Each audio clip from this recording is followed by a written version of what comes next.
With washboard abs that bring tears to your eyes and a massive frame that dwarfs giants his height, would get any kid drafted to the NBA at age 11. Yet he is totally lost. He used to be a slender mage and the elven lady's favorite. Who exactly has he become? Fast forward and soldiers are being absolutely pulverized by the monster horde. Even the legendary hero steps in only to get instantly smacked down. Then boom, the boss is flattened with a single punch. Every witness has the exact same thought. This guy is clearly the world's strongest brawler, but they are dead wrong because this monster is actually a mage. Those massive cannons aren't just for punching or attracting elven beauties, though the ladies definitely aren't complaining in this life. These arms exist to channel ultimate spells. A peak physical form houses the strongest magic in the world, but why would such a powerhouse find anything impossible? Well, this man was once the terrifying Demon King himself, 10-circle magic master. He was the only mage in history to ever reach such a godlike peak. Now he is trapped in a body that can bench press a mountain. We need to see how he pulls off the impossible. We open in the Antares Empire's throne room. Hero Alex von Helene is here, declaring the Demon King's reign ends today. You have the swordsman, the brawler, the saint, and the mage. It is your classic stereotypical RPG party. They are all boasting about slaughtering his comrades and screaming that his execution is finally at hand. But here is the truth that Orc King was a peaceful guy.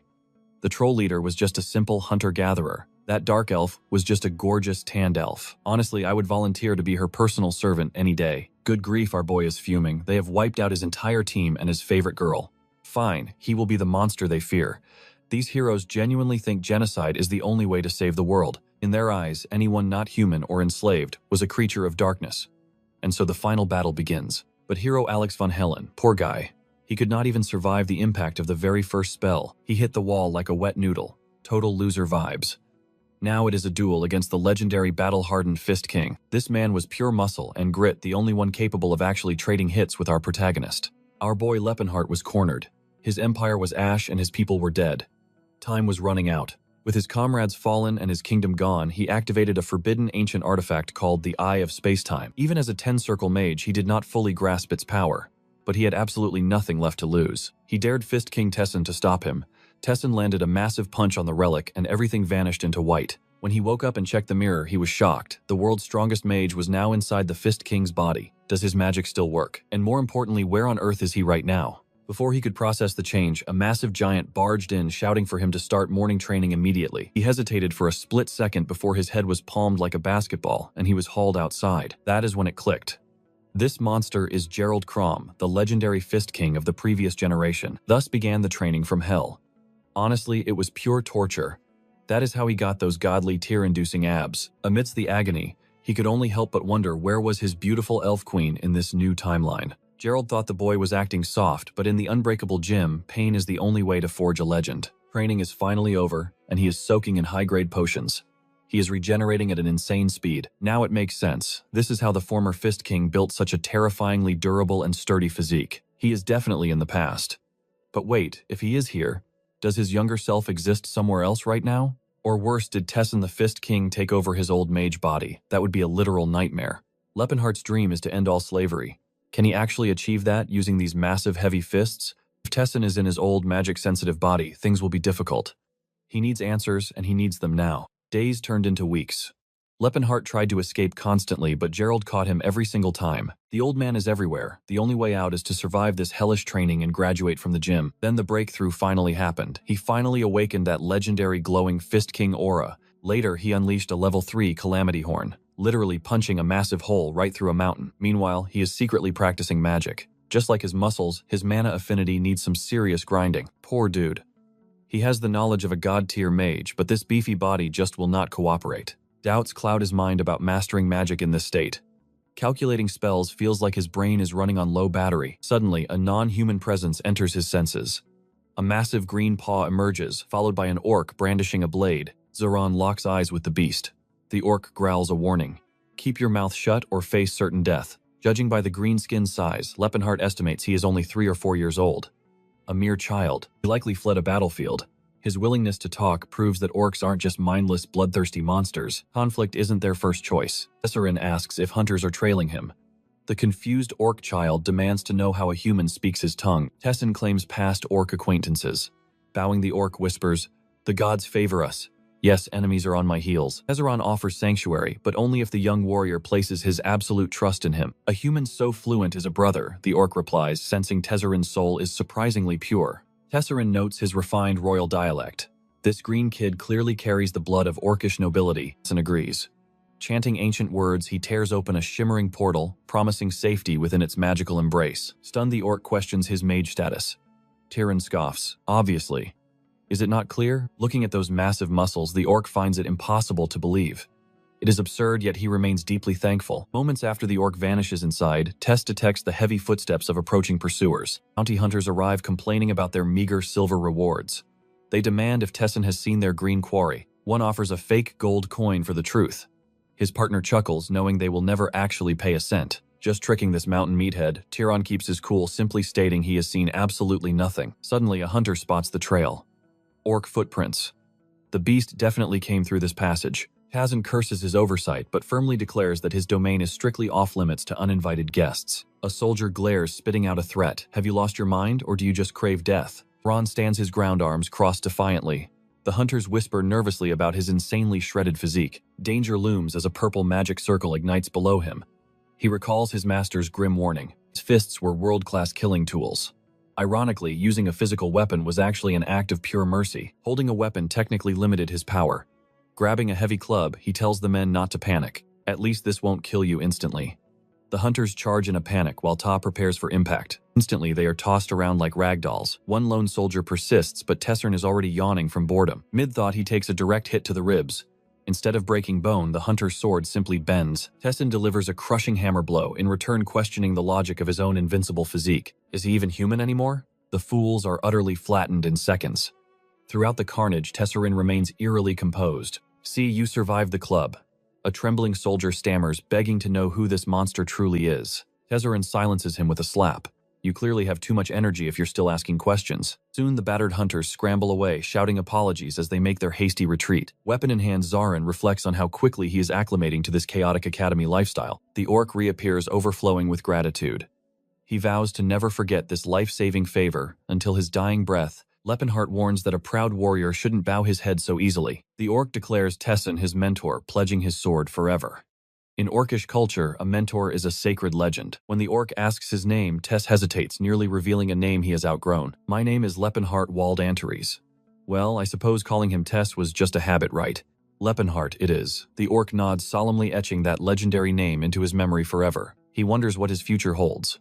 With humans conquering the globe, where can a young orc find peace? The orc believes the continent is vast enough to hide a free life far from the shackles of slavery. Leppenhart points toward the mountains of Racket, a 2-week trek located deep within the treacherous land of challenges. Rumors speak of the legendary Blue Bear tribe thriving within those distant peaks. That's all the orc needed. With a quick thanks, he bolts away instantly. Leppenhart forgot his name. The orc halts, declaring, I'm Tacid, son of Croa, last axe-bearer. Tacid, the legendary knight who died by his side. Talk about a massive plot twist. He becomes the Blue Bear leader. How is that possible if he met Tessin before? That jerk would never help an orc. Fate is taking a seriously weird turn here. What a bizarre link. Memories of the Empire Tacid and his old comrades flood back. Smirking on his throne, he dreams of a grand reunion with all his old friends. 6 months later, Gerard prepares for a massive leap. Brace yourself, kid, he roars. Energy explodes. You'd think he'd be braver by now, but nope, still a total scaredy cat. He's terrified. Yet he triggers Spiral Guard perfectly. You've finally mastered it, Gerard cheers. Seems like yesterday he was calling himself Leppenhart and plotting a desperate mountain escape. That was 6 years ago, old man. Why bring up ancient history now? Gerard scoffs. 10 years of hellish training, and he's only just showing real progress. One question remains, why is he so short? I'm 1.9 meters, Leppenhart screams. Everyone here is 2 meters plus, Gerard barks. Stop skipping your growth-breathing exercises. Leppenhart remembers the original Tessern was a massive 2.3-meter giant. He's a shorty now. No wonder he hates using that specific oversized technique. He's still huge, though. At the waterfall, Gerard orders, show me your true power. Tessin centers his aura, leaps sky high, and invokes the legendary Horn of Calamity. A 4-layered impact strikes. The river shatters like glass as the entire world trembles. Mountains crumble as boulders rain down in a chaotic storm of destruction. Gerard grins. No more beatdowns needed to leave. Tessin is speechless. The time is here. Time to conquer the world. After years of blood and sweat, Leppenhart is finally free. Hero or villain, it doesn't matter. Just live life by your own rules. This freedom is the hard-earned prize for surviving 10 years of absolute hell. Things get emotional. Gerard recalls advice from the legendary Third King of Fists 60 years ago. Rule 1. Get filthy rich, but stay honest. Wait, how does that even work? A non-stealing villain. If you're going rogue, at least have some class, Gerard retorts.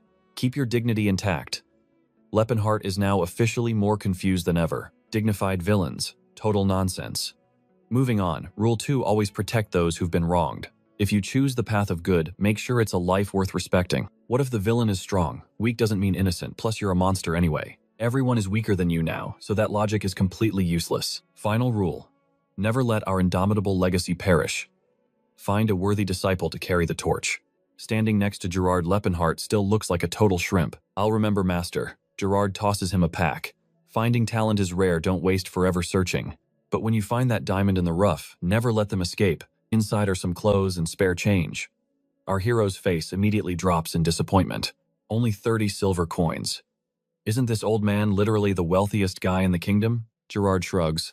Tradition, I only got 25 when I started out. Cheer up, there's a secret treasure on the map. Stop by if you're close, geared up and ready. Leppenhart wonders, is it really this easy to just walk away? 10 years of mountain hell, and he's forgotten what real freedom even feels like. Suddenly, a massive aura surges. Gerard's voice booms. Don't let this goodbye slow you down. Go forth and honor the absolute peak of martial arts. Show the world your power. Just like that, our hero charges down the mountain ready to take on the world. Scene change to a cramped house in the city. A worried subordinate warns his boss that this gamble is way too risky. But the elder refuses to stay silent while others cower. A knight demands to know the old man's business. The elder calmly states they need to be paid for the food and their stay. The knight dismissively tosses a single gold coin. You peasants have zero honor. This is more than you deserve, so take it and get out. The knight expects the man to be impressed by the shiny gold. Instead, the elder looks him dead in the eye and says it's not nearly enough. The knight's blood boils as he glares back. Do you take me for a fool? I know the market prices, you greedy old man. A heavy fist slams into the elder's face. The knight sneers, calling him a scammer who's got way too much guts. But deep down, the elder sees the truth. These so-called knights are nothing but common bandits in fancy armor. They stole his home, ate his food, and offered peanuts in return. Suddenly, Stefan asks Edward, what the hell is going on? The arrogant noble just scoffs at the scene. This place is crawling with miserable, ungrateful wretches. This is why you never show mercy to commoners. They forget their place and don't know when to quit. New chapter. Remember when Leppenhart was just a skinny little weakling? He used to be nothing but skin and bones. But he had a beautiful blonde elf by his side back then. She once praised him, saying he was as graceful as a masterwork blade. Now staring in the mirror, he feels like some kind of cursed golem. At least he's finally got some decent height on him. Cyrus should be about 70 years old now. In human terms, that's only 17 since elves live practically forever. This is the southern city of Chrome in the Vasily region. His friend is set to be auctioned off by next year. Right now, she's likely rotting away in a slave house within the Chain region. He considers just storming the place, wrecking the auction and dragging her back home, but that would mess up the timeline and his own future far too much. It's smarter to earn the gold and stay off the radar. The problem, elven slaves are insanely expensive. And our boy is currently sitting on less than 30 silver coins. Most of that's already gone for rent. But he's not worried. He's got the body, the skills, and memories of the future. Plus, he knows the exact location of a hidden ruin nearby. Back to Stefan, who's pressuring Todd to find the relics. Todd is an exploration mage they hired to track down the loot. Stefan peers out the window, doubting if they're even in the right area. Todd tells him to relax. This is the same spot the legendary swordsman, Claude von Leota, once explored. Back to Leopard. It's been 3 days since he left Chrome. This new body is incredible. He can march for hours without hunger or exhaustion. His stamina is practically infinite. Plus, he's got his past life cheat skill, Artificial Phantasmagoria. It allows him to recall every single memory with perfect, crystal-clear detail. He remembers a mage named Todd blabbering about the ruins of House Allen in his previous life. Back then, he and Cyrus found a hidden stash Todd's team completely missed. They made over 2,000 gold coins from that haul. That's the ticket. From the mountain peak, he spots the familiar village of cattle. It looks exactly the same as he remembers. Down in the village square, an elder is panicking over their next move. The Valley of Death is a place no sane person would ever enter, but those noble bastards are demanding a guide. If they refuse, the consequences will be deadly. A man mentions their boss was already badly injured trying to find it. Another villager loses his cool, cursing the disgusting nobility. Amidst the shouting, one man grabs his bow and steps forward. He's the best climber in the village, so he's their only hope. His family is in tears while he silently begs for a savior. "I really don't want to die. Someone please get me out of this." The other men pat him on the back, calling him a winner. "You'll make it back, hero." And then out of nowhere, Leppenhart's face appears at the window. "I'll go." The archer nearly has a heart attack and draws his bow in fear. Our hero stays perfectly calm. "I'm just a traveler who happened to overhear your little problem by accident." He steps inside and the villagers ask if he actually knows the way. He gives them a confident nod. They think he's lost his mind. If he really knew the Valley of Death, he'd be running the other way. But Leppenhart's already conquered that place, so he's not sweating it. He's just glad he could save that poor guy's life. The locals call it the Valley of Death for a reason, but the truth is far more exciting. It's a forgotten dungeon left over from the legendary Silver Era. 50 years ago, a legendary knight mastered his aura at 45, a youthful feat back then. But alas, fame blinded him to his own mortality. He ventured into the Valley of Death alone and perished. With him, the fabled demonic sword of Alton vanished into those ancient ruins. Since that tragic day, the story has been whispered like a grand myth. Now our protagonist is stuck traveling with Stefan's flamboyant crew. Raylia is already laying the charm on thick, praising Stefan's elegant writing style. Stefan basks in the flattery, claiming Raylia's sweet words are his greatest joy. Leppenhart watches this circus from the sidelines, realizing these idiots are actually enjoying themselves. Also in the party is the redhead Sillin. He notes her youthful beauty, but secretly doubts if she can actually handle high-level healing spells. Honestly, forget that. Our hero is still struggling to accept his new hulking masculine physique. It is incredibly bizarre. He is just waiting for a chance to grill Todd, who is a massive fanboy of Leppenhart during his prodigy mage days. However, he senses a weird tension between Sillin and Todd. He wonders if Todd has a crush, then immediately dismisses the thought. The Todd he knew was never that type. Suddenly, Todd approaches, thanking him for the brave decision to act as their guide. Apparently, the rest of the village was paralyzed by fear. Leppenhart simply replies that their terror was perfectly rational. Then Edward chimes in with his typical arrogance, claiming that fear is for the weak and foolish. He boasts they are under the protection of the kingdom's finest knights. Leppenhart is already resisting the urge to crush his skull. It is painfully obvious that this guy's ego is much larger than his actual combat strength. Suddenly, an eerie noise echoes through the woods and the trees shudder. Harpies descend from the sky like a nightmare in motion. The monsters dive with lethal intent, while the group frantically scrambles to hold their positions. It is a total ambush. Raylia scoffs at the beasts, calling them bold for attacking a man as blessed as Stefan. Simultaneously, Todd summons a roaring fire chain that incinerates the airborne monsters in a spectacular display of magic. Meanwhile, the lovely Sillin takes her role seriously, casting heals and buffs to keep the team in fighting shape. Leppenhart stands back and evaluates their performance. He begrudgingly admits that they aren't completely incompetent. Their swordplay is decent from a mage's perspective, but as real warriors, they are honestly quite pathetic. No wonder Gerard was always so proud of his unique techniques.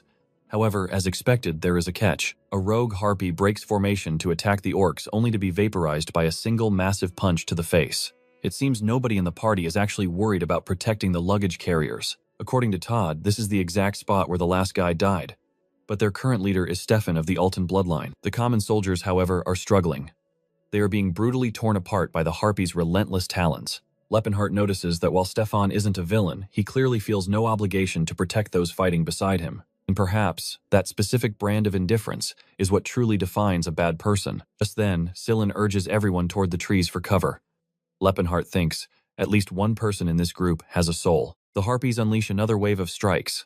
Leppenhart doesn't even bother to dodge their pathetic claws. He stands still until a strike lands on his eye.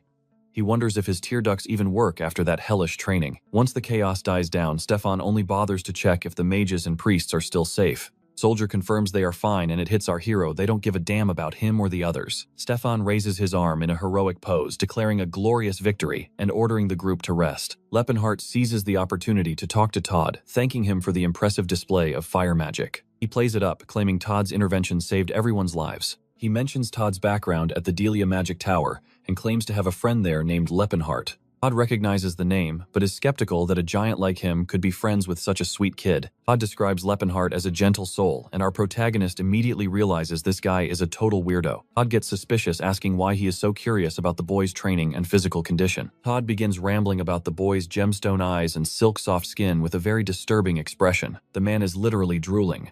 Leppenhart realizes there is absolutely nothing wholesome about Todd's obsession. Thankfully, Sillin interrupts the awkward moment to ask if our hero was injured in the skirmish, tells her he is fine, and suggests she heal the orcs instead.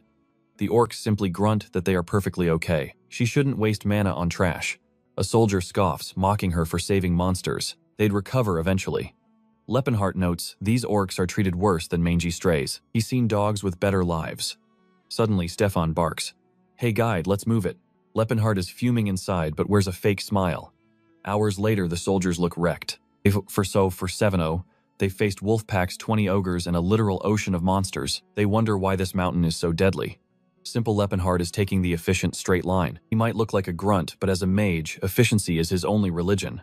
No way he's taking the long road just to make life easier for these idiots. Stefan is totally wiped, muttering that he finally understands why Sir Claw died here. Suddenly, his expression shifts. The dungeon, he asks if this is Fulton. Todd nods. The ancient ruins of Fulton. The group halts before a massive weathered stone gate. Todd clears the entrance, declaring it safe. Stefan rallies the troops to get ready. The moment is here. They're going in. Leppenhart offers to wait, but Stefan dismisses him. Your job's done, scram. Our hero protests I'll die in this monster-infested forest. Stefan just shrugs. We'll send help later. Leppenhart's blood is absolutely boiling now. Unbelievable. If they hadn't found the place, they would have just left him to rot. Stefan gives a grand speech about knightly honor and the legendary legacy they'll reclaim. They charge in like heroes, while Leppenhart just whispers, yeah, good luck with that. The door slams shut. Now his plan begins. These ruins were once a military base. It looks like ancient rubble, but the technology of that era was terrifyingly advanced. That's the real treasure. Walking the halls, Leppenhart feels a wave of pure nostalgia. In his previous life, he and Saris had conquered these very same corridors. Stunning Girl used to hear fairies through the walls, clues to hidden gates. And yep, she always found the jackpot. Suddenly, a glowing mosaic lights up the screen. What kind of madness did they find in there? Man, his old life was legendary. He studies the wall carvings, decoding the reversed water and earth symbols. He struggles to translate. This current brain definitely isn't what it used to be. Finally, the mechanism clicks. He tosses his coat aside that cost 10 silver coins. Now, shirtless and absolutely shredded, he prepares to test this body's true limits. Suddenly, blood-curdling screams echo. The sounds are coming from the other side. But wait, the treasure is right here. Why bother going back for them? He remembers when Cirrus used her magic to find the safe path out. But these fools triggered every trap. A soldier is already dead, throat pierced through. Stefan screams for Sir Thomas, but the man is already gone. Something glints in the dark. A demon steps through the stone wall, and it's not alone. There are 3 of them. Stefan realizes instantly that no human can survive this. Meanwhile, Sen is frantically casting healing magic over the mangled soldiers. They're all praising their savior. Let's be honest, they basically think he's a goddess. Stefan mutters about the trap that wrecked them, thanking Todd for the save. But the real danger is ahead. Upstairs, soldiers are being tossed around like rag dolls. Panic erupts. But Sillin stands firm, flooding the room with radiant holy blessings. Brandishes a cursed scepter, filling everyone with sudden courage and energy. Resolve flows through the group. Todd watches, baffled by the sheer amount of power. Hyped up on divine juice, they rush in. Even Todd is feeling the rush. He's pulling weird faces and tossing swords around like he's at a circus. Relia charges in with guts, except she's immediately drop-kicked, gutted, and launched like a ragdoll into the wall. Fading out, she whispers her final wish. I hope I actually helped Master Stefan. Surprisingly, Stefan isn't a total coward. He praises her effort and promises protection. Talk about a massive ego. Everyone's amazed by the great warrior, Stefan. He tells them to focus. This is exactly where Sir Claude died. Suddenly, a massive explosion rocks the room and debris rains from the ceiling. Things just got way more intense. A new demonic beast emerges from the flames, a burning nightmare. It charges, sending soldiers flying like bowling pins. Panic sets in. The entire group turns tail and starts running for their lives. Stefan doesn't blink. He growls, I'm not dying here, and swears he won't let this monster ruin them. He carries the pride of House Alton and the legendary title of Resolute. He charges and fires a powerful blade strike. It looks like a hit, but then wham! The demon slaps his face. Stefan spins through the air and hits the dirt like trash. Lights out. Lee Sen is there, hands glowing with holy magic, shouting for Stefan to wake up. Actually, wait. Sillin blasts the boss demon with holy power, whacking him with a massive staff. The only problem, the beast didn't die. It slowly turns and locks eyes with him. Now Sillin is literally shaking in his boots. The demon charges. Poor Sillin just squeezes his eyes shut, praying for a miracle or a quick escape. Suddenly, the demon gets blasted back, flying through the air. Sillin peeks through one eye. Enter the Absolute Unit. He's here to save the waifu, or in this case, the pretty boy priest. A hero's work. Lienhard just stands there like a boss, casually wondering if that monster died from just a single punch. In his past life, He would have needed a massive magic circle for a result like that. Now he understands why Tesseron clocked him. Looking back, he sees the knights have been completely wrecked. But then, from the same dark hole, a massive swarm of undead starts pouring into the room. Scylla and Todd are frozen in shock, whispering, "Who in the world is this guy?" Leppenhart walks forward, elf in his arms, casually punching monsters aside. Yeah, his weird obsession is officially public. Later, Stefan wakes up feeling broken. Edward, not Gerard, mind you, is there asking if he's okay. Seeing the pile of dead monsters, Stefan is stunned and demands to know what happened here. He must have heard the news because he's now staring at the giant who wiped everything out. He walks to Leppenhart and apologizes, saying he didn't recognize such a noble warrior. He asks for a name. Our hero almost says Leppenhart, but realizes Todd would know that name instantly. Instead, he goes with Leppen. Edward is suspicious. He's never heard of a famous knight with that name. Stefan asks which noble house he represents. Le Pen says none. Now Stefan is getting angry again. It made sense if he was a rich noble with endless resources and training. But if he's just a random commoner, this is humiliating. Stefan mutters, "I see how it is. You just showed up at the end and took the credit. At least my skill helped some." Leppenhard brushes him off, suggesting that Punch clearly scrambled his tiny brain. "At least now you've seen how useless you are."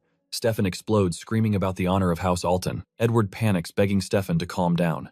"Seriously, don't pick a fight with this guy." He tries to play peacemaker, saying Leppen is just a commoner who doesn't know noble etiquette. Stefan finally calms down, but then asks who trained him.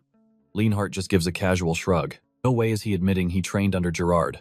That man is a living legend in this region. Stefan rumbles that it's impossible to be this powerful without a real master or proper training. Leppenhard shuts him down, telling him to stop the interrogation and go check on the dying people. Edward observes silently. He notices how naturally this guy bosses around everyone in the room. He carries himself like high royalty. He's definitely used to commanding entire armies. Leppenhart continues, pointing out the wounded, telling Stefan to get his act together and work. Edward watched in stunned silence. This guy wasn't just bold. He completely ignored status and hierarchy. He smelled of ancient power.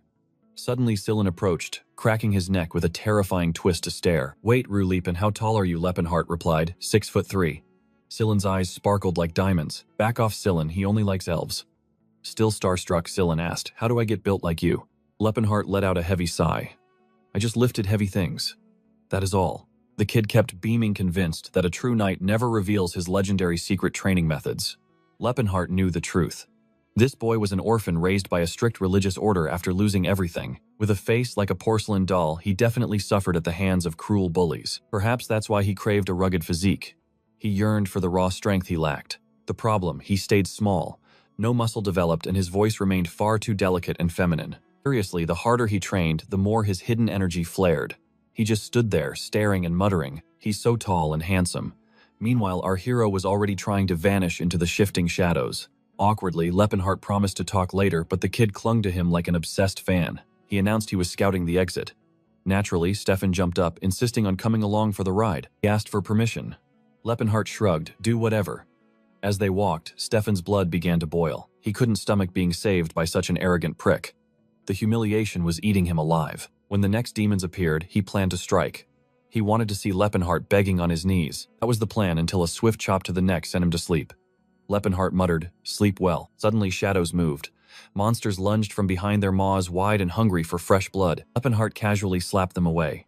He strolled to a door, hunting for gold coins and hidden treasures. Then he hit the jackpot, a rare and useful magic sack. It makes anything 10 times lighter.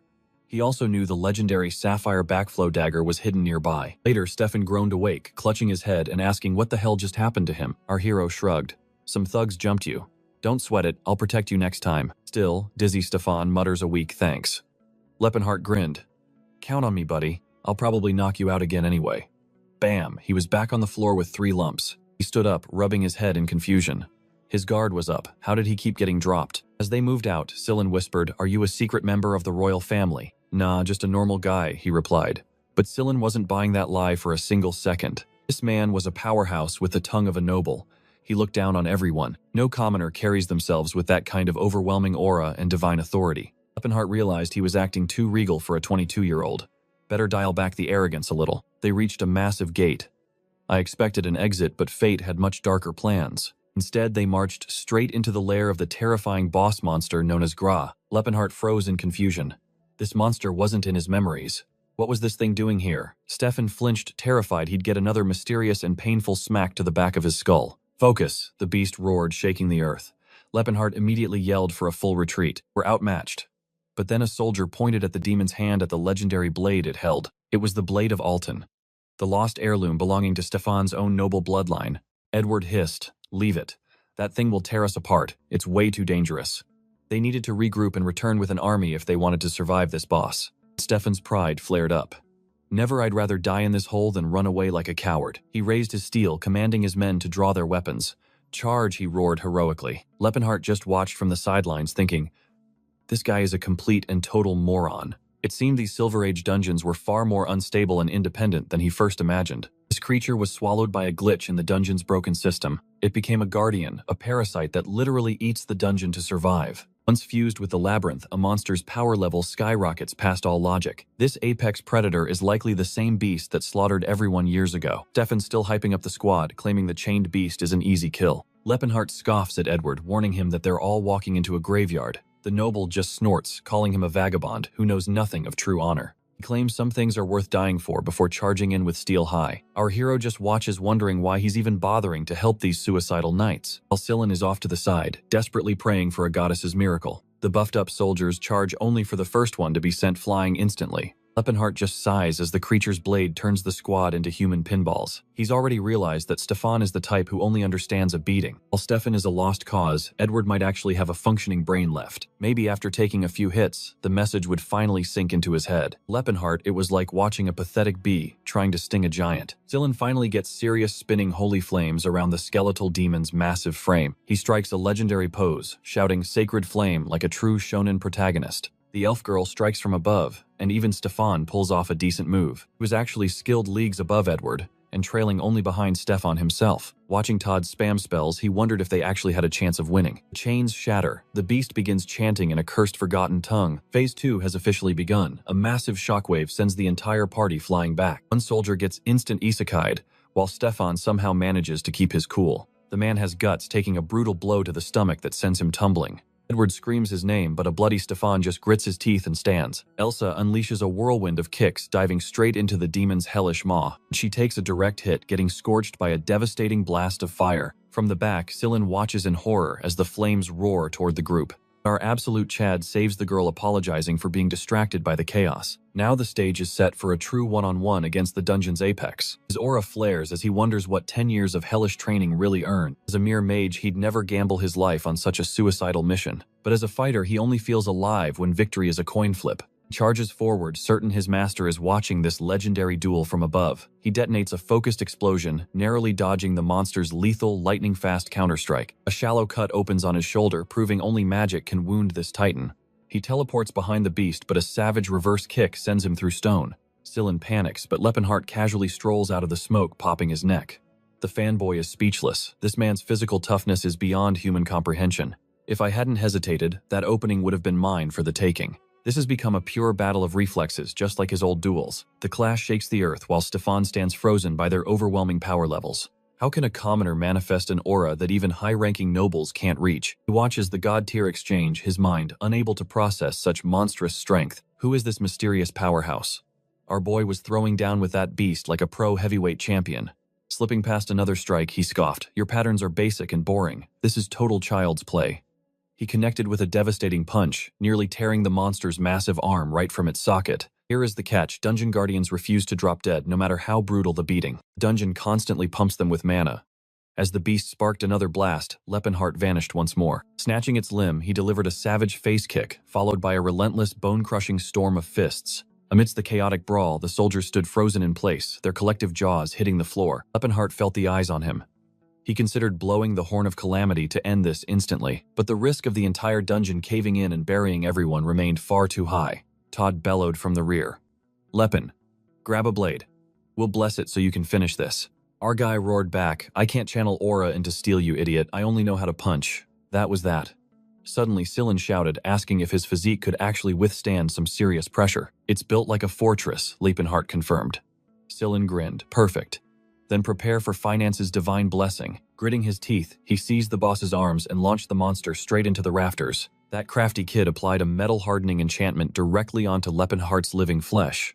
Talk about unconventional. Behind that innocent baby-faced look hid a mind for absolutely ruthless and bizarre tactical genius. Now, reinforced like living steel, Leppenhart charged, slamming a knee into the boss before unleashing fury. Against all odds, the beast clung to life until a pink laser beam finally ended its miserable existence. Praise the heavens. Our hero looked stoic while Sillin went full fanboy eyes sparkling as he cheered like a rock star. The seal flickered out. The dungeon was conquered. Stefan approached, demanding, "Are you truly Leppen?" He demanded to know why Leppenhart masked his power. Did he view them all as pathetic fools? Stefan acknowledged his strength, but claimed he'd pay for insulting the sacred honor of the knighthood. "You mocked our struggle," Stefan accused. Leppenhart simply blinked. "When did I ever laugh at you?" The harsh truth. He didn't even care enough about them to find their misery amusing. He walked off in silence, but Stefan, desperate for humiliation, lunged forward with a wild sword strike. Our hero simply leaned down for a blade, leaving the idiot to slash thin air and faceplant. Stefan turned beet-red, looking utterly pathetic after being unintentionally outmaneuvered so easily like a fool. Leppenhart just handed over the blade, telling him to take the loot and be done with it. Wasn't this his goal? Edward chimed in, praising the boy's selfless victory as a mark of greatness. Little did they know, Leppenhart realized that blade was garbage compared to the legendary relics of old. Plus, he was a brawler. Swords were basically useless to him anyway. He walked away as Stefan's blood boiled.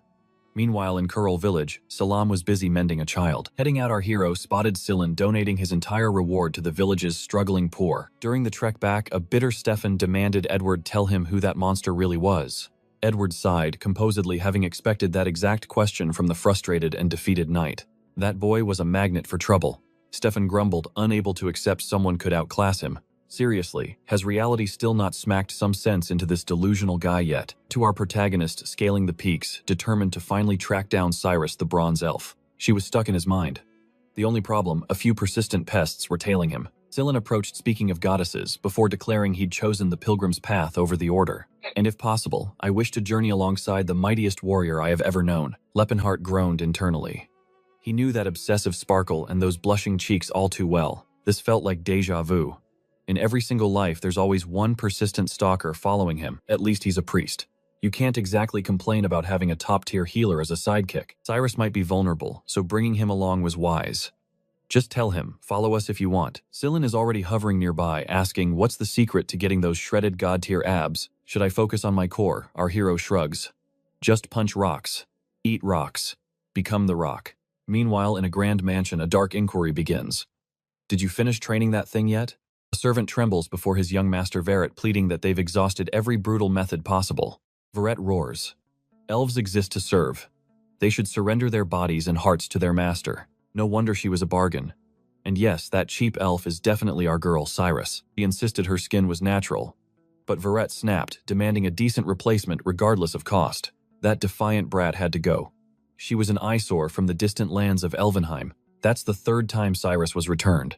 But look who's arriving for the ultimate rescue mission. Our main man. They've reached Chatten, the massive trade hub dominating the continent's frozen north. Prosperity flows here like golden rivers. Every street is a chaotic, thriving pulse of merchant life. Their current destination, the heart of commerce itself, the bustling capital city of Jeplin. Streets were overflowing. Sillin marveled at the scale, but Leppenhart knew merchants built this entire empire. From the very first brick, this city was fueled by pure greed and cold, hard cash. Sillin lagged behind, whining. "Slow down. Stop flexing those long legs and wait for me." The classic cliché, a wealthy prick bullying the poor. A greedy pig named Trick was screaming insults. "I'll teach you your place, beggar." Cue the dramatic music as the humiliation begins in public. After the beatdown, he tossed 30 gold coins, one per strike. Honestly, some nobles are much worse. Most lords just break your bones for free. At least this trashy merchant pays for the damage. 10 years of training for silver, yet this guy gets gold for a 10-second beatdown. Unfair. I'd say that's a total win. Look at that brat's smug smile. Sillin is fuming, but Leppenhart just shrugs. Welcome to reality. In this city, coin is king. Our little fanboy is stunned. He's seen the world, but this level of materialism is next level. He asks what the mission is. Leppenhart's answer is simple. "I'm here to make a purchase." With a legendary sharp jawline, he drops the bomb. "I've come here to buy an elf." Sillin panics, instantly clutching himself. "You creep, you're just like every other depraved man out there." Leppenhart sighs. "Listen, it's not what your dirty mind is thinking. Just let me explain, kid." But explanation or not, the boy is already storming off in a fit of righteous fury. He grumbles that Leppenhart lacks any masculine grace. Meanwhile, back at Trick's lavish estate, Trick is ranting about leeches. If money is power, why don't those lazy beggars just earn more? An elf slave nods submissively. "You're absolutely right, master. Your wisdom is truly beyond compare. They're pampering the fat merchant when Verret suddenly appears. It's a reunion of two toxic souls. I heard you bought a high-tier elf recently, Trick sneers. So where is she hiding? Verret trembles with rage. Why him? I returned that useless brat weeks ago for being too stubborn. The fat merchant cackles. You couldn't even break a slave elf. How pathetic and weak of you. No wonder real players thrive while you struggle with basics. You're just an incompetent merchant. What a burn, Verret stammers that she was cheap because she'd been returned a dozen times. Trick smells opportunity. If I tame that slave, I'll prove once and for all who's the alpha. Elsewhere, Leppenhart stares down at Sillin. Mind telling me what exactly you're doing on the pavement? Sillin is grinding out reps, desperate for gains. Our hero just thinks, man, this kid is pathetic. Don't kill yourself, kid. You'll be a walking muscle cramp by sunset if you keep this up. Sillin scoffs, I'm built different. This won't slow down our journey even by a single second. Suddenly, he's fully recovered and looking adorable. I can just burn off the fatigue with magic. Why does the artist sketch Sillin with more detail than the elves? Finally, it clicks. That guy's muscles won't grow because healing magic acts like a time rewind on his cells. Using holy power on torn muscles just resets them to their weak, untrained state from before. This kid is truly the biggest idiot ever. Imagine suffering through hellish training only to magically undo it. He's been wasting time for 5 years. He asks if that long hair is a nuisance, but Sillin says it grows back instantly when cut. Leppenhard doesn't waste time. With artifact gold in hand, they're heading straight to the slave market. The market is packed, but the undisputed stars are the high-priced and highly coveted elves. Their looks perfectly match human fantasies, making them far more valuable than any other race. A top-tier killer elf can fetch a price of over 800 gold coins. Women cost 400 kids 30, while gladiators and orc babies are cheaper than street food. But male elves, nobody wants them. They usually end their own lives before the deal is done. Those guys have too much pride to live in cages. Death is their only path to freedom. Elves live 4 times longer than humans, basically giving you a servant for an entire lifetime. Logically, the cost-benefit is great. But Leopard warns that you still have to be smart. There's a story about a merchant who bought an elf baby and died while bottle feeding it. The kid never matured. Ironically, this cruel market is named Elvenheim, just like the elves' sacred land. Sillin cutely observes that the slaves look healthy, assuming they're being treated with great care. But Leopard knows better. A cage is a cage, and none of them are truly smiling. Sillin wonders if they're happier here, safe from hunger and war, living peacefully among humans. Lipa sighs. That's just the classic human delusion used to justify a dark reality. Strength alone can't change hearts. People don't respect kindness. They only bow to the weight of fear. In this life, he'll build a diverse empire far from the shadow of the former Demon King. Oh boy, the irony. Isn't that exactly what you were trying to do, you magnificent bastard? Suddenly, a merchant appears from the shadows. The elite killer elves have finally arrived on stage. They enter with practiced seduction, promising to obey every whim of their future master. While Sillin hides her eyes in a shy panic, our protagonist is searching only for Cirrus. He's disappointed. Seeing the descendants of noble spirit fairies reduced to this circus act is pathetic. Cutting through the fluff, he demands to see a dark-skinned killer elf instead. The merchant smirks at his unique taste. It's a rare request, but he's got something special. Walking the halls, our boy spots elves forced into bizarre dances for the amusement of the rich. With 500 years to live, they can dance by that fountain forever, the merchant boasts. He rambles about their skills and harvests, but Leppenhard tells him to shut up and keep moving. Startled by the cold tone, the poor guide stammers an apology and leads them deeper inside. He stops at cell 148. Inside, these slaves are training for combat all day long. Honestly, if these elves revolted, they'd take over this entire city in a single afternoon. There she is, the man points. Leppenhard's eyes well up. She's fighting for her life with paper. Girl, that's not a sword. Suddenly his mind drifts back to a memory from his past life. We see Leppenhard teaching her the delicate art of potion making, warning her about the risks. Boom. A massive explosion rocks the room. Clearly, he wasn't exactly a master teacher back then. He's repeating yesterday's mistakes. As he blushes, she strokes his hair, calling her old master adorable. Embarrassed, he asks when she'll stop calling him Lord and use his real name. She refuses. To her, he is her only master. Why? Well, that remains a mystery for now. The flashback fades as the castle falls under attack. 4 legendary warriors stand behind our hero. One warrior bids him farewell. Leppenhard asks why they all look like they're at a funeral. Refuse to fall, even as the entire continent united to crush him. Facing the world's absolute might, they fear the coming post-war silence. One strike could erase their nation. Their very existence was deemed an unpardonable sin. Can Leppen handle them? He urges them to flee while he holds Garrick. He offers Alport a final apology. He gave everything yet ultimately failed them. The dwarf disagrees. This wasn't just support, it was the hand of fate. Prophecy foretold an elf companion, an orc guide, and a hero crossing Taimon, who were destined for him.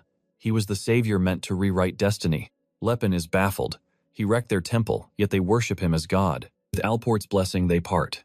Cyrus vows she will wait for him forever. Lepin remains grim. In this world, fate is never a promise you keep. He urges her to move on if he falls. She refuses, eternally loyal. She silences him with a kiss. A romantic spark amidst a brutal war. How sweet. But back in reality, the poor girl is a walking skeleton. The vendor is ashamed. She's an untamable defective product returned 3 times. She has the skills, but her fierce personality makes her completely worthless. Now she's just a living punching bag used to train the other slaves. The merchant sneers, asking if our hero still wants this broken mess. Lepin agrees instantly. The merchant assumes a weird fetish. 300 gold sold. Sillin finds it cheap. The guy agrees. She's just a defective, broken reject. Desperate to sell, the deal closes. Cyrus meets her new master. Emaciated and drained, her health is gone. Lepin sees her life was hell. He offers his coat. The dealer suggests a priest, but Lepin declines. Cylon will heal her. He names her Cyrus. She accepts with cold indifference. He senses her hesitation. You didn't like the name, did you? She shrugs. She is now Sir Cyrus, and she'll burn that name into her soul. He wraps her tight. You are Cyrus Valencia, a slave with a surname. Is that your name? No, he says. It's the name you were meant for. He's Lepinheart, and this is Cylon the priest. She nods in silent understanding. Later, the vendor panics. Did someone really buy slave number 148? A chubby noble is furious. He suspects Dan Verrett beat him to her. The merchant denies it. It was just some random youth no one knew. He paid in cold cash. No names, no records, just a clean exit. It's rare for an unknown to drop that much gold so suddenly. The vendor calls her defective. Describe him. The guy was a literal mountain. Tall, broad, and absolutely jacked. You couldn't possibly miss a man like that. Meanwhile, our rascal has already gifted Cyrus a brand new outfit. It's temporary, he says. They'll find better gear once they hit the streets. Is she hungry? She tells him to do whatever he wants with her. He asks her to trust him. She fears abandonment. A classic awkward misunderstanding. Cyrus is baffled. New clothes and respect. This guy's playing a weird game. Travel companion, Cyrus thinks she finally figured out his specific fetish. He's a pervert, obsessed with adventure, roleplay, and fantasy story tropes. She imagines he'll drag her to a cave for some hero roleplay. If he wants a night, fine. I'll call you Lord Lepinheart then. Next we see her cheeks full, devouring lobster like a beast. That glutton, I've never even tasted lobster. One bite is all I ask. Lepin explains that Liani's Grace is the most legendary restaurant in all of Jeplin. They worship the goddess of abundance, so naturally the portions are absolutely humongous. Sillin quips that if it's the goddess of abundance, the food should probably be free of charge. Lepin fires back, noting that Sillin's own team rakes in serious cash just for healing people. The fanboy stammers a defense, but Lepin exposes his massive gold earnings. Suddenly they notice Cirrus is absolutely demolishing her meal. She instantly freezes, trying to act sophisticated, while Lepin worries the food isn't to her ladylike taste. In his memories, this was their favorite spot for every single celebration they ever had. Things are different now. Before, she was his savior. This time, he's simply her master and buyer. Her gaze has changed, but that's fine. Soon enough, she'll realize the true depth of his intentions. This bond is enough for now. At a nearby armory, the smith boasts his gear is truly one of a kind. Lepin generously offers Cirrus any weapon her heart desires. Now this is getting interesting. She grabs a small blade, but he asks if she prefers a scimitar. She's fuming. How did this jerk know her secret preference? Sillin assumes it's just her natural warrior instinct, the mark of a true fighter's soul. One look is all it takes to read a soul. Meanwhile, Sillin is over the moon with his new mythical dagger. Lepin wonders why a priest needs a deadly blade. Suddenly, he senses a pair of cold eyes watching their every move. A group of suspicious men in black robes approach, demanding a private moment for a little chat. Things were going too smoothly. Lepin asks what they want. Their leader sneers, claiming a friend wants that elf for himself. Lepin coldly asks, and the thug offers a card, promising a king's ransom if he hands the elf over immediately. With that kind of gold, he could easily purchase a top-tier elf of the highest caliber. It's the chance of a lifetime. Naturally, Lepin isn't interested. The man warns him he doesn't understand the situation. He claims a reward is better than nothing. But Lepin glares him down, warning that he won't say it again. He isn't selling. The thug turns away, muttering, "Fine, have it your way then. You're quite attached to that elf." They vanish, leaving Lepin annoyed. Who do these losers think they are threatening him? Back at Trick's mansion, the boss is losing his mind. How could they return without the elf? The soldier explains that the eccentric brat refused every offer no matter how much gold was thrown at him. The portly villain suggests a simpler plan, just beat him up and seize the elf by force. The servant agrees, but urges patience. There were too many witnesses around to stage a kidnapping just yet. They'll snatch her later and pay the boy hush money, claiming the elf died in a tragic accident. Greedy scoundrel loves the plan. He orders them to bring a man named Lantis for the job. Back at home, Lepin is still swimming in gold. He planned to spend 2,000, yet he's richer than expected. Still, it's peanuts compared to his grand vision. He's planning to rebuild an entire fallen empire. Time to invest. He recalls that the Croins region is about to be devastated by a massive food shortage. Despite their vast lands and the goddess of agriculture's blessing, they are completely unprepared for the coming disaster. Thousands will perish from starvation. Soon the unthinkable will become a horrifying daily reality in that cursed land. Buying up all the grain right now is the ultimate power move for a future tycoon. Three major merchant guilds rule the city: Rolfine, Charon, and Tavin. Rolfine belongs to the scum who kidnapped Cirrus. Out of the remaining choices, the Tavin group seems like the most promising partner for his scheme. Their crest is a mind symbol. The man scratching his head is their eccentric leader, the famous Cybolt Tovin. He's stressed. The Rolfine merchants are slashing wheat prices in half, absolutely crushing the local market competition. Suddenly, the door swings open. A boy announces that a mysterious investor has arrived to save the day. Cybolt tries to decline, but stops cold when he hears the investment is 1,500 gold coins. Lepin stands tall, with arms crossed, declaring every single coin will be spent on purchasing grain. His master plan: resell the stock to the Crovan region during next year's critical harvest season. Cybolt is baffled. He explains that Crovan is legendary for its productivity. Why would they need grain? Pitching grain to these guys felt as absurd as hawking soap to stinky orcs. Absolute madness. Lepinhart notes, the orc horde actually smells great since they've embraced hygiene. Cybolt looks baffled, but our hero tells him to drop the questions and just deal with it. If this gamble fails, the gold vanishes from his pocket alone. Why stress over his own loss? However, the boss argues that such a reckless investment is simply impossible to approve. He needs a rethink, or it's just lighting cash on fire. Lepinhart rises, declaring, if my gold isn't welcome here, we'll find another partner. The merchant panics, begging him to stay. He admits the Tovin Merchant Guild is currently treading dangerous financial waters. In reality, that massive pile of gold is their only ticket to survival. Ultimately, he caves and accepts. Lepinhart recalls this guy's stubbornness from his past life. He firmly warns that he'll control every copper of his own fortune. They must finalize the contracts immediately. If even one coin goes missing, there will be hell to pay. Agreement reached. Now Lepinhart calls in a favor. He needs their vast spy network to dig up dirt on a specific mage in the Magic Tower. No prizes for guessing. He's tracking down the real Lepinhart, the man now known as Tessin. Outside, Cirrus trains with her blade alongside Selin.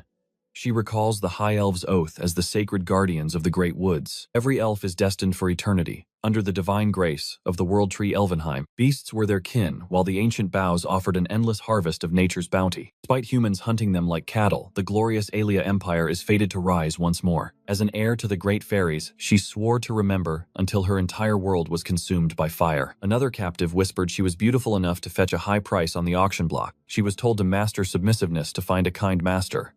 Instead, she received only brutal lashings and scraps. The other slaves mocked her. They thought her royal blood was a curse that only invited more suffering. Resistance had a heavy price. Yet Cirrus clung to the image of her elders, who always walked with steel in hand. Gripping a sword brought her peace. With every swing, she feels the pride of her fallen parents. Sadly, as the years bleed together, those precious memories begin to wither away. Only her mother's final whisper remains. Never let them break your noble spirit. Selin applauds her skills, begging to know her secret. She simply shrugs and tells him to practice harder. Selin feigns frustration, grumbling that every warrior gives that same boring advice. He shadowboxes clumsily, claiming he's a natural. Suddenly, a chilling voice echoes through the hall. They've been found at last. A shadowy figure demands the elf step forward. It's that wretched woman again, claiming it's time to meet her true owner. Talk about bad timing. Selin stands tall, hands on his hips, demanding to know who invited these losers. The thugs sneer, telling them to surrender quietly so they can clean up the mess. As a thug lunges wildly, Cirrus blurs into motion. Her blade bites deep into the lead attacker's throat. They swarm her, but she's a whirlwind of death. One spin, two stabs, three bodies hit the floor. The survivors tremble in fear. How can a mere slave possess such terrifying godlike martial prowess? Selin starts chanting support magic, but a projectile nearly takes his head off. The villains sneer that killing a nameless pilgrim won't cause any stir. Selin fumes, but Cirrus signals him to stay cool. He steps forward with chilling composure, assuring Selin she's got this. The soldier's ego takes a hit from her sheer audacity. Unleash Talcata, they shout. Looks like they brought their own secret weapon to this fight. A slave duel. The massive orc grunts in a gravelly tone. Talcata works. Talcata claims the elf. This is your destiny, he rumbles. Cirrus instantly senses the immense power radiating from him. The boss orders Talcata to capture her unharmed. Cirrus attempts to parry, but a savage hooking blow smashes into her shoulder. She barely rolls with the impact. This beast isn't just a brute, he's blindingly fast and dangerously powerful. While counterattacking, she deeply regrets, leaving her primary scimitar behind in the room. He evades her, prompting Cirrus to unleash a graceful acrobatic kick. The leader screams for Talcata to end this farce. Talcata's getting cranky. If he doesn't wrap this up, he'll miss dinner. He roars and charges once more. As they collide, he brings down a mountain-shattering strike, but Cirrus dives straight into the danger zone. The orc's face says it all, he's cooked. Cirrus ducks under the blade, locking eyes with the panicked monster. The moment his sword whiffs, she flashes a wicked grin and aims straight for his neck. Lucky for the orc, his armor holds. He can't believe this girl charged him like a total lunatic. Suddenly, Sillin yells to Cirrus, "Watch out, block those daggers." The mage starts his buff, but a soldier hurls a knife. Naturally, Cirrus leaps in to save him, but that distraction ruins the spell. Too slow, losers. The whole squad gets absolutely flattened. Wait. Sillin says it only works on undead. Run for it, this just buys us some time. Cirrus grabs him, kicks a sword away, and pulls off a crazy parkour move up the wall. The guards are screaming for blood, but then a new challenger appears, mocking their pathetic struggle. He's shocked Talcata failed to catch her, and now the true old monster of the battlefield arrives. This veteran has 70 years of combat experience. In a literal blink, he vanishes into thin air. The soldiers stand frozen. The sheer overwhelming gap of an aura user is absolutely terrifying to behold. The old man chuckles to himself. It's been ages since I played a good game of hide and seek. Sillin panics in the rush. We have to go back. Our weapons are still in that room. Cirrus warns him about more enemies, but Sillin knows a dagger won't cut it for this escape. They storm back in, snatch their gear, and use a stealth spell to mask their footsteps. But Lantis, the legendary swordmaster, is already prowling the hallways like a hungry predator. His aura senses everything within 30 meters. He smashes the door, stunned that a priestess has such power. A lackey asks if he lost them. Lantis snaps, "Shut up, search every single inch of this city." Amidst the chaos, Cirrus wonders if they should disappear into the crowded streets to hide. But Sillin shakes his head. That's a death trap. It'll only make things worse. Once the alarm sounds, the entire city will turn into a hostile zone against them. While sprinting, Cirrus realizes why so many pilgrims end up meeting their maker so early. And going back to that woman? Absolutely not. Seriously, man, what did she do to him? I'm not going back with this weak body. We need to find Lene, and we need her now. He prays for the goddess to guide them. Hilariously, this destiny spell was actually made for couples. Is it coincidence or fate? Under goddess Philinence, love becomes a path you literally follow. Even Sillin is sweating a bit. Using a romance spell for an escape awkward. It's working though. They start praising each other's insane skills like two old masters in disguise. They reach an open field. Sillin brags about his magic, but the mood shifts instantly. That bastard Lantis is already standing there blocking their path with a menacing grin. Cirrus warns him to stay back. This guy is definitely on a whole different level. Lantis thanks them for the warm-up, but warns them that running isn't an option anymore. Cirrus charges like a beast. Turning your back on a monster like this would be suicide. It looks like a direct hit, but Lantis teleports away, impressed by the slave elf's raw talent. Suddenly behind her, Cirrus is left wondering what kind of monster they've encountered. Sillin goes full power, stacking 6 different buffs onto his dagger. Time to show him who's boss. Lantis is baffled. A priest at bishop level, who the heck uses that many buffs on a knife? Sillin brags, "Don't let the looks fool you. I'm a certified legend from the Veseli region." Cirrus goes in swinging with everything she's got, but Lantis looks like he's just bored. Suddenly, her blade shatters. Sillin's victory celebration is cut short as the sword strikes home. Bastard is an aura. User Lantis is even annoyed he had to use his real power. Sillin realizes this is insane. A powerhouse like this has no business being in this dump. With that kind of aura, he could be a king anywhere. Why is he here? Using a swordmaster to catch slaves, that's like using a dragon's breath to cook soup. Sillin eavesdrops and realizes the truth. This man is Lantis, once a legendary knight of the Empire. Born to nobility, he mastered aura before turning 40. But Lantis harbored a dark, unspoken secret. His depravity began with elven slaves, and spread to the capital, eventually targeting nobles and ending his glory. Sillin finally understands where this vile monster has been hiding all along. It was pathetic seeing an aura user fall so low. He truly was as disgusting as the rumors. Lantis just shrugs, claiming a man has to survive even when times get desperate. He had vanished to this dump after being kicked out of the Tychon kingdom. Nearby soldiers realize that hiring such a powerhouse is a massive advantage for any merchant group. Lantis enjoys a life of luxury and freedom while burning through their endless supply of gold. Suddenly, Lantis targets Sillin, swearing to seal his holy magic before the priest can speak. Sillin is brutally struck down, yet he still begs Lantis to spare the innocent elf. While others fear Trick's rage, Lantis casually suggests they just find a priest to heal her. His gaze turns predatory as he notes that Sillin has quite a handsome face. The situation turns dire. Lantis grins, looking forward to a very twisted and unique experience. A massive hand reaches out, but a blade flashes. It's not our hero yet, it's Sillin standing firm. Despite the seal, he rises, refusing to let these monsters have their way any longer. Lantis is baffled. How can a man with severed tendons move like a beautiful living zombie? He decides they will simply have to hack off all 4 limbs to keep him down. Suddenly, an explosion erupts. Lepenhart arrives with total swagger, ready to make them pay for Cyrus. He strides forward with lethal grace, tossing his coat aside like a true boss. Lantis trembles trying to gauge this kid. A mountain of overwhelming aura surrounds his entire body. A panicked soldier identifies him as the man who originally bought the elf. Lantis snaps, realizing this is no ordinary brat. His survival instincts are screaming at full volume. He realizes the kid is an aura user. But how can someone so young possess such power? He looks 30 at most. Lantis draws his blade, excited to finally face a real challenge. Lepenhart sneers, mocking the old man for pretending to have any shred of knightly honor. He calls him a filthy pervert. Lantis lunges in a rage and Lepenhart meets him head-on. As the sword swings, Lepenhart starts punching the raw steel with his bare fists. Watching Knight is speechless. Our hero's presence swells, making him look 5 meters tall. It is a total clash of titans. Lantis writhes in pain while the soldiers watch in terror. One soldier warns the other that interfering now would only lead to a meaningless death. Sillin begins healing Cyrus, who wonders if Lepenhart has truly mastered mana at his age. Lantis struggles, realizing his opponent isn't just a mana user, he is a master of combat. Nothing makes sense.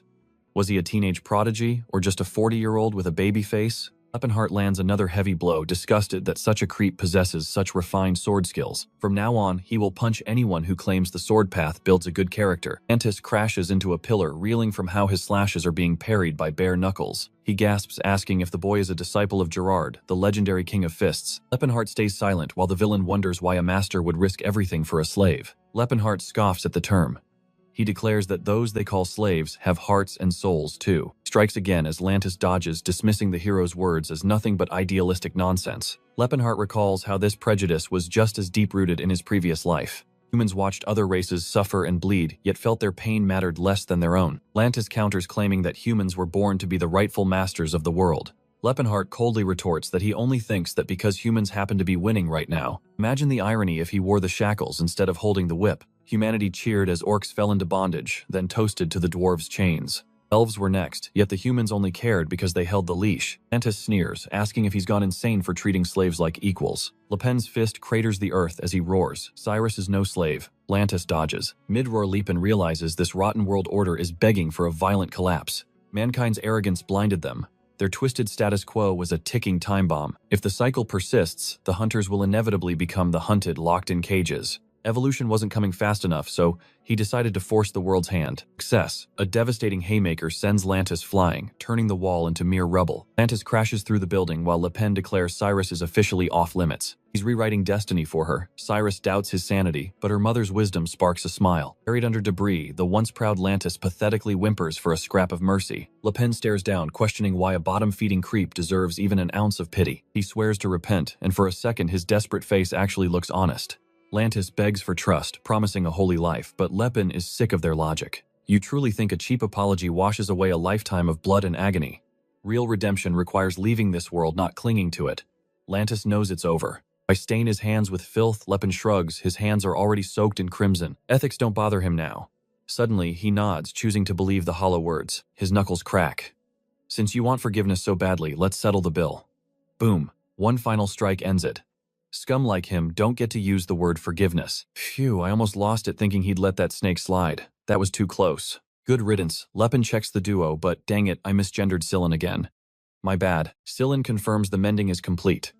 Meanwhile, a recovered Cyrus gazes at Lepenhart with concern. Our hero is low-key crying inside because she finally addressed him with actual words. The cowards try to bolt, but Lepen warns another step means a one-way ticket to hell. Paralyzed by fear, the goon spins around, suddenly eager to be the most helpful guy alive. Straight to the point, Lepen demands to know which puppet master is pulling the strings. He hesitates, but the cold steel of Lepen's blade suggests silence will be very painful. Who talks mercy while unsheathing a sword? Cut to a bunch of thugs begging to talk. Truth spills out, it's that slimeball Trick from the notorious Roll Merchant Group. He's hiding in a Zeppelin mansion.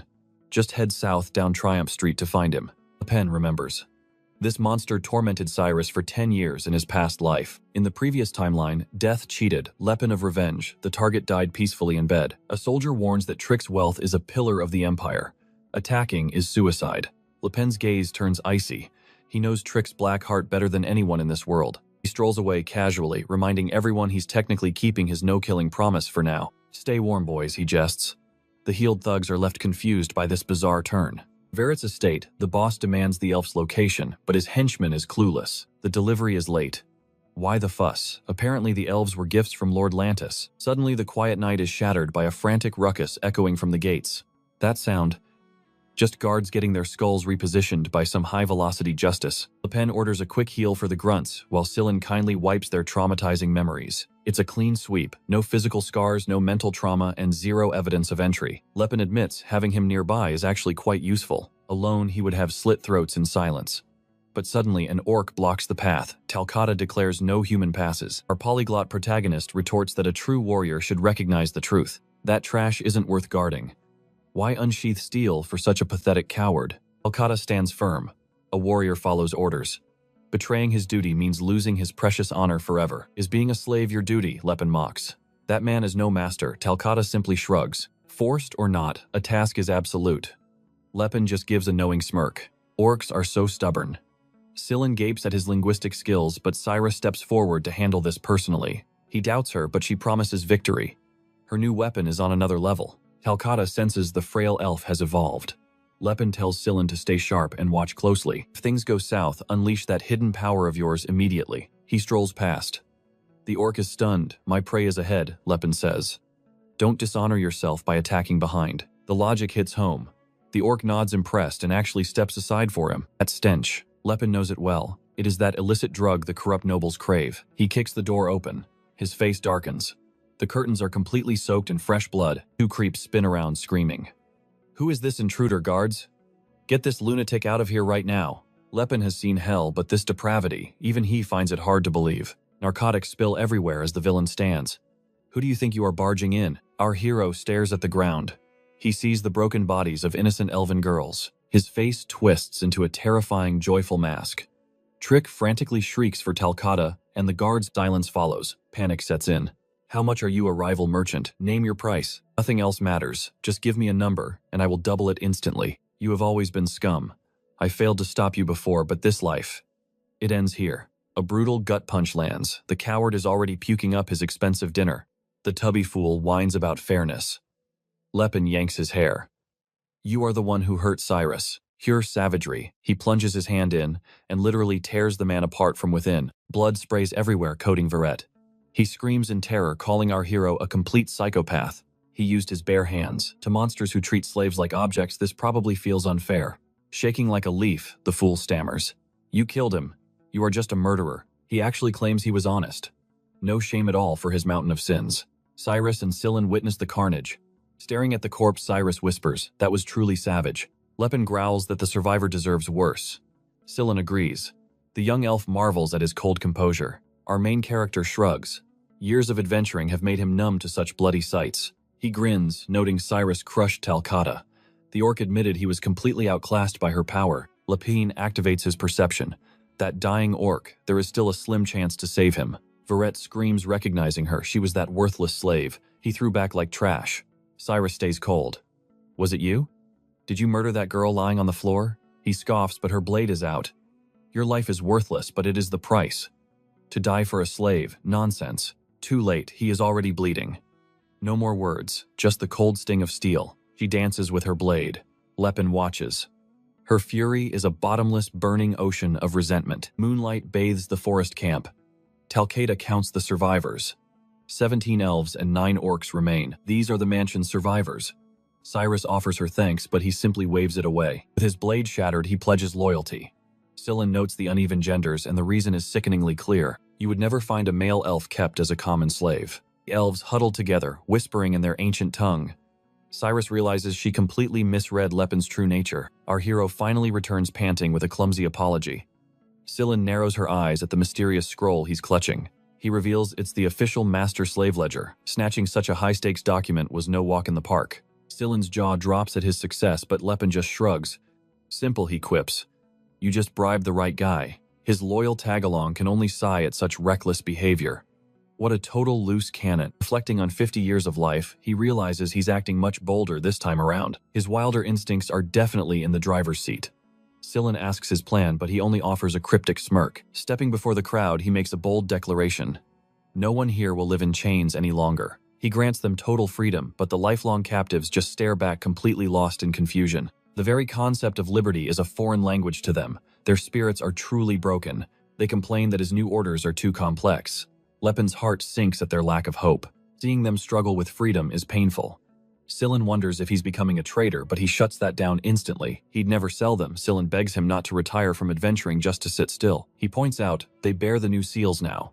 Trick's ownership has been wiped clean forever. It's a clever loophole to ensure these souls finally have a safe sanctuary to call their own. Without a home to go, to freedom feels more like a curse than a gift to them. Casting them out now would be cruel. First, he must rewrite their very mindset from the ground up. At Cybolt's trading post, the merchant is baffled. Why is his shop suddenly overflowing with Trick's former slaves? Lepin plays it cool, asking Cybolt to hide them and keep them safe for the time being. Tomorrow's headlines will explain everything, but for now, Cybolt is left completely in the dark. They must be hidden perfectly, or Cybolt becomes the prime suspect. The merchant is too terrified to even ask. Lepin tosses 100 gold coins on the table. Cybolt's eyes bulge. Did this kid just rob the Duke? He suggests a hidden facility outside Jeplin City. It's the perfect spot where no prying eyes will look.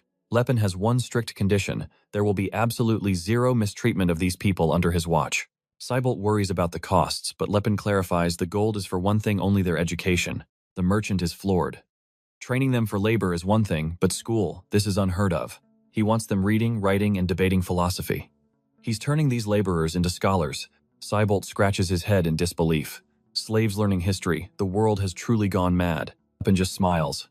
It's actually a brilliant move if you look at the bigger picture. High-skilled workers are more valuable, but Cybolt stubbornly believes these people are incapable of such complex learning. I'm the one with the gold, Lepin shuts him down. Just hire the teachers and keep your mouth shut. Efficiency doesn't concern him yet. Despite the weirdness, the merchant can't say no to that much gold. Finding scholars willing to teach non-humans is the real challenge. Most snobs wouldn't lower themselves to it. Lepin is 2 steps ahead. Even the most prestigious scholars can't ignore the sweet scent of cold, hard cash. Cybolt calls it pure madness. Hiring dropouts to teach slaves. It's a recipe for disaster in his eyes. It's a constant uphill battle with this merchant. Lepin clarifies he only needs them to learn the basics. Just the fundamentals. Finally, Cybolt grumbles and agrees, though he's certain this experiment will fail miserably. Believe it or not, this revolutionary idea of education has been whispered about in the shadows before. In the past, nobles crushed the idea instantly. They were terrified of what an educated lower class could do. The elite cling to their human superiority, but Lepin plans to flip that arrogance right back on them. Once these people master logic and literacy, the nobles' favorite excuse for oppression will crumble into dust. These laws were designed to keep other races ignorant and prevent any chance of a grand rebellion rising up. Modern humanity has conveniently forgotten that their peace is built on a foundation of forced ignorance and fear. Just wait until Cybolt sees the results. The sheer potential of these students will leave him absolutely speechless. If the merchant is half as greedy as he looks, he'll start educating his own workers for profit. Once this fire starts, it'll spread across the entire continent like a glorious, unstoppable virus of enlightenment. Those greedy merchants only speak the language of gold. To win, Lepinhard must rewrite the very reputation he failed to fix in his past life. Oh, you devious little genius, Sillin laughs, poking fun at our protagonist's terrifyingly sharp brain. You're a real rascal, aren't you? Back at the inn, the atmosphere takes a hilariously pathetic turn, as the legendary hero shamelessly begs Sillin for a few spare coins. He'd poured every last cent into Cybolt. Now broke Sillin offers to sell her new clothes, but Lepinhard refuses to let her sacrifice them. Suddenly, a soft laugh escapes her lips. He freezes, realizing it's the first genuine smile he's seen since rescuing her from those chains. Peace didn't last long. By the next sunrise, the entire city of Jeplin had descended into absolute screaming chaos. The news spread like wildfire. Trick the merchant kingpin and Verret the Karen family heir had both been brutally slaughtered overnight. The killer was a ghost. Every survivor found their memories scrambled into a hazy mess, leaving them clueless about the midnight massacre. 2 weeks later, our resident fanboy is busy praying for Finanz's divine protection as the party prepares to dive into the dungeon. A pillar of celestial light erupts amidst the skeletons. Cirrus charges in like a whirlwind, while Lepinhard tanks every blow, taking 0 damage. Wiping his brow, he realizes his newly formed Manadu is performing far better than he'd anticipated for this stage. The synergy was undeniable. Sillin and Cirrus were moving in perfect harmony, their combat styles blending into a seamless dance of death. Sillin watched him unsettled. How could a boy so young possess the cold, seasoned instincts of a veteran who'd survived 1,000 wars? At this rate, he'll surpass Street Ellen herself. But one question haunts Sillin. Why was this monster of a kid unheard of in history? Did he die before his time, he wonders? Lepenhard just shrugs, noting the Elysian Ruins house far deadlier beasts than the Fulton Wastes. They had reached their destination, the treacherous peaks of the Elysian Mountains, a place where the air itself tastes like ancient power. This was the key. To reclaim his lost magical throne, Lepenhard had to find it. Standing before a massive door, he whispers, "Found you." Sillin pales, warning him that the seal is top-tier high magic. "We can't just kick this down. We need a grand mage for this." Our boy just smirks. "Give me a few seconds. I'll whip up a little something," he says, as if casting high-tier spells was easy. "A few seconds? What are you talking about?" Sillin sputters, but Lepenhard just tells him to stay cool and watch the show. "In my past life, I was a warlock," he drops nonchalantly. The revelation hits the poor priest like a physical blow to the head. A martial arts master, an awakened aura user, a genius tactician, and now a warlock. The world's balance was officially broken. "Life is so unfair," Sillin groans, looking at his own noodle arms. "He's a priest who can't even grow an ounce of muscle." "So why the delay?" Sillin asks. Lepenhard explains that even with his knowledge, gathering this much mana into his young body takes time. It's a delicate process. Channeling the energies of the universe isn't exactly a walk in the park for a physical-type body. He begins chanting in a forgotten tongue, invoking the names of ancient elders. With a sudden groan of stone, the impossible door creaks open. It was the precision of a 10-circle archmage. Sillin immediately pleads, "Please drop the warlock act. You're scaring me, man." 13 minutes of intense chanting just to open a single door. Talk about a high-effort break-in for our former magic emperor. Lepenhard grits his teeth. The door is open, that's what matters. He'd come all this way for one legendary item, the Voice of Elysian. This artifact was the reason he'd reached the 10-circle peak before. But as they step inside, his face pales. The pedestal is empty. Nothing but a dusty old staff remained. On the trek back, Lepenhard is a shell of a man reeling from the impossibility of it all. Sillin tries to state the obvious. "Look, man, someone clearly beat us to the punch. It's a ruin, not your private locker. After all, ancient treasures are first come, first served. There's no reserved sign on the secrets of the mountain right." But Lepenhard knows Zoo. This ruin wasn't meant to be. Sillin tries to cheer him up, holding a strange piece of wood. "Hey, at least we found this weird stick. It looks pretty fancy." Cyrus recognizes it instantly, her eyes widening as she whispers its elvish name. Suddenly, the wood erupts with a terrifying green energy. It's the demonic bow of Nan, a phantom weapon that amplifies the user's focus into pure destructive force. This is no ordinary treasure. Carved from the world tree itself, its power is staggering. A single test shot completely disintegrates a massive tree into splinters. "Who in their right mind would leave this behind?" he screams. "Who was powerful enough to steal his prize and discard a legendary bow?" Sillin is floored.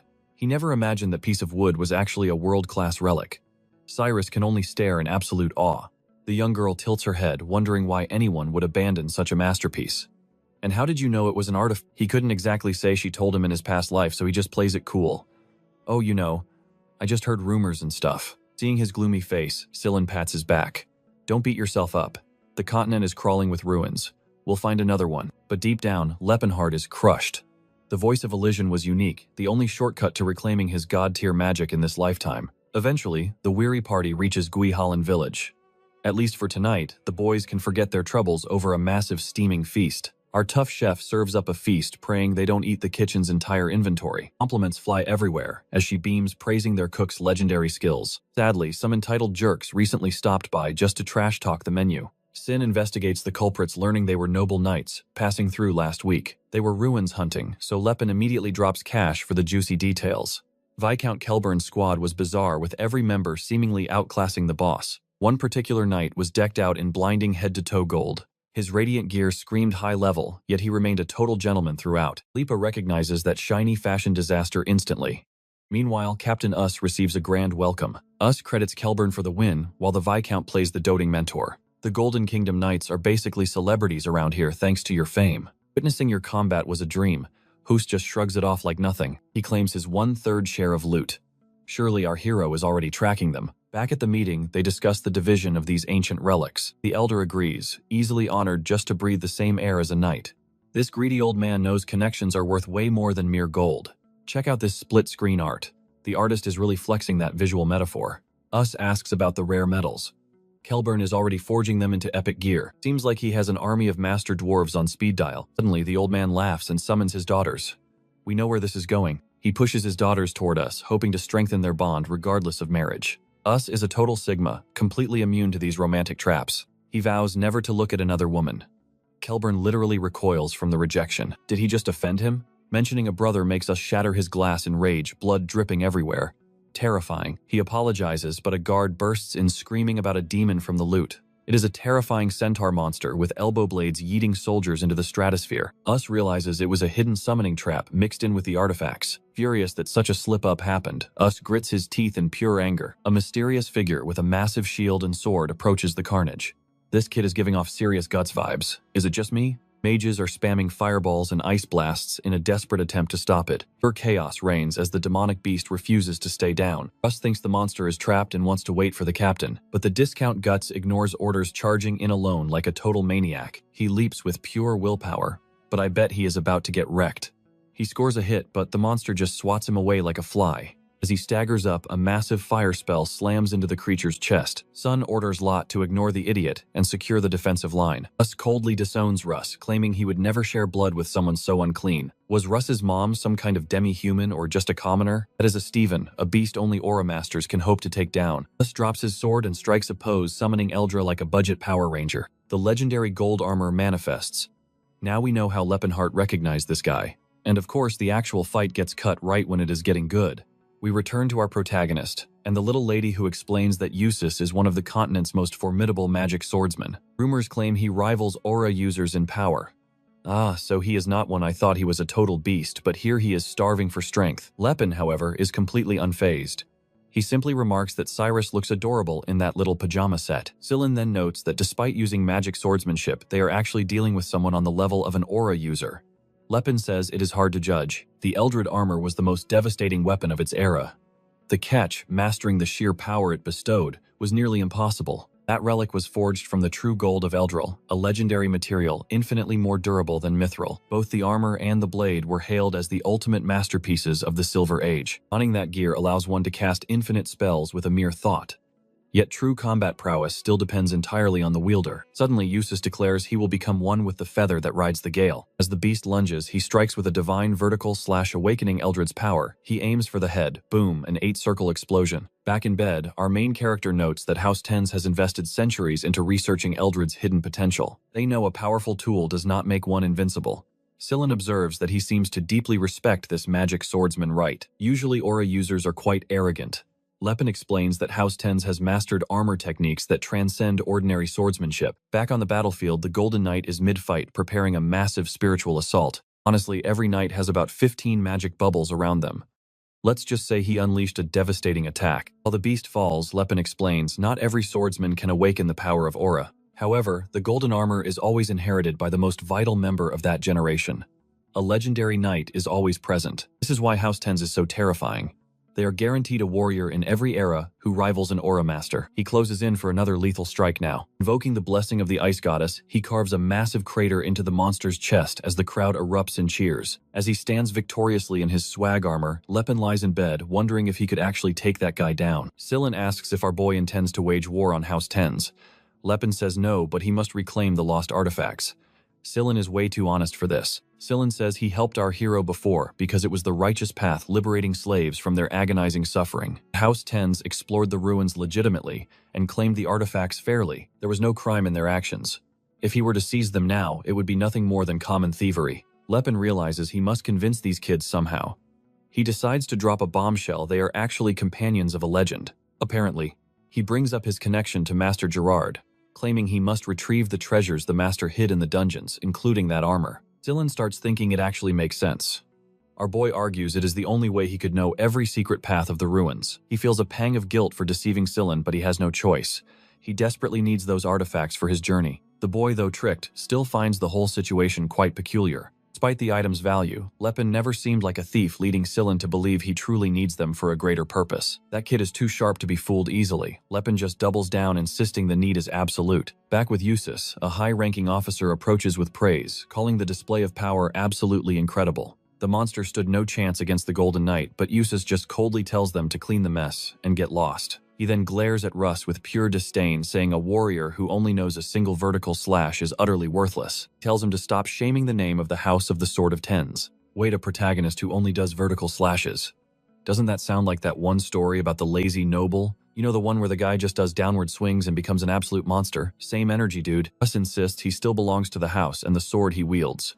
The next dawn there, he is again practicing his downward slashes. At least the guy has iron determination. In the morning, the others demand to know why he acted so stupidly during yesterday's raid. He continues his training, simply answering that his goal was to slay the demon. They call him a complete idiot. No one asked for his help. He should have just stayed back and waited for the captain. Russ turns around with fire in his eyes. I am of House 10s. If you have a problem, challenge me to a duel. I accept. I expected a real fight, but they just called him a bastard and scurried away like cowards. Meet Russ. He's powerful, yet he's mastered only one move, a single vertical slash and a breathing art. Wait, that's technically two. Regardless, any grandmaster witnessing that strike would call it a work of art. But outside of that lone technique, the poor guy literally has nothing else in his arsenal. Though the Tens may have lost their way as a noble knight lineage, even their guards are elite. Oddly, Russ's father claimed he had nothing to teach. Truth is the vassals forbade training an illegitimate child. The father secretly whispered that this move was a hidden fragment of the ultimate sword path. These motions were the key to awakening Aura, a legendary power lost to their bloodline for ages. I see. Despite the household's cold shoulder, his father gifted him the secret of the downward strike. Since that day, Russ has been on an absolute grind. Talk about legendary main character focus right. The irony, House 10s, once home to the world's strongest warriors, now has a useless kid doing nothing. The world mocks him as pathetic, claiming his very existence drags the family name through the dirt. In the window, Yu sneers, mocking that a basic attack will never reach the pinnacle of swordsmanship. It's a tragic state, especially since the other fragments of the sword's path have vanished into history. He calls his brother an idiot, yet watches him intently. Talk about a classic edgy rival trope. You pretend to hate him when he's near, but you're secretly rooting for him, aren't you, Sundar? Russ is out there screaming and exhausted while you're whispering from afar that the kid's a genius. Seriously, I can't tell if he loves him, hates him, or thinks he's a total failure.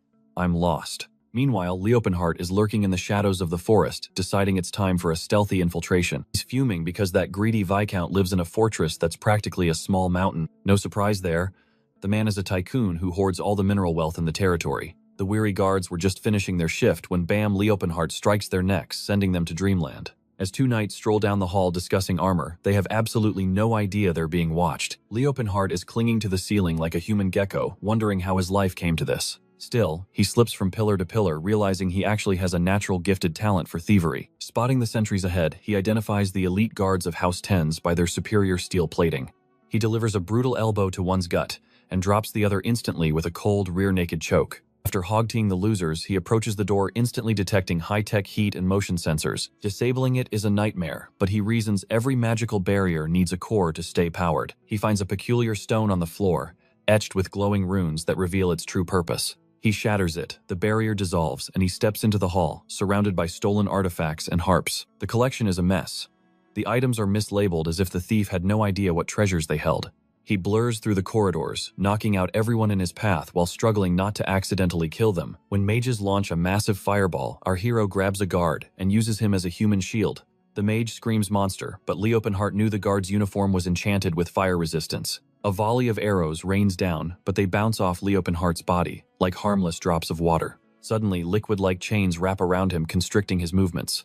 Even the legendary Leopenhart is impressed. The enemies realize they can't kill him, so they're settling for total immobilization. These knights are actually competent. Suddenly, the heavy sound of a shield slamming the ground echoes through the grand hall. Russ charges in, shouting about the Sword of Tens. Leopenhart just sighs at the kid's reckless stupidity. But the boy isn't stopping. He's coming in hot with that signature devastating downward slash. Leopenhart recognizes Russ from somewhere.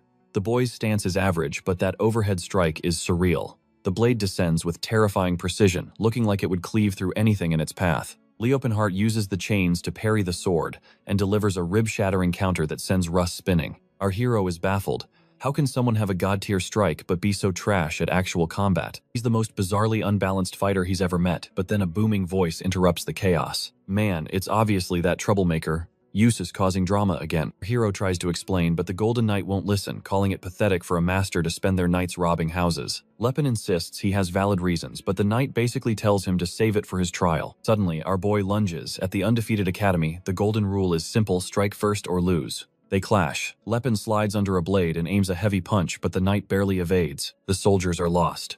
Why did the invincible Yusu stop his momentum in the middle of a killing blow? Both sensed a double death scenario. If neither pulled back, they'd both be breathing their last breaths right there. Suddenly, Yusus chants a weird spell, summoning a swarm of living shadows. Too bad for him, Lepin literally has every magic spell memorized. The flick of his cloak, Lepin shatters the darkness. Before the shocked knight can process this, he swings back into action. Once again, he dodges. Lepin weaves through every strike until bam, he connects a solid hit right into the knight's chest plate. Blondie's ego is shattered. How could a normal fist damage his legendary armor? He retaliates with a frantic elemental combo, screaming for the fire and ice goddesses to save him. Lepin realizes he's playing with fire now. Another massive explosion rocks the surrounding stone walls. Emerging from the smoke, he gets serious. This guy just casted a high-level material destruction spell. That's elite-tier sorcery. Eustace is losing his mind, wondering how this random thief counters every single trick. Usually only a master aura user could ever hope to trade blows with a knight like him. He unleashes a purple cloud of decomposition, hoping to rot Lepin right where he stands. Lepin just stomps, using an air shift to clear the path. In a heartbeat, they're face to face again. A direct hit. The bastard blocks with his blade, still doubting if our hero is truly an aura user. The mood shifts. Now he's certain Lepin is hiding incredible power, and he's ready to go all out. While dodging, Lepin grumbles about how annoying magic can be. It's honestly just playing dirty at this point. Back in his old life, he thought only sneaky rogues used tricks, but mages are even worse. Meanwhile, the other guards just watch the fireworks as the building literally starts to blow up. He wonders why our hero is holding back. Lepin is purposely hiding his true strength to protect his school. He can't let anyone link this clumsy heist to his master's prestigious academy, so he stays quiet. Knight is baffled. This guy has the speed and reflexes of a god, but no aura. He figures if he doesn't use his full power now, he'll lose. He commands Eldrad and Eldrin to awaken. Those must be his legendary gear. Suddenly, Lepin's survival instincts scream that he's in deep trouble. The knight charges with terrifying force. Strangely, Lepin just smiles and thanks the guy for being a true challenge. The blow should have killed him, but it hits an invisible wall. Lepin finally unleashed the Spiral Guard. Remember that tricky move his master taught. It took ages to master, but boy did it pay off. Blinding light erupts as a massive explosion swallows the entire battlefield. Boom, the smoke clears and Lepin is gone. The knight is left stammering, unable to believe he escaped. The Spiral Guard worked, but it nearly broke him. Battered and bruised, our boy barely managed to survive. He dives off the roof, plunging into the dark river below. The soldiers rush to their leader while the higher-ups scream about the stolen loot. They need a search party immediately. They can't let him get away. They say no one survives a fall like that, but Eustace knows better. A monster like Lepin isn't dead. Back at the inn, Cyrus bolts upright. She feels something's horribly wrong, and Scylla looks worried. She can't explain this overwhelming dread. Her heart tells her something terrible has happened to Lepin. Morning arrives and the hunt is on. Scylla complains about being carried by a girl like some fragile package. Elsewhere, a shady soldier pays off a street rat informant. The whole town is on lockdown. It's like a scene straight out of Attack on Titan. The mob roared from the rooftops, cornering the intruder. Trapped like a rat, they ordered her to disarm. Suddenly, Cyrus unsheathes a legendary bow. Then boom, a direct hit right to the face. Hu demands answers, but his subordinate apologizes, shocked by how insanely skilled these bandits actually are. Rest easy, he says. I'll take it from here. Cyrus then scoops Scylla into her arms again. Meanwhile, the poor guy is left wondering when Lepin's muscle-bound training hell will finally begin. Suddenly, a voice bellows for the blade of wind. That flashy announcer is back hype man style. Cyrus sprints off with Scylla. Ahead stands a floating knight clad in blinding golden armor and steel. A bronze elf recognizes him instantly. Andis sneers, curious why an elf carries such a high-tier blade. Right on cue, the fembuff activates, surging through him with the fierce courage of a lion. Andis realizes this ragtag group is far more dangerous than any common band of forest bandits. The girl blames Lepin for underestimating them. Suddenly, in a flash, Andis and Cyrus are face to face. She blocks the strike but is sent flying.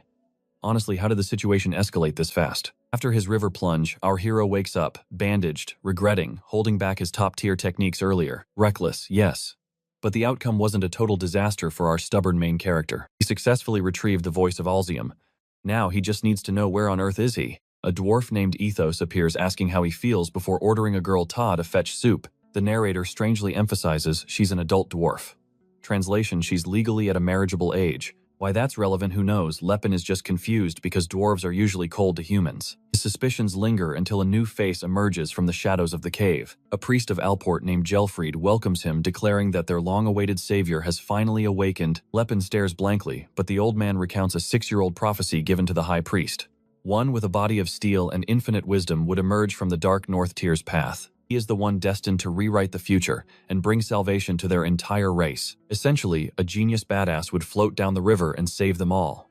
Prophecy 101, right? That was the legend told to the dwarves, and Lepin sees the desperate hope in their eyes. Alport is the divine god, the dwarves worship, the one who whispers fate through his prophecies. New prophecy appeared exactly when Lepin reincarnated, proving this god is actively moving in this timeline. It seems the deity is willing to bet on him again despite his failure in his past life. A truly generous god. Or perhaps one with a very specific plan for our hero. Lepin asks if they healed him solely for the prophecy. The dwarf won't ever doubt Alport's word. Later, the dwarf girl marvels at his recovery speed. He credits the suit she meticulously crafted. She looks at him with blushing eyes, asking if she should go fetch Gelfried for him. Looks like this dwarf girl has a thing for humans. She clings to his arm as they walk. Unlike orcs, dwarves kept their culture alive despite slavery because their specialized skills are irreplaceable. Among the oppressed, they alone hold the secret crafts that no human master can ever replicate. When knights demand gold, dwarves simply say they listen to the voice of the earth. Easy. These unique abilities granted them a sliver of status, allowing their society to function under the radar. Still, the younger dwarf girls are skeptical about this legendary savior standing before them. He's just a human, they whisper. Lepin ignores the gossip and asks about their current numbers. About 60, the clingy girl replies, noting the strange absence of any adult men in sight. Men are all forced into the mines. Lepin knows this is a cruel human military tactic. By keeping the families separate, humans ensure the men won't rebel, they just slaughter the women. The elder dwarf greets him again, pleased to see the savior is finally back on his feet. Just call me Lepinhard, he insists, finding the whole savior title a bit too heavy. Gelfried admits he doesn't know why Lepin is the chosen one, but those eyes don't see slaves. Lepin agreed that he respected the dwarves, but carrying an entire race's fate was a heavy burden. The old man sighed, admitting he had no idea why Alport chose a human as their savior. Still, he clung to the hope that their god's prophecy would eventually make sense. Exactly how this boy was supposed to save them remained a total mystery even to him. His only job was to assist the boy. Curiously, the savior didn't seem surprised by the title. Lepin just shrugged it off. After all, he'd already played this hero role once before. When he asked why they summoned him, the girl revealed the high priest requested an audience. That meant meeting Father Malin, Alport's chosen oracle and spiritual leader. Lepin couldn't help but grin. Malin was the same tiny dwarf who stood by him when the kingdom fell back then. Gald watched him intrigued. He didn't expect the boy to accept such a wild story so easily. He'd worried about how to convince a human who couldn't even hear the voice of truth. Yet here he was acting as if he understood the entire divine plan perfectly. Lepin just smirked, remembering how everything had crumbled in his previous life. Following Alport's original path would only lead to the same tragic ending again. Talking to the wise, Malin for a new strategy was his best bet. Soon the great forge loomed. Gald announced they were headed to the forge, accompanied by the clan's last warrior blood descendant. The small girl stepped forward, introducing herself as the one and only Telstal Hammer. The old dwarf noticed something. Lepin hadn't flinched at the mention of the legendary Great Forge. Must be that voice of truth thing, right? Our boy simply claimed he was used to it. The dwarf was baffled. How could this human know their secrets so intimately? Lepin kept his secrets close, but the moment was ruined when a fool burst in shouting for the savior. The elder asked the boy about his companions, an elf and a young boy. They were quite the striking duo, though my attempt at a joke totally missed the mark. They'd been dragged to Viscount Kelburn's castle. Cut to Eustace demanding to know what the bandits were hiding. He ordered his men to ditch their honor and use the most brutal torture to break them. The guards saluted, while Hyas realized that Elf's magic sword only belonged to high-order captains. Not only that, but the young priest possessed the holy power of a high-ranking bishop. He needed answers fast, but his soldiers were clearly amateurs at the art of interrogation. He stood there clueless, wondering how to extract information without making a mess. Hit too hard and they die. Hit too soft and they stay silent. Then the door swung open. It didn't matter how, they just needed results. Rento suggested a good old bash to the head. 30 minutes later, the guards were red-faced and exhausted, defeated by Silen's endless rambling monologue. It wasn't just noise, though. The kid was spilling every single secret they had. He'd already leaked that Lepin trained at Master Gerard's martial academy. He was a total chatterbox. Silen even bragged about the boy's insane training, asking the guards if they thought it was possible. 6 years of pure suffering, it sounds crazy, right? The guards were actually hooked, begging for more. He kept preaching to the old man, filling the room with massive, never-ending speech bubbles. When his voice started cracking, a guard even offered him water so he could keep talking. One guard actually felt bad, asking if it was okay to betray his teammate like this. Silen claimed he had nothing to hide. The guard pressed on, mentioning he was the Fist King's successor. If word got out about his involvement in theft, the team's reputation would be completely trashed. Silen snapped back. If that jerk cared about his reputation, he shouldn't have stolen anything. Now that they knew his life story, they demanded to know where the stolen artifact was hidden. Silen finally hit a wall. He couldn't give them that info because he honestly didn't have it. They were stuck at the house, and Lepin hadn't returned with the loot yet. The guards didn't buy it. Guards are convinced the crew must have had a fallback plan in case the mission failed. Sillin scoffed, claiming no backup was needed because Lepin is an aura user, a true monster among men. Failure is impossible for him. The guards exchange confused glances, wondering if this bizarre interrogation is even legal. This definitely wasn't the standard procedure they expected. Deep in the woods, Tyler's face is crimson as she watches our hero, who has already slaughtered a boar and fired up the oven. The man is a master of all trades, casually setting up the grill to prepare a feast for two. Hila's voice trembles as she asks if poaching in Kelburn's forbidden territory is truly a wise idea. Lepin dismisses her fears as trivial, his eyes reflecting a deep stoic resolve that leaves her utterly baffled. If he intends to liberate the enslaved races, he can no longer be shackled by the laws of men. Revolution, after all, is the ultimate crime against the established order. He tears into the meat, focused on recovering his strength, while Tilla stares in awe at his inhumanly fast regeneration. With a single sharp movement of his arm to the side, Forrest falls silent before an explosion of raw energy. Lepin stands tall, his muscles surging. He's back at 100%. Back at the fortress, Isus realizes it was no fluke. That boy targeted that specific artifact with deadly intent. That young man holds forbidden secrets. To understand why, we must look back to 1 month ago. A mysterious figure approached Usus the Golden Knight, challenging the heir of House Tens to recognize an ancient seal. One look at the crest and the blood drained from his face. It was the mark of the Silver Sages. The day Usus took his title, his father entrusted him with the darkest secret of their bloodline. The Silver Sages, legendary beings with the power to erase entire nations from the map. They are the keepers of lost magic and ancient tech, appearing only when the world teeters on the brink of ruin. In their hierarchy, even the most powerful kings are considered nothing more than mid-rank subordinates. Usus knelt in submission as he was handed a scroll ordered to plunder the ruins of Elysium for House Tens. He could claim all the gold and steel, save for the one relic the sage truly desired, the voice of Elysium. One failure would mean the absolute annihilation of his entire noble house. Usus is drenched in cold sweat when a sudden knock at the door shatters his terrifying thoughts. Varys and Rento report that the interrogation is finished, though the prisoner's story is almost too strange to believe. At the gates, a surviving guard trembles, his mind haunted by the nightmare he witnessed yesterday. 1 second, everything was calm, and the next, a human hurricane struck, plunging the world into darkness. He woke to see a lone man slaughtering 30 elite soldiers with his bare hands, and now Usus has captured his friends. The guard is paralyzed with fear, knowing that the monster is coming to reclaim what belongs to him. Suddenly, a chill grips his soul. There, standing on the bridge like a god of death, is Lepin. The horn of calamity echoes inside. Usus freezes, wondering why an academy student would possess such terrifying power. Why would the Silver Sages hunt an item belonging to a mere student from the Indomitable Academy? Sillin had already leaked Lepin's claim that the artifact was a divine inheritance left by his own master. Pieces are finally falling into place, leading to a chilling realization for everyone involved. Usus suspects a lie, yet the boy's holy power rivaled that of the legendary Philinance himself. A youth with such overwhelming sacred energy couldn't possibly possess the guile to fake a divine aura.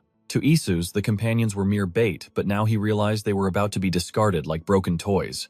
How could he hope to catch the elusive Lepin now that he had vanished into the shadows? Not even the full might of House Tens could recover the voice of Elysium once it was lost. His spiraling thoughts are cut short by a thunderous explosion, rocking the very foundations of the bridge. He looks out to see that familiar oppressive aura our hero has returned to claim his comrades from the lion's den. Flames engulf the battlements, as the knights scream, desperate to defend the pride and power of House Tens. Soldiers roar that today will end differently, but Lepin's gaze is cold as he echoes their sentiment. This time, there will be no mercy. Usus sends his top enforcers Rento and Varys to meet the coming storm. One strike from our hero, and these losers go flying like discarded garbage. He gives a warning: metal armor is useless against a true aura master. Suddenly, the priest starts spamming divine prayers and buffs fly everywhere like crazy. Lepin weaves through, delivers a brutal face punch, then casually decks another guy. The onslaught continues with elemental arrows. Lepin mutters, mages truly are absolute scum. Someday he'll have to wipe these annoying glass cannons off the map for good. An upward swing deflects the magic, scattering them. Mages crumble when they're scratched. Next, target the priest. He gets a friendly backslap, a choke, and a smack. They cry cowardice while he chuckles. It's 50 against 1, yet they complain. Lepin knows the priest meta: you have to knock them out fast. The more pain they feel, the more blessings trigger. Constant hitting is counterproductive. They attack with everything, yet he stands unmoved, with arms crossed like stone. The realization hits them hard. This monster is nothing like the man from yesterday. Commander snaps, screaming at Russ to join in.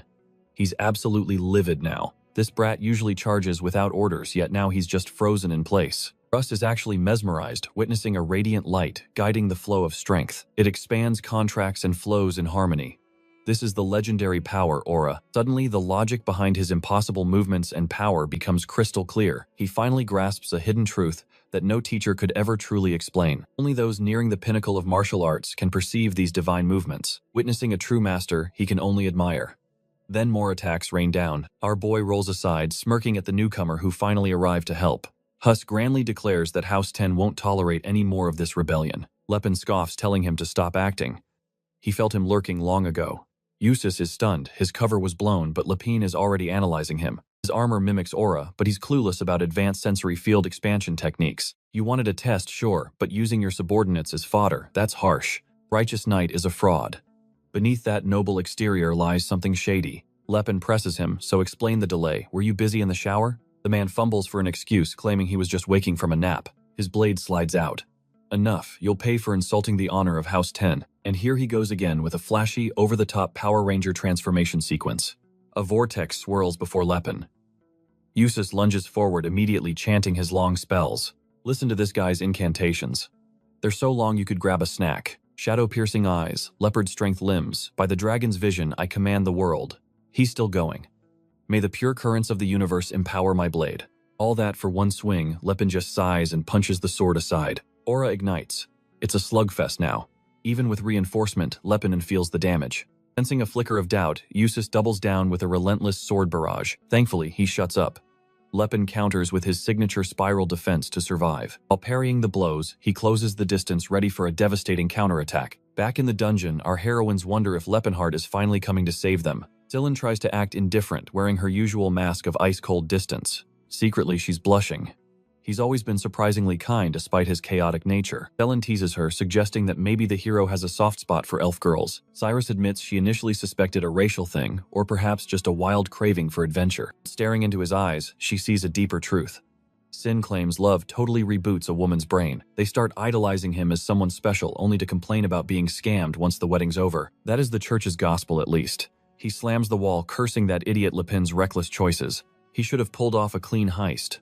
Why drag the entire squad into this messy disaster? Cyrus points out that, honestly, he has managed to handle everything quite impressively so far. The redhead snaps that he only agreed to help to stop Lepin, not watch this moronic move. Cyrus observes that he is actually a remarkably level-headed and mature young man. The brat retorts that he is turning 20, making him nearly the same age as Lepin. He is floored. She assumed he was 20 years younger than Lepin, not just 3. Amidst their bickering, Tilla bursts in, introducing herself as the one sent to rescue Leopenhart. Cyrus is baffled, asking if she is a dwarf. Tilla just tells them to save it for later. Stillin notes that for a supposed dwarf, only her pointy ears seem to fit the description. While rushing up the stairs, Cyrus mocks him for only noticing the ears on a real dwarf. What an innocent kid. Suddenly, a soldier appears, screaming about how these cockroaches escaped their cell. In a flash, Cyrus delivers a devastating thick-thighed knee strike directly into the guard's face. Tilla rolls in smoothly, parries the human strike, and yeets him violently across the entire room. Sillin is stunned by her raw power. Tilla shrugs. Dwarf strength is just built different. She chucks a flare outside. The sky explodes, and our hero knows Tilla has successfully cleared the path. At that moment, Yus realizes the whole situation was a trap. Lepin ignites his aura, grinning wickedly. Why would I bother with the front door if not to draw every eye in the building? But the hype grows because Lepin was still holding back. He lunges with a lethal sword strike. Our hero slips the blow and aims for a face shot. The villain blocks, swearing he won't fall. Now Lepin is advancing relentlessly, suffocating the enemy with a barrage of high-speed, heavy punches. His fist craters the earth just as the foe attempts a sneaky shadow strike from behind. Lepin sidesteps the ambush, coming up with a soul-crushing uppercut directly to the gut. Lepin instantly senses something off. The body dissolves into shadows, as clones suddenly swarm the battlefield. As a magic prodigy, Lepin knows these flashy illusions are nothing more than child's play. He just needs to track the real energy. Despite his skill, Eustace cannot handle a true aura user. The clones toss their blades skyward and begin reciting a synchronized dramatic villain monologue. In a second, Lepin is face to face with the real one. Found you, he buries a fist in Eustace. Eustace is terrified. Lepin's dual mastery makes this look easy, yet the bastard refuses to quit. He prepares a desperate move, shouting about his house's honor, while Lepin calmly triggers Spiral Guard. Another speech. Spiral Guard. The cycle of perfect defense remains unbroken. You already know the drill, Spiral Guard. My god, is this repetitive loop ever going to end? Eustace screams, demanding to know what cheat code reflects everything. Lepin says normal users cannot do this. It is not just about difficulty. The technique is extremely lethal for the person using it. Most create a uniform barrier, but Spiral Guard spins aura and body into a violent hurricane. Normally it would pulverize a human, but Lepin's body is forged like legendary divine steel. It drains massive amounts of aura, but in exchange it creates an impenetrable absolute defense. Eustace demands to know his patron. Lepin casually points toward his assistant standing nearby. That disrespect pisses him off even more. He instantly commands Eldred to awaken once again. The enemy unleashes a final boss move, Light of Eldril. Even Lepin's expression turns deadly serious. To survive this, he must unleash his strongest trump card, the Horn of Destruction. No more playing around. This time, he is ending it with one final massive strike. Boom! The quad-layer Calamity Horn strike explodes. The fortress trembles as that fist shatters both blade and armor. Use is reeling from the sheer impossibility of that skill, yet the stubborn ox refuses to yield. He sees the shockwaves rippling like a stone in a lake. Instead of dissipating, they converge into one devastating point. His pride screams against defeat.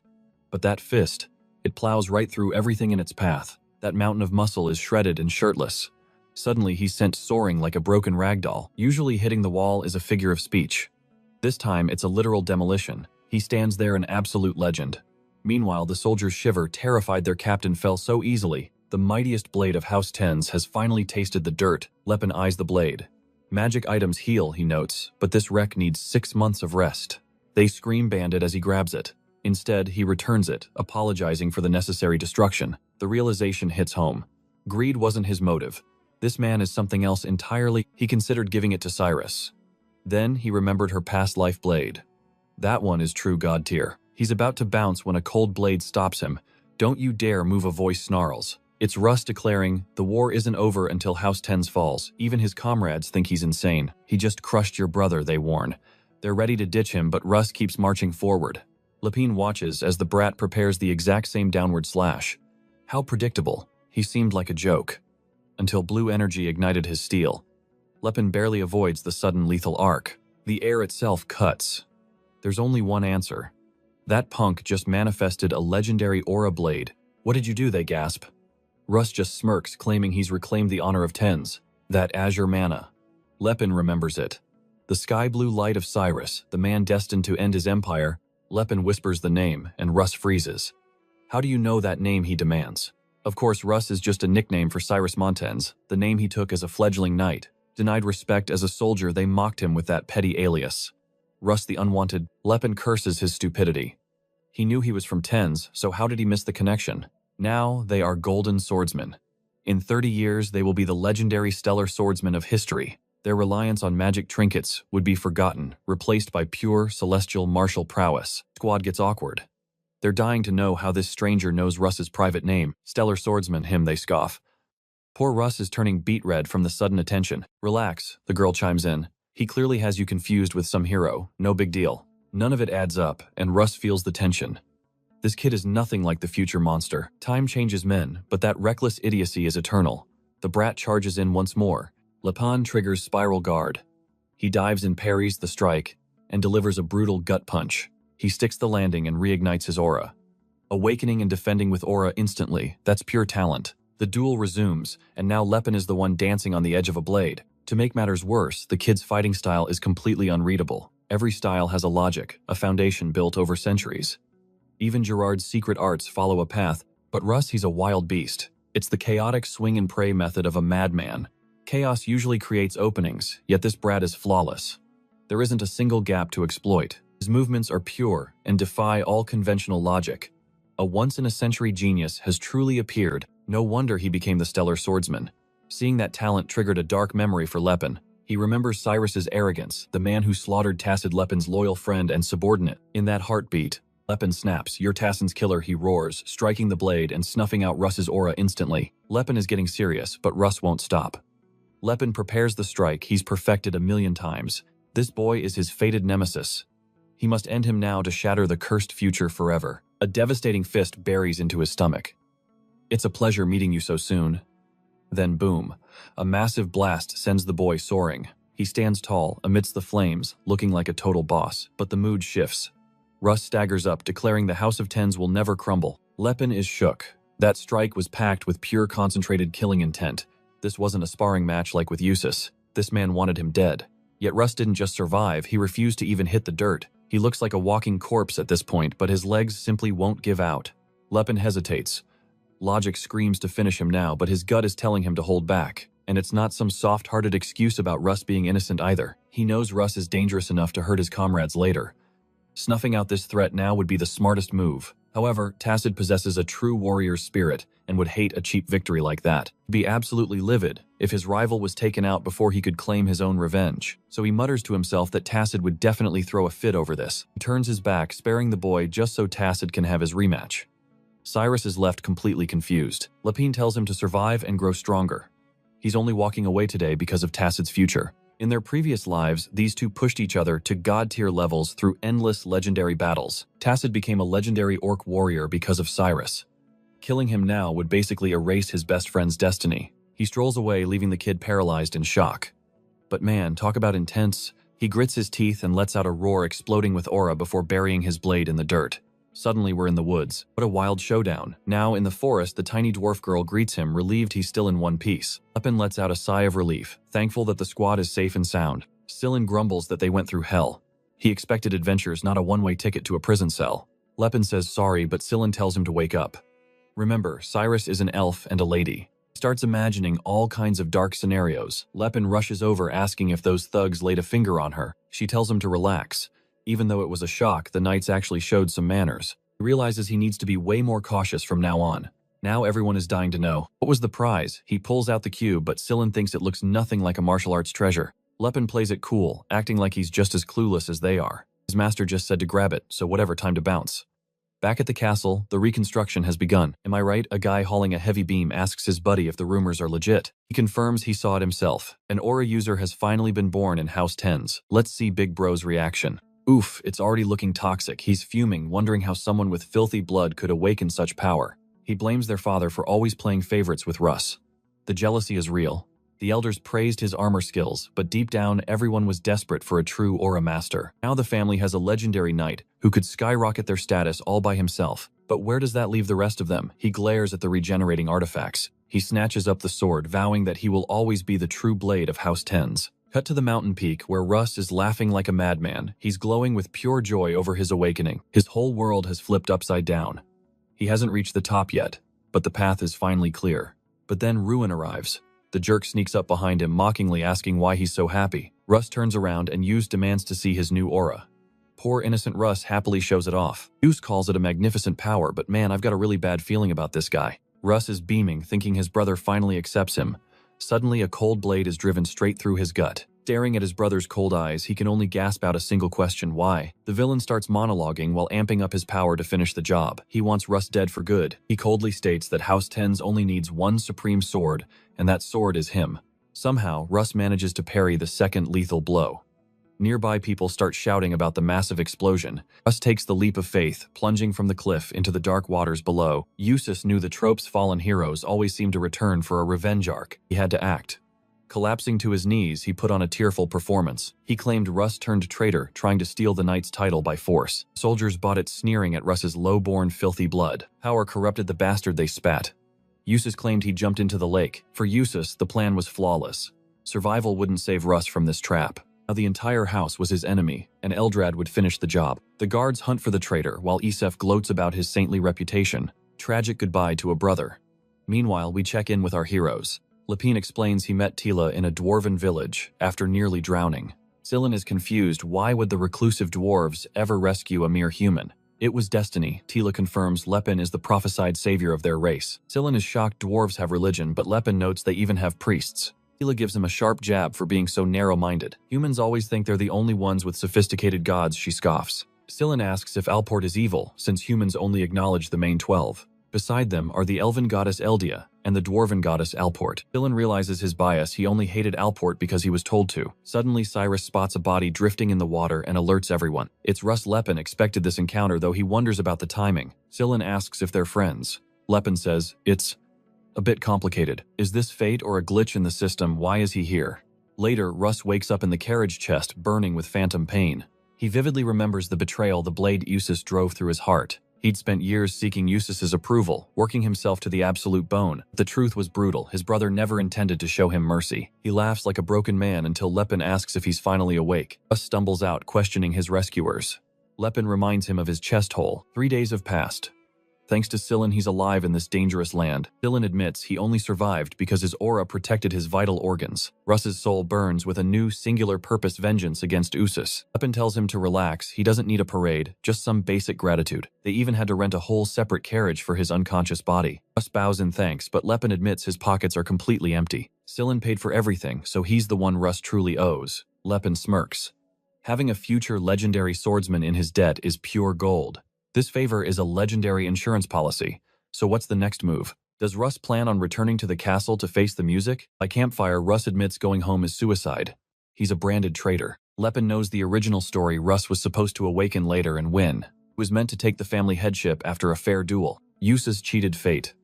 Now Russ looks at Lepin with a new determination. Branded as a traitor by House Tens, he has nowhere else to go. He asks to join the party, offering his blade to the man who saved him. He is desperate to settle his heavy debt once and for all. As a family exile, he can only help by becoming a servant. Lepin hates the idea. He tells him to stop. Russ should just take some gold and vanish. They are total strangers, but the kid knows Lepin is the successor of Geared. Lepin remembers the past life where Cyrus was a continent-striding monster. A branded traitor with no titles has a hard time surviving now. He is stuck with this choice. Remember how we left off at that water rescue? Declared his loyalty, wanting to join our main character's party forever. He gives a dramatic speech about following the protagonist until his sword finds purpose. Lepin is panicking. Why is his legendary old master following him like a lost puppy? He is destined to be terrifyingly powerful. Recruitment is great, but other legends like Alex von Howland are still just toddlers. Aside from Tessin, only the Jade Light Mage is left on the board. He wants that bastard nowhere near him since Jade Archite murdered his elf companion. He agrees to a partnership, not loyalty. The guy is stunned. Lepin is only 23. Inside the castle, a subordinate grovels before the powerful Silver Sage. A purple shadow looms, expressing pure disappointment in the failed mission. Was the task too hard, or is this Golden Knight just complete trash? The boy shivers under the insults, forced to swallow his pride and apologize again. Mages can't teleport, but this being projects a terrifying apparition into his private room. It proves the Silver Sage's overwhelming might. He begs for mercy for his family. The mage warns that the Tennis family's future is looking dark and violent. As he begs, his soul literally cracks. Tessin, in the hero's body, feels zero pity. No wonder that fool lost his high position to his brother. Suddenly, a messenger announces that Duke Islander demands his presence. The Duke questions the seal, acknowledging his genius mana awakening at 20. His mastery over a vast library of spells was truly incredible. His prophetic vision made him the ultimate shield for all of humanity. That is how he earned the prestigious title of Silver Sage so young. Basically, he holds power because of his future potential, not just his current skills. Tessin bows in apology, and the Duke decides to skip the heavy punishment. He warns Lord Tezeron to be careful before dismissing him from the room. Did he swap names for everyone, or does the Duke know the truth? We learn the Silver Sages are shadow guardians capable of erasing entire empires. The problem for Tesserin is his current low rank within the Order. The road is long, but the chilling Demon King has been reborn. With an iron body and a genius mind, he is an unstoppable threat. He must be crushed before regaining his power. Losing that artifact was a disaster, yet hope remains. The Demon King's new brain is apparently quite slow. Wow, talk about a self-burn. You are calling yourself a dummy. He needs more power, and finding the voice of illusion is the first step. He will hunt the 4 godly artifacts to finally execute that bastard Lepin Heart. While the villain gets lectured, Lepin is napping while cat girls pull his wagon. Reskin is completely baffled by this bizarre group of misfits. It is definitely not normal. They even use lottery drawings to decide on basic chores. It seemed fate always had Lepin losing. Leading the way, he barked, "Hurry, Ruskin, we've got dishes to scrub." Ruskin sighed. "Lepin, why are you doing the manual labor?" "Just let the slaves do it," Lepin replied. "Society sees slaves, but I see something far more important." To him, they were brothers in arms.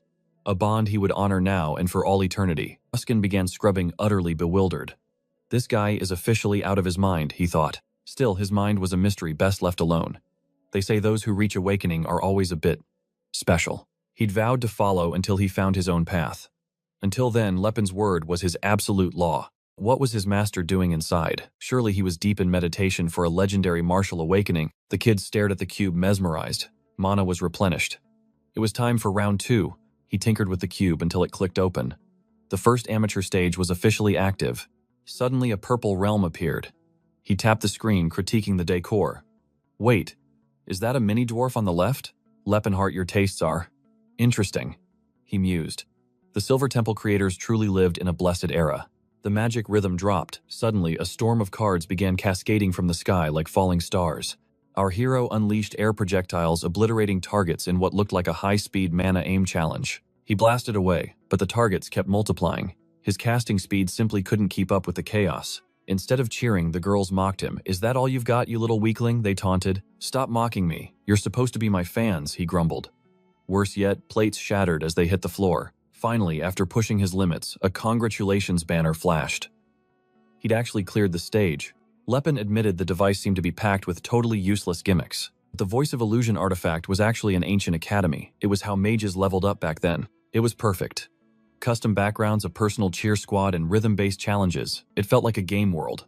It seemed like pure fun, but every win secretly boosted his magic mastery to legendary levels. One thing was certain: the Silver Era mages must have absolutely hated studying to invent something like this. It's a tragedy. Only one exists. Now fired up, he wondered if even Tesserin could reach peak magical power. Naturally, he knew he could never truly rival the legend he once was as Lepinheart. Selen called out as they neared their goal.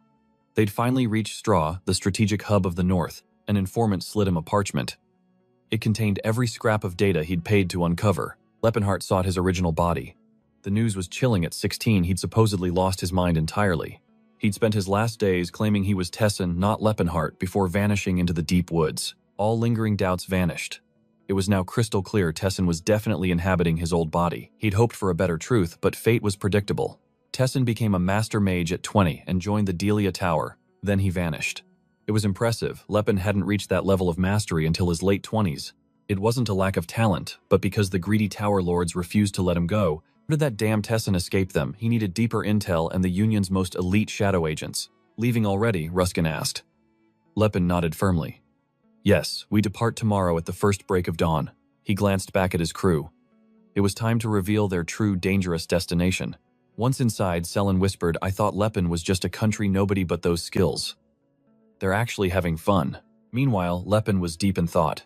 Could he really lead these people into the Great Forge? He looked at them, his true allies. "Listen up, everyone. There's something we need to discuss. From this moment on, our destination isn't just some dusty ruins of the Silver Era." "Wait, aren't we heading to the mountains?" Ruskin asked. Lepin nodded. "The route stays, but the objective has changed." But before that, he had to reveal his ultimate dream, the true purpose behind his very existence. "I refuse to see elves, dwarves, and orcs in chains. I'll make the world see the truth." "I see. My goal is a world where slavery is extinct. That is my final destination, my ultimate vow." Ruskin was floored. "Whoa, buddy, slow down. You want to just set them all loose in this wild world." Lepin argues they are souls with hearts, not beasts. The term wild is reserved for animals. Ruskin yields to the logic. Seeing that prejudiced knight advocate for equality is definitely bizarre. Selen just beams. "That is classic idealistic Lepin for you. Can a red-haired hero truly flip the world?" He says yes, despite her disbelief. His ambition dwarfs mere emancipation. Lepin says his gaze is fixed on a much higher peak. He will wage war against the entire world. Selen pledges her blade to his crusade. Between that handsome face and crazy goal, Ruskin is baffled, but he's in. Is he serious? Selen doubts the dream's reality, yet she can't help but believe. At the end of the day, treating sentient beings as property is just plain wrong. Finding a comrade with such a legendary world-spanning vision is a 1 in a million chance. He starts hyping the perks like meeting beautiful demi-human women while spreading forbidden knowledge. Wait, what kind of game is he playing? Lepin's smooth moves are getting suspicious. That knowledge breeds enemies, but Selen will cut down anyone who dares oppose him. Ruskin has already sworn his life. Whatever path the master chooses, he will follow blindly. Spoken like a true thick-headed knight. Our protagonist can't help but be impressed. "Zip it," he warns.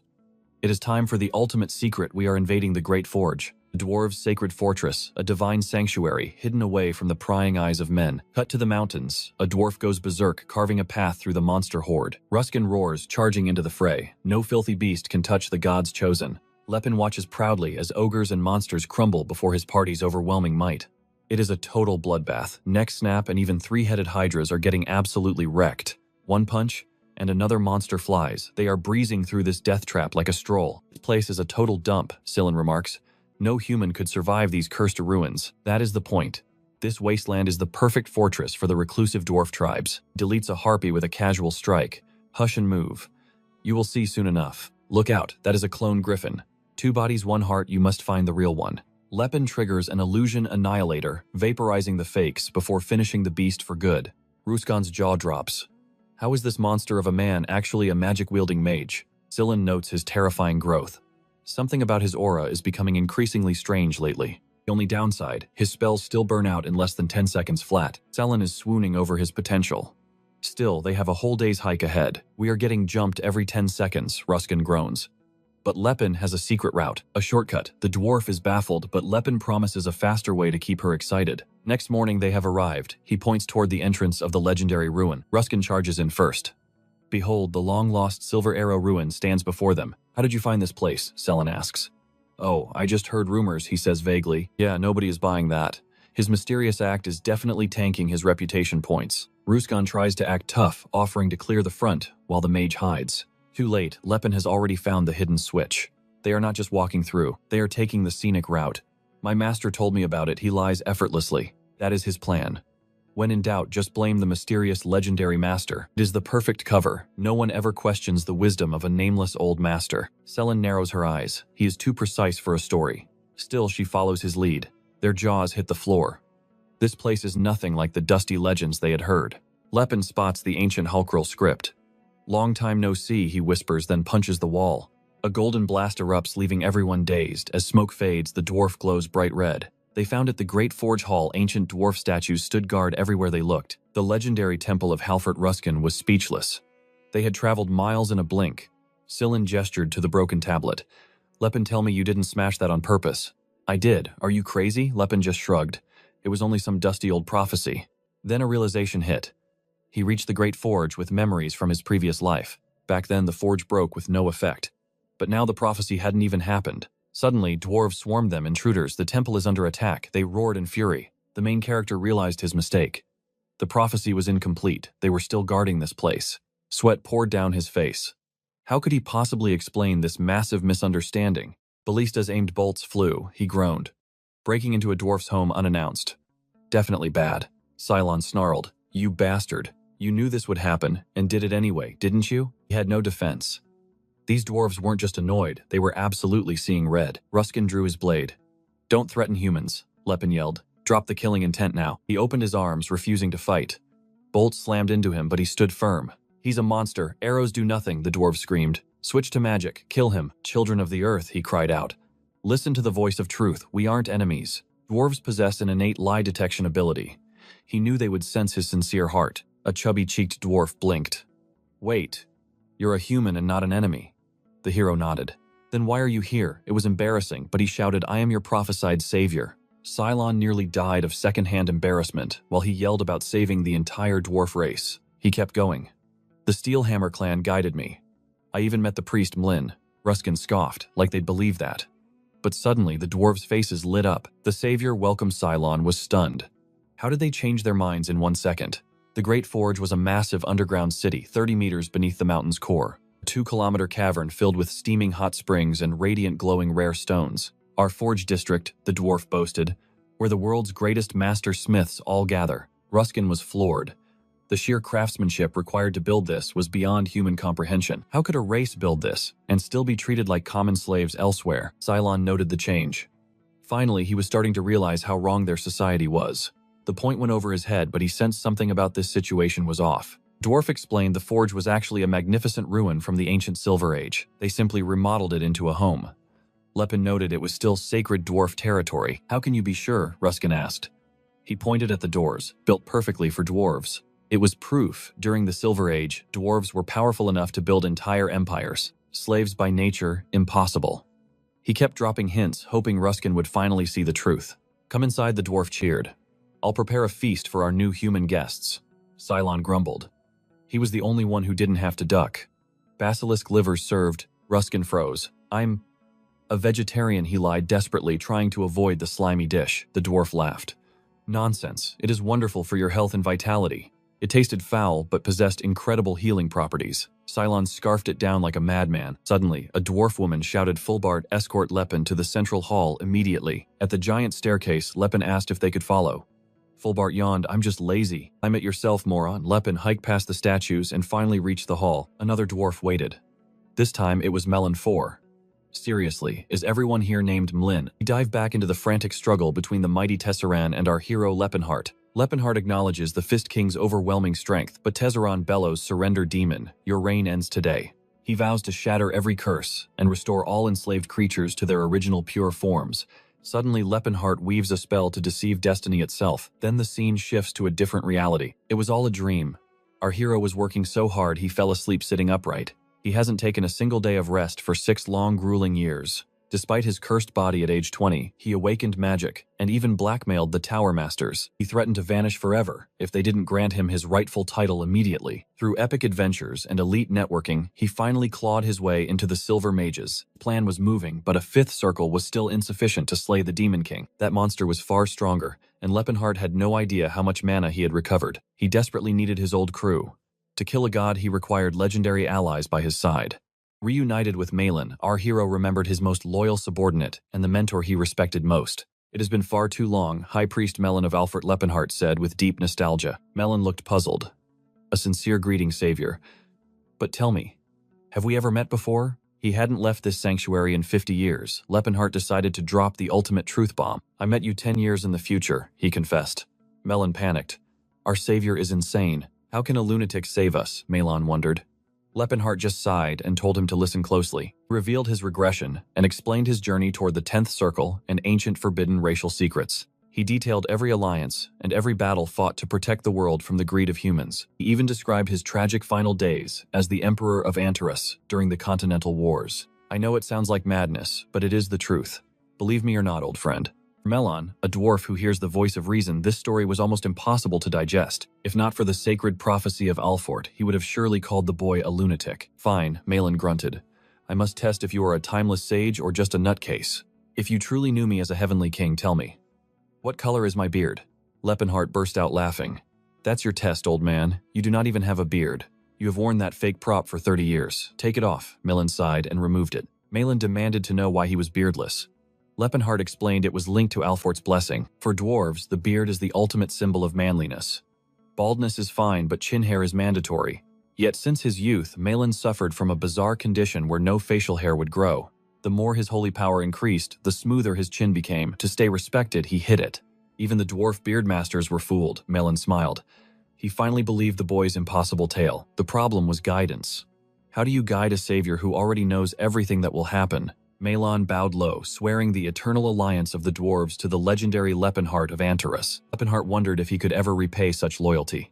Stand up, Melon. Those words are unnecessary. He needed Melon's wisdom now more than ever. After all, he had already failed once before. Once tried to solve everything with raw power and lost everything.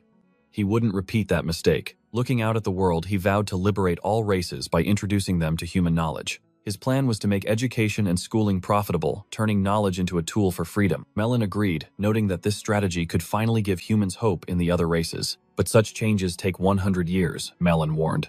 We live long, but your human life is short. What will you do when you grow old? Melon asked.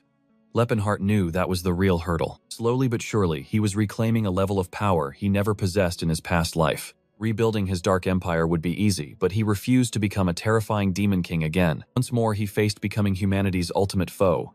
Would the rivers of blood flow again? He asked if Mechlin truly grasped his impossible dilemma. Mechlin sighed, claiming the young hero was still naively underestimating the weight of the entire world. Confusion clouded Leppenhart's face.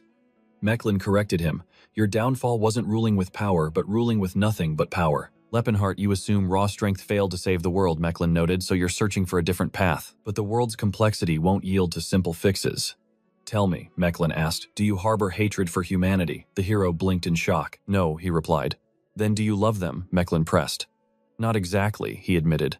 Mechlin nodded. Now it all makes sense. In every tale told, he lacked a single human ally. He honored every other race while cold-shouldering his own kind. Still clueless, Leppenhart listened as Mechlin pointed out the obvious. Not one human served in Antara's empire, not even in the ranks of the military. Leppenhart argued, it made no sense to force humans to fight their own blood. Mechlin countered, asking why they weren't given administrative roles. I couldn't trust them, Leppenhart confessed. Elves and dwarves possess longevity and aren't so easily tainted by corruption. He kept spinning excuses, praising the dwarves for their ability to hear the voice of truth. They were simply too difficult to deceive. Mechlin chuckled. Humans lived within the empire, yet they were barred from the army, the bureaucracy, and even the smallest political circle. They were effectively stripped of all rights. Leppenhart shrugged, claiming everything functioned smoother without humans, so why bother including them? Just lock them out, he said. Mechlin smirked. And there it is. You really did act like a true demon king. Leppenhart froze, repeating the words in disbelief. Me. A demon king. Mechlin explained that being a demon king isn't just about slaughter and maniacal laughter. To the gifted, it's something much more subtle. You were a godlike entity who ignored the world's reality, listening only to your echoes. That, my friend, is the essence of a demon king. Still, Mechlin added with a wink, sitting on that throne with a beautiful elf by your side. You certainly had style. Mechlin acknowledged that while Lepenhart was a kind ruler, he was undeniably a demon king at heart. What baffled Mechlin most was why he hadn't said this in their previous life.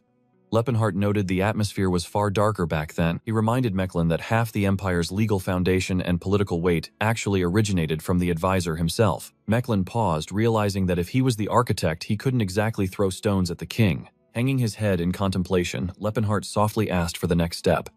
What should they do now? Mechlin explained the fatal flaw, turning history into a war of humans versus everyone else. Humans thrive on competition and conflict. The other races should have stayed in the shadows. For now, he advised Lepenhart to temper his grand ambitions. It was solid advice, but Lepenhart felt more wounded than helped. He arrived seeking a plan and left with pure emotional damage. Outside, a massive dragon let out a deafening roar. Dozens of dwarves were desperately straining against 50 thick capture ropes. Ruskin leaped into the fray, unleashing his 7-cut destroyer, but the beast barely seemed to notice the strike. Even mimicking his brother's legendary techniques failed. Cyrus launched a shimmering nylon arrow, but the dragon's scale was simply too immense. Despite the thunderous impact, the monster stood tall. Suddenly, a voice rang out, calling for the legendary warrior Catamite. A dwarf wielding a colossal axe soared through the air, cleaving the dragon in two. Apparently, for dwarf size is just a number. Ruskin stood frozen in awe. He never imagined a dwarf could wield such overwhelming aura. Silent pointed out 2 more aura masters nearby. The humans were stunned. This forge held enough power to topple an entire nation. 1 month had slipped by since they took up residence within the heart of the Great Forge. Despite the jarring cultural shifts, 30 days was plenty of time to adapt to their new underground life. The 3 Aura Masters remained a shock, while outside the blizzards intensified, making the search for food a grueling struggle. Suddenly, the mood shifted to celebration. Silent was cheering at the top of his lungs. He had finally grown 1 whole centimeter. "I'm a legend," he boasted. Meanwhile, a dwarf watched from the shadows, confused why anyone would celebrate becoming taller. "What strange creatures," the dwarf muttered. "Do they truly believe that height is a virtue?" Bill explained that for a dwarf, gaining a centimeter in width was as glorious as a human gaining a centimeter in height. They exchanged awkward glances before turning their attention toward the massive steel tower piercing the center of the forge. Within that tower lay the Eldermar stones, the forge's heartbeat. At its deepest core burned Magram, the artificial sun. Lepenhart stood before the roaring heat, marveling at the lost technology of the Silver Age. It was truly beyond compare. Centuries of war and slavery had erased so much ancient knowledge from the elves and dwarves. Yet this sanctuary stood as a testament to their former glory. And Lepenhart hadn't come here just to admire the view. His hurdle, Tazarin's legendary physique, the Fist King's body, stubbornly rejects mana absorption. Capacity won't budge. The solution, utilizing Magram to forcefully evolve this flesh into a magical vessel. In his previous life, he endured hell to master a power deemed only fit for gods. Through that agony, he birthed the 10-circle ultimate magic, known as the nuclear explosion.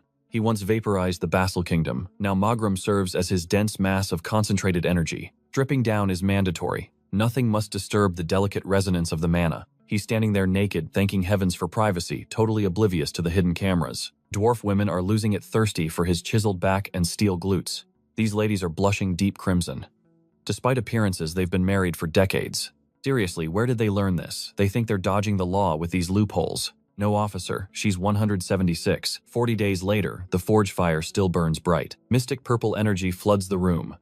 Our hero is transcending his former limits. He's chanting about the will of the north and icy mists.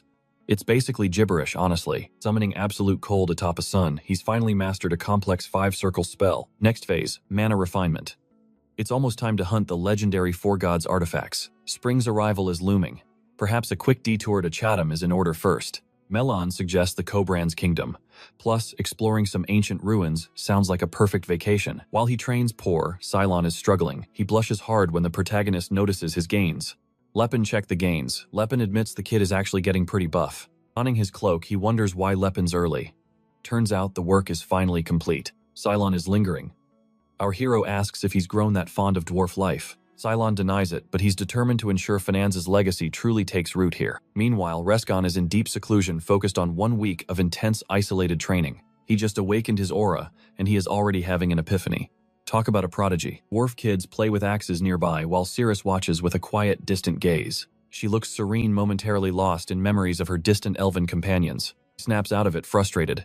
He asks what is up, and she plays it cool. These children seem so happy, unaware of the brutal hardships the future holds. Only a fraction will survive to adulthood. Cirrus's heart grows heavy with the thought. It is nothing she lies, though her mind is still back in her lost village. The eastern region of Grime, a desolate desert where the Darheim clan once struggled. He views her as family, or maybe a future wife. Her home is his home. He needs to see her roots. Cirrus, why do we not visit your homeland? She is thrilled, then hesitates. 2 months of travel, are you sure? The forge is fine. Just the two of them on a romantic air, dangerous scouting mission, let's go. Boom, instant teleportation. With portals this fast, he could start a travel agency. The land of lamentation. She is shocked. Using Damon's portal made the journey a breeze. She is confused.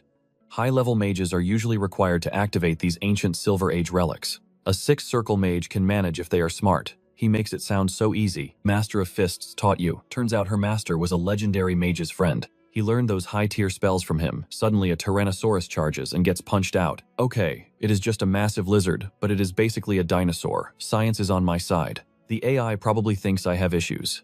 Fun fact, birds are the only real dinosaur descendants. Crocodiles are just cousins. Wait, what am I even doing? Back to the action. Dinner is served. He conjures a darkness barrier to block the sun and roasts it. Lizard prepares blood and water for survival while Sir readies the meat.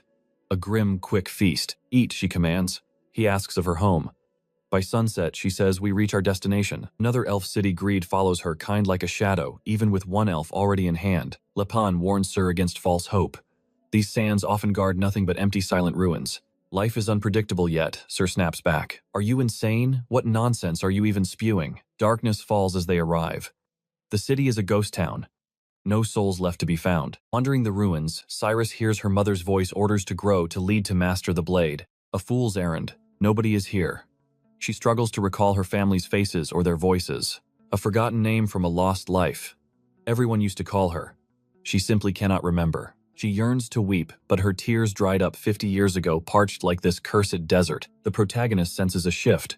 In his past life, this clan should still be thriving right now. Why did they vanish? He wonders if his own actions ripple through time, altering this sacred place. Fate hasn't changed that much. Isn't this place strange? He asks. She scoffs. It's just ruins. No, he insists, eyes narrowing. Something is terribly wrong here. This isn't just decay. Destroyed 50 years ago. Impossible. Everything looks cleaned and repaired, as if done 2 weeks ago. A scream shatters the air. Sir Cyrus turns to see elves being dragged away by savage riders. Do not show them your weakness, the mother cries out, shielding her terrified children. The mercenaries curse their luck. All this way for this, we're going to lose a fortune. It's him, the hunter, who crossed the protagonist before. That same arrogant face from the ogre hunt. Age Clonto, a voice shouts. Use your magic, this heat is absolute hell. Magic isn't a miracle cure, he snaps. The air is thick with irritation and sweltering heat. Only 3 captives after bringing 56 men. The leader fumes at the pathetic, meager harvest. A man is among them. Suddenly a scout screams. An elf is charging out of nowhere. The scene shifts. A knock at the door, someone seeks entry to speak with Tessin. Tessin faces Felina. We already have an agreement regarding these matters, he states firmly. His childhood friend, a church devotee, wears her cloak while revealing a stunning, bold grace. She has been his lifeline since his soul returned to this body, his constant loyal shadow. Without her, the Magic Tower's laws would have prevented him from ever awakening his aura. In another life, she served the Demon King. Tessin, that smile. It reminds me of him. The old days, he asks. Yes, she whispers back, when you were called Loafenheart. He presents a scroll. As expected, the King of Fists legend is spreading across the land. A strange coincidence that legendary warrior shares the very name he held as a young child. I am no longer Loafenheart, he says. She smiles. Destiny is funny. He doesn't laugh. He focuses. The Golden Knight was humiliated by an aura user, fueling the king's rising fame. The legend grows. Felina admits she cannot fathom why he is becoming such a massive icon. Your strength, he explains, coldly as a magnet that pulls the entire world toward you. The Golden Knight surrendered, vowing to follow the King of Fists. A powerful pawn is gained. Lena found a candidate, Stefan von Alchen, a second son from the distant kingdom of Basel. Tessin is unimpressed by the unknown name. To him, the man is currently a nobody, no matter. If he has potential, Tessin will forge him. He pulls Felina into a fierce embrace. He smiles like a true villain. Loafenheart. I will reclaim every single thing you stole. Back to the chaos. Cyrus tears through the mercenaries. They draw axes, but she is relentless. Stay sharp, the men scream. This isn't a normal elf. She's a monster in disguise. A graceful, deadly leap. Her eyes glow sapphire. The men stare in awe before being slaughtered. Panic erupts in the ranks. Where did this bastard come from? He's moving too fast. The mage unleashes a torrent of flame, incinerating everything. That massive magic circle is no joke. It's a total bloodbath. As the smoke clears, Lepenhard stands there, scolding her for being reckless. Listen, my job is to protect, you got it. He warns the survivors to freeze or face death. While they tremble, he flashes a chilling smile. Long time no see, right? Now you're playing slave hunters. They instantly recall the day Lepan smashed their spines. One thug vows he'll never forget that pain. Lepan sighs annoyed at remembering such literal trash. But since they're here, he decides to play a little game of interrogation. He demands to know if these are the final elven survivors. The leader snaps back. Why the hell should I tell you? Lepan's eyes turn cold. Answer if you want a quick death. Terrified, the man stammers, yes, that's all of them. Lepan asks for the body count, but the hunter just looks baffled. To him, lives were just numbers he didn't track. Lepan's fury hits a boiling point. 40 lives extinguished. Just like that. His muscles bulge as he prepares a bloody toll. Desperate, the hunters scramble to stack shields, spells, and every barrier they have. It's a futile struggle for survival. The mage is losing it. How can a meathead possess such monstrous mana? Lepan begins an incantation from a forbidden language. A purple dragon of pure light chains erupts, consuming them. When the dust settles, only charred remains litter the earth. The broken leader offers Lepan the elves as a bribe. Lepan just scoffs, noting the mage's pathetic mana finally tapped out. Grabbing Lepan's hand, the man begs for his life. Take the slaves, just let me live. It's a pathetic sight. Lepan winds up a fist, declaring it's far too late. The mage cries out, at least tell me why I'm dying. You're drenched in elven blood. That's your death warrant. The man is genuinely confused. What? Over mere elves. I didn't kill a single human, he protests. Lepan stops mid-motion, his expression unreadable as the man continues his nonsense. Wait, were these elves your property? The hunter asks. I thought they were wild. I didn't know they belonged to anyone. Lepan's knuckles whiten as he growls through gritted teeth. I told you. I'm here to collect the price of blood. The hunter can't wrap his head around it. Dying for elves, he thinks Lepan's logic is absolutely insane and completely unfair. That response was the wrong choice. Lepan asks if he truly feels innocent.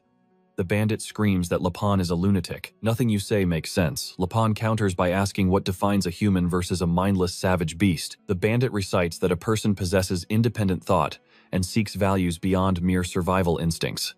A textbook answer. Then why Lepan asks, do you treat these thinking, feeling elves like common livestock? The air turns heavy with tension. The bandit scoffs.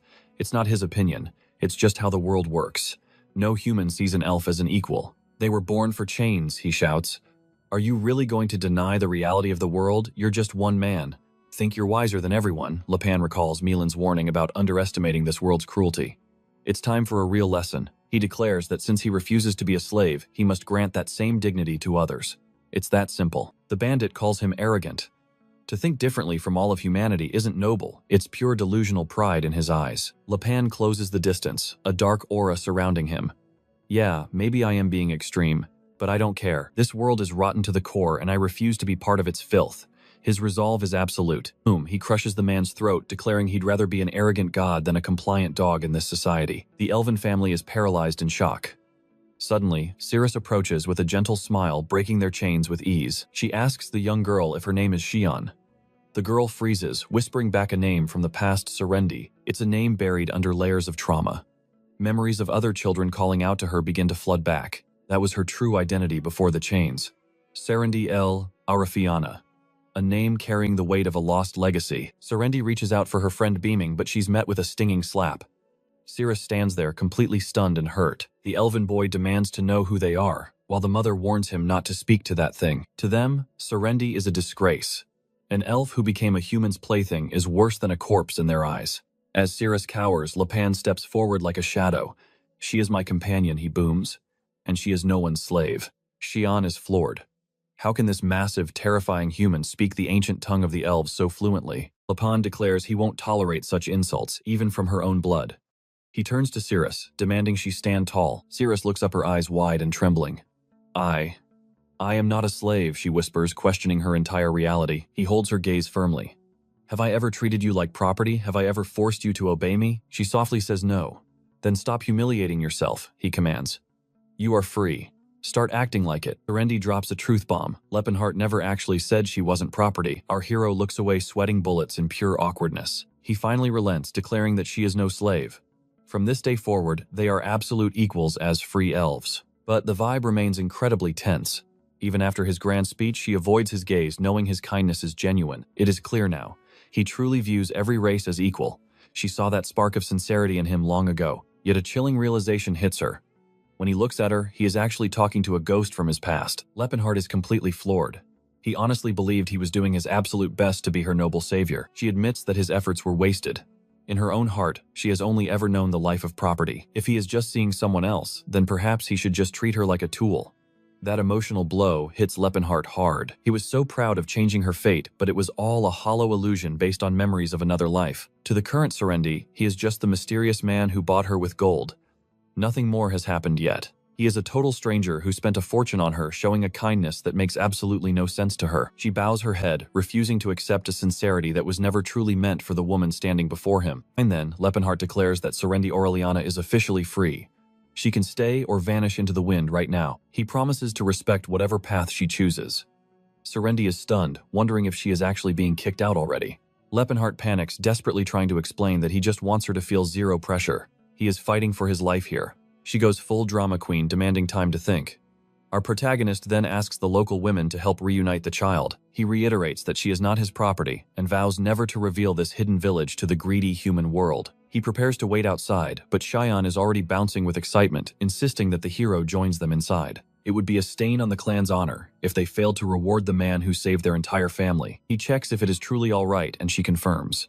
They never would have survived the desert without his divine strength. He praises her logical thinking, while Charlene apologizes to Serendi, admitting she would have made the exact same desperate choice. Serendi agrees with a heavy heart, while her friend mentions how lucky she was to stumble upon such a decent human. Serendi realizes he is a good man because he used her real name immediately. Wait, how did he know her secret name? He wonders how he knew her full title when even she had forgotten it. Someone literally just told her, though. Meanwhile, deep in the desert caves, a worried elf warns their leader that their precious water supply is finally drying up. The elder asks for a scouting report. The humans have finally retreated, and their warriors now rest beneath the shifting sands. Their fallen brothers are now at peace. Their physical forms are gone, sleeping forever under the brutal desert sun. Elder Realhard, a young soul of only 343 years, prays for the great spirits to embrace their lost souls. His lieutenant insists they cannot linger. They need to muster their remaining strength to reclaim their ancestral home safely. It is time to move while they still have a few drops of water. Realhard orders everyone to prepare for departure. He feels utterly defeated. Their sanctuary is compromised and doom is following close behind. Then he sees something impossible. The children have returned. They immediately recognize Shaylin, the granddaughter, along with the brave little boy who went missing. Panic erupts when he spots a human. He screams for his warriors to keep the monster back as slingshots are drawn. The elves open fire, but it is useless. The stones thud harmlessly against the ground as Leppenhart stands there completely unfazed. He examines a projectile, noting it is enchanted glass. Without the World Tree, these elves must rely on magical fire artifacts. Generations in the scorching wasteland have forced them to bond with fire spirits just to survive the harsh environment. Serendi carries that same desert blood, which explains why her sun-kissed tan never fades even after years in captivity. She is suspicious again, asking if he learned all of this classified information from his mysterious master. He nods, claiming his master had an elf companion.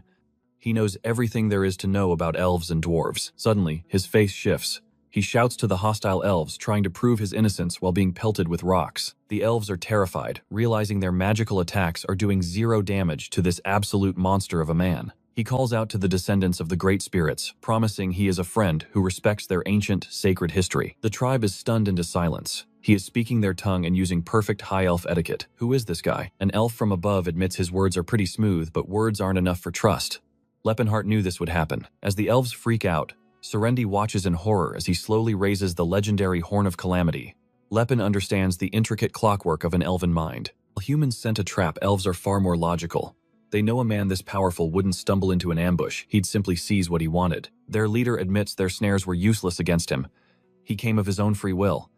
Leppen signals Serendi that the deal is sealed. Within the shelter of the tents, Charlene presents the girl as the long-lost daughter of Eyolf and Piana. Rehard's eyes widen in shock. She is the child who vanished during that horrific nightmare.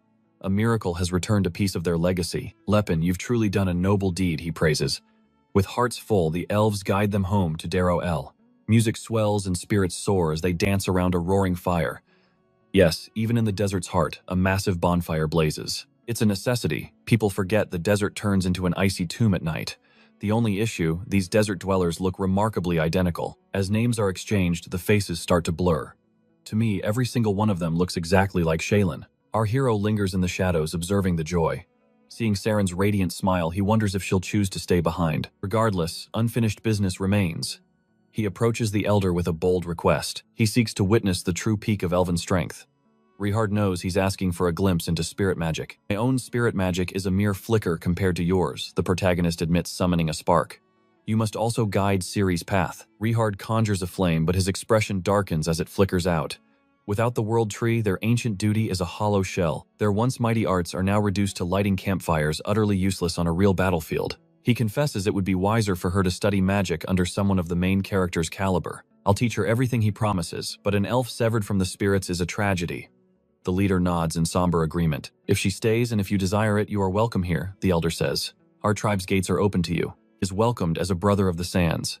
4 days pass in the quiet embrace of Desduru. He waits patiently for Sarah's heart to decide.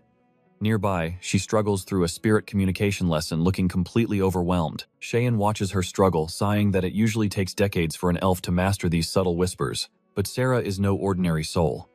In a sudden flash, a brilliant light explodes and spirits begin dancing around her in a frantic whirl. Her instructor is speechless. Such a terrifyingly high affinity is unheard of. No elf should ever learn this fast. The secret lies in her harsh past. Surviving the human world means you either adapt instantly or perish. You learn to race against time. Her mindset is forged in human urgency, tempered by a natural talent that defies elven logic. The protagonist approaches with a knowing smile. Are you enjoying yourself? Will you be staying here with your kin? The weight of the question hangs in the air. Finally, she speaks, yes. I want to stay and help them. His heart sinks until she continues. Staying now won't fix their fate. Only by following him can she truly save her people. And it shall be so, he vows. I swear on my life I will change their future. He chooses to walk his path for the sake of the clan. He laughs, emboldened by the woman who placed her destiny in his hands. Now let me show you what the future looks like. They stand atop a desolate mountain as Rehard questions their return. Lepin gestures to the ruins. You called this an old shelter. From this moment on, it is your new capital. That's impossible, Rehard cries. There is no water here. No life can survive in this wasteland. Our hero tells Sarah to draw the Neon bow, reminding her that she awakened her spirit affinity in a mere 4 days. I did, but what does that change? She asks. He explains that the bow chose her as its one true master. By wielding it, she has formed a soul contract. She doesn't just hold the weapon, she carries its ancient dormant power. He thrusts the bow into the jagged rock and begins an incantation in a tongue forgotten by time. He summons the seed of the world tree. Suddenly, a sprout pierces the stone and gale-force winds whip through the air as it erupts. Before Rehard's disbelieving eyes, a massive tree towers toward the heavens. Water begins gushing from beneath its roots like a sacred fountain. While the elder stands frozen, the protagonist tells him to feel the warmth radiating from the bark. An overwhelming aura of abundance floods the area, a divine sensation capable of reawakening any weary soul. Rehard collapses in tears of pure joy. His instincts scream the truth. This is the rebirth of Elvenheim, the world tree itself. Lepine just resurrected the elven heart, as if it were a simple trick. It was only possible because the bow was carved from the original tree's branch. Once awakened and anchored to the earth, it acts as a massive mana conductor, pulling life energy from the very atmosphere. It is a masterpiece of high-tier elven sorcery, a legendary miracle brought to life by his hand. Rehard's eyes well up. Is Lepin a god-sent savior? Nah, just a friend helping out, Lepin scoffs. He shrugs to Ciri. Sorry about your bow. I'll buy a new one. She's frozen. Who is this guy? His cover is blown for sure. Suddenly we're back at the Great Forge. Stepping through the portal, their biggest fan awaits. Where have you been? Lepin grins, noting Silen's massive gains. Silen flexes proudly, finally noticed. This old man is in peak condition again. Lepin's internal monologue. Wow, he's a total meathead. Manipulating him is way too easy. Desperate dwarves swarm them, crying about missed stories. Lepin cuts the drama. Did you finish your homework? Behold magic-wielding dwarves. They're blasting airshots everywhere. Excellent work, boys, he praises. Perfection. Right then, he founds the legendary Dwarven Mage Unit. He handpicks the top 20 geniuses, drilling the magical basics into their stubborn heads. Incredible progress for 1 month, he cheers. Their mana control is reaching insane levels already. He drops training manuals for discipline. Enter Ruskin. Lepin greets him. Hey, idiot, got any intel? Level up yet? Ruskin nods vaguely, but his eyes widen as he senses something terrifying. Lepine's presence is massive. What the heck? Did you hit a sudden growth spurt? I'm normal. Lepin lies. Ruskin snaps. Don't lie, you don't look 23 at all. He looks like a 1,000-year-old monster. Did this guy reach some crazy sword enlightenment or what? Silent chimes in. Next stop, more ancient ruins. Ruins and riches, Lepin declares.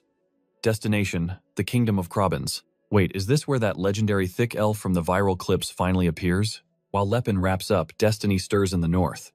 Welcome to the ever-frozen land, a frozen hell, deep within the dilapidated shacks. A desperate survivor begs for more power. We can barely keep the fires lit, he cries. Mana is scarce. 30 arrived, but only 10 remain. The cold is a ruthless killer. Yet the Sakya ruins yielded a literal mountain of gold. A high-risk, high-reward gamble. We hit the jackpot, his friend gasps. This haul eclipses everything they've ever done, especially that tome. It contains secrets from the legendary Silver Era. This book would break the world's academies, but even the old man can't crack the high-level codes. A blood-curdling scream shatters his thoughts, a monster, or something worse. The color drains from his face. It's Zarin's crew, kill them all, he commands coldly. Check out this squad, a tank, a sleepy blonde, an elf, and a total wild card. Lethal. Oh, I'm totally hyped for this. The slaughter begins. I can't wait for Lepin's squad to clash with these monsters. The old mage begs, take the artifacts, just let us live. Zarin sneers, sorry, we're actually here for you. No mercy, just cold-blooded execution. Lena trembles. Was that necessary, Silver Sage orders? He replies. They opened a forbidden door. The secrets in those books must stay buried to protect humanity's future. Felina nods. The Silver Sages are supposedly our guardians acting for the greater good. They were innocent. Sacrifices must be made for the world to survive, Zarin counters. He turns to Stefan.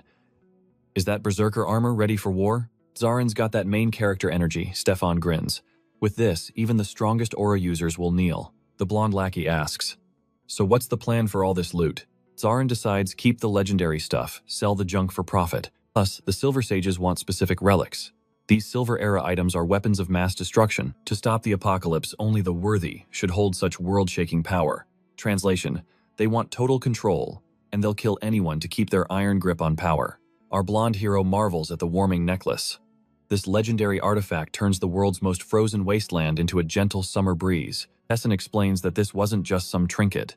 It was a holy relic, exclusive to the ancient sages. Suddenly, his face drops. He senses the voice of illusion. Wait, he stammers, realizing Lepin's gear is beyond logic. The voice of illusion should be a ghost, an artifact hidden from the eyes of all humanity. The Demon King guarded this treasure personally.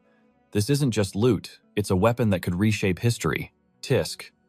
It seems I'm not the only one receiving divine favor from the heavens, he mutters bitterly. Felina, rocking her signature short shorts, asks why the sages would kill to keep this secret. He simply warns her some truths are better left buried. Only sages can handle this weight. With Felina's constant questioning, I smell a betrayal brewing within their own ranks. Back at the Great Forge, the heavy doors groan open. Malene sighs, what do you want from me this time? But it isn't a request, it's Cirrus. And she demands everything.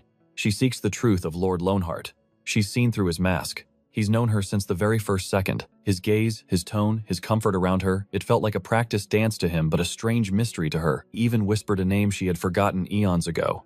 Malene suggests he's simply terrified she won't accept his reality. Why would he fear that she asks? Malene counters with a question of his own speaking as a weathered elder. Do you trust him? Cyrus doesn't hesitate. She'd follow him even if he claimed to be a god incarnate. It's not the trust he needs, Malene sighs. Before he can clarify the weight of his question, he vanishes into the shadows. Now look at our boy just standing there in the silence, waiting to see if she uncovered the impossible truth. The tension is thick. She looks him in the eye and admits, I know. But the story, it's beyond belief. Michelin really spilled the beans. He snitched that Lepinhart is a traveler who defied time itself. This drunkard actually leaked his childhood friend's ultimate secret to every elf in the forest.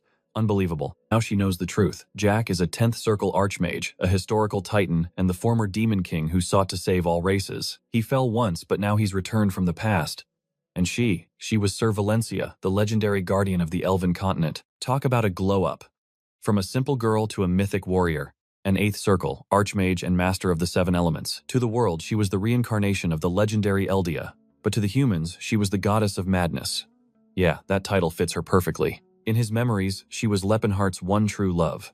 Yet he bluntly admits he can't just force those old feelings onto her now. Basically, he says, I feel nothing for the you that stands here today. At least I understand your actions now. He watches her with a sharp, piercing gaze. Can you forgive my behavior? She offers a small nod. I will follow you. For now, that is the only promise she can give. I am not the Sarah from your past, she declares, turning away. Girl, just wait until the rival elves show up. You'll get jealous. She glances back, adding, but I don't hate you. At that, our cold hero turns red as a blazing bonfire. He's confused by her mixed signals, but hey, it's a lot better than a sword to the throat. Their next stop, the Kingdom of Krabans. A fertile, massive powerhouse that holds the keys to the continent's future. King Goten had a true heir, Telion. But fate was cruel. The prince died before he could claim his crown. Grief-stricken, the king followed his son to the grave, leaving the entire kingdom in a chaotic power vacuum. With no king on the throne, the nobles split into warring factions. The same old political drama, just more violent. Lines are drawn. Under the red banner, they scream for Lord Carus, swearing to crush all usurpers. Across the field, the blue banner vials to rip the tongues from those who oppose the true royal bloodline. Representing the blue side is Yubel, 18 years old and mounted on a pony. Not exactly intimidating. Yubel is the king's biological son, but from a concubine. On the red side stands Duke Fernando Darkus. Darkus isn't the king's son, but his royal lineage is pure and prestigious. He's the legitimate noble choice compared to the low-born prince. This is the civil war our heroes are walking into. Carus is 28, a master of martial purity, and a commander who commands absolute loyalty from his troops. Meanwhile, Prince Yubel is famous for absolutely nothing. Most people think he's just a playboy chasing skirts and wine. 6 months of an empty throne, and the kingdom is bleeding. The war for the crown has only just begun. This power struggle is reaching a boiling point. We shift to the Delphina region, where a frustrated noble sits with his head in his hands, wondering when this nightmare will finally end. That is Yubel, and he is absolutely fuming because his land is currently being torn apart by civil war and a devastating famine. Who forced this crown on me? He groans. I never asked for this throne yet. Look at the disaster I have inherited. From across the room, a sharp-featured woman asks if he truly loathes being king that much, and he gives a resounding yes. She reminds him it is either the throne or the guillotine, so he better stay put. Meet Phinia, his mistress and royal concubine. He actually chose a dwarf. It is quite unconventional, but in this world, nobody seems to care about her 101-centimeter height. Honestly, people get with the times. She warns him not to die because if he falls, she goes down too. Right now, they need to focus on feeding their starving soldiers. Yubel admits his time is borrowed. Suddenly, she clings to him, suggesting they just ditch everything and run away together. You and me escaping on a single horse, he scoffs. She nods, completely serious about their grand exit. He is amused, but Yubel admits he is far too pampered to survive a single night out in the unforgiving wild. She promises to protect him with her wild instincts, but he is not convinced it would ever work. How is a grown man supposed to live off a tiny 101-centimeter woman? She has a sharp retort ready. There is no shame in using a slave's skills for profit, she says. To her, being a slave or a queen changes nothing. He tells Phinia there is no corner of this world where society will accept them as legitimate lovers. It is pure drama. Amidst the romantic atmosphere, a knight stands guard. Suddenly a voice echoes. Sounds like you are having fun. Before he can react, she has already snatched the knight's axe and pointed it directly at the newcomer. Then the absolute unit shows up. Leppenhart introduces himself as a humble mage here to assist the future king of Krabans. Yubel is baffled. Why would a powerhouse like this travel all this way just to join his losing side? Phinia warns him to be careful, but confirms the man is not lying. As a dwarf, her lie detection is top tier. Are you a battle mage? Yubel asks. Our protagonist just gives a confident smirk and confirms the title. He tried hiding his massive shredded physique under a cloak, but it was a total failure. Those gains are impossible to mask. It is a lost cause. Yubel asks if he is truly here to help, or if he just wants to treat this war like a playground. He insists his intentions are pure, and that he is definitely not here for personal entertainment. Dwarf immediately calls him out for lying. Yubel, however, does not care if the guy finds the war fun as long as he helps. The protagonist realizes that having a pint-sized lie detector around is going to make his life very difficult. He claims he is not judging, especially since his own lover is an elf, though in this life she is nowhere near him. Phinia thinks his delusional confidence is strangely charming. He seems like a true believer in his own hype. Yubel, with his simple worm brain, decides he likes meeting a fellow weirdo for once. The height difference is comical, like a giant standing next to a pebble. They finally ask what kind of deal he is offering. The protagonist decides to stop being mysterious and get straight to the point. He offers 100,000 gold coins and massive resources. They nearly faint because their army is literally starving to death. That is an insane fortune. It is basically the equivalent of the kingdom's entire annual revenue. With that much gold, they could feed every hungry soul for months. However, the offer is so good, it feels suspicious. He then asks how many aura users Yubel commands. The answer is 0, so the protagonist offers the service of 6 experts. Yubel is stunned. The entire kingdom of Krabans only has 5. How can one man mobilize an entire army of elites? He realizes there is a world out there he knows nothing about. What is the price for all this, he asks. The protagonist says that once Yubel takes the throne, he wants a specific piece of land for a thief. Yubel thinks that is a bargain, but Lepenhart clarifies he wants total autonomy and a completely different set of laws. Wearing a villainous smirk, he reveals he wants a sanctuary where elves, dwarves, and orcs can all live freely. Looking back, Lepenhart really did just barge in while they were cuddling. This man has zero respect for private moments. He is truly a menace. Back at the base, Cirrus asks if the negotiations went smoothly. Was peaceful enough, he lies. But the real challenge is what comes next. In his past life, he ended this war with a meteor shower. This time, he has to win through politics and strategy. This guy actually asked why people call him the Demon King in Chapter 1. Then you see his body count and realize the title fits perfectly. Lepin admits this path takes longer, but he wants to settle things in a way no human can ever contest. He wonders if he knew Yubel in his past life, but he denies it. Cyrus then asks who sat on the throne back then. He reveals Prince Karus ruled while poor Yubel met the guillotine. Talk about living on borrowed time. Cyrus fears history will repeat itself. Our hero vows that since he's intervened, he'll personally ensure a much better ending this time. It's all for Yubel's sake, a man who just like him considers slaves to be true friends. Friends, yeah, right. Back at base, Riskin asks about the meeting and notes that their grand plan is finally moving forward. It's only been a month since leaving the Great Forge, yet they've already conquered 10 different ruins. No one would believe that insane pace. He's literally bleeding, muttering that finding artifacts is way harder than slaying demons. A buff, Silent laughs, noting the kid's finally grown enough to handle. But he asks Lepin, did we really need to drop 100,000 gold? Lepin explains it wasn't about the gold coins. The real currency they needed was a massive stockpile of grain. Remember that grain from the Talban Union? Normally, without this famine or war, it would only be worth 4,000 gold. But the world's changed. He offered 100,000 just to secure the grain now that prices have skyrocketed. Little dwarf yells, wait, you're actually scamming the king errant, but Lepin calmly says he isn't lying at all. He's paying the full value in grain. Then Riskin points out Lepin promised 6 aura users, but they only have 5. Between the 2 of them and the 3 dwarves, they're still short. So who's the final mystery member? The protagonist smirks, mentioning some aura-wielding elves. He doesn't even count himself in that elite group. He's hesitant to rely on them, though, since elves are notoriously stubborn to persuade. Riskin insists they still need 2 more. It's fine, he replies. The orc champions Kalen and Stala will be the ones filling the gaps. Riskin is baffled. Orcs using aura. He's clearly thinking, aren't those guys just big, dumb, and green? He explains that deep in the Rakiti Mountains lies a hidden land where orcs preserve their true ancient traditions. These aren't your typical weak, domesticated orcs or mindless gladiators from the pits. This is a tribe of noble warriors who balance raw strength with the profound wisdom of the natural world. They are the Blue Bear tribe. Our hero even remembers that Tacid, that beast from the beginning, should be there. Riskin is still skeptical. He's seen gladiator orcs scrap, but he doubts any orc could truly master the power of aura. The protagonist shuts him down, claiming their hand-to-hand skills surpass any human or dwarf alive. That's a bold claim, especially since a human beat you so badly in your past life that you had to reincarnate. The camera shifts to the middle of nowhere, where glowing green triangles suddenly manifest above ancient stones. Magic surges as an old man appears, praising someone's effort in handling the messy situation. It's that Adiktesum thanking the sage Dawes.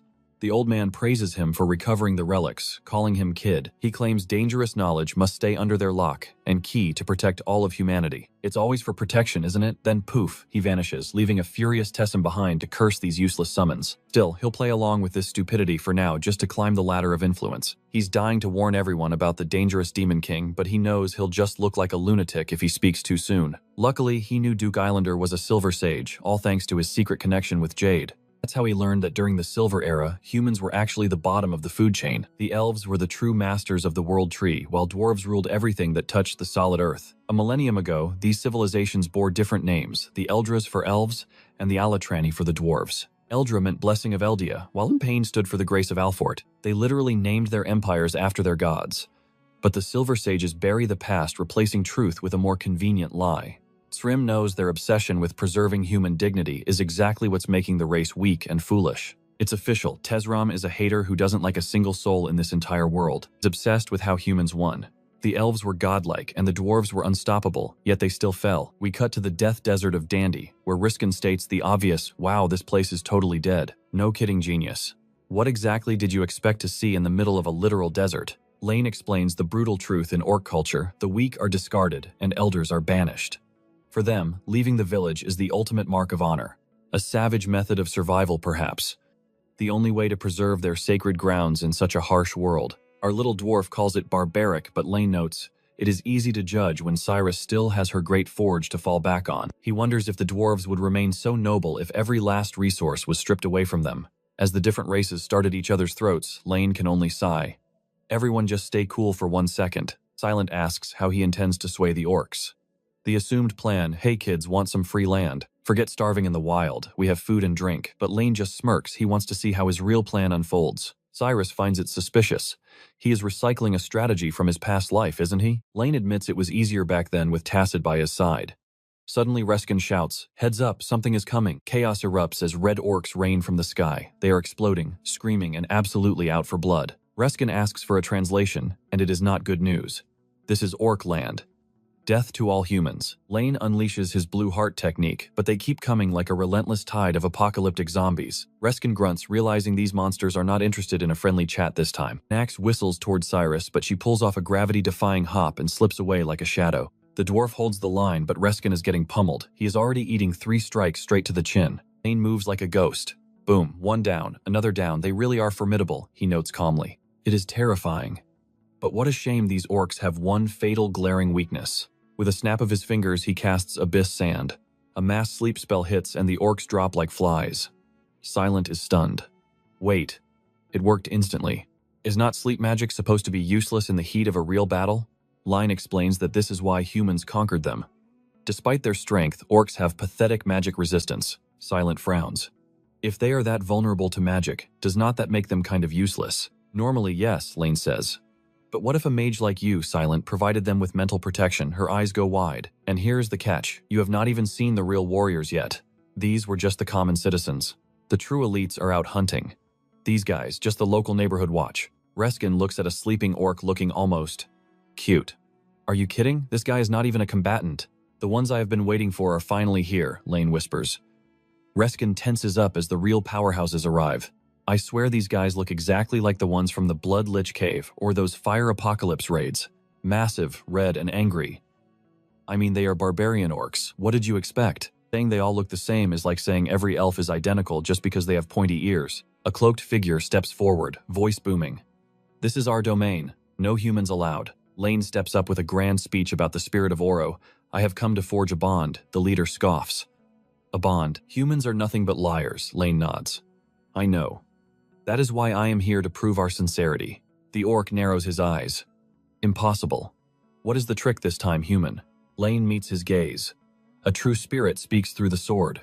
He proposes the ancient combat ritual. It is the ultimate orcish tradition, an alliance forged in the heat of battle. To orcs, strength is everything. The weak cannot lead, and they certainly cannot become strong on their own. You follow the strong because they are the ones who keep you alive.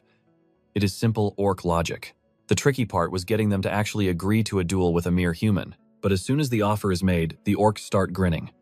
Finally, a human who knows our ways. They accept with a roar, dying to see steel clash against steel. Wow, Line mutters, they are way more hype than I thought.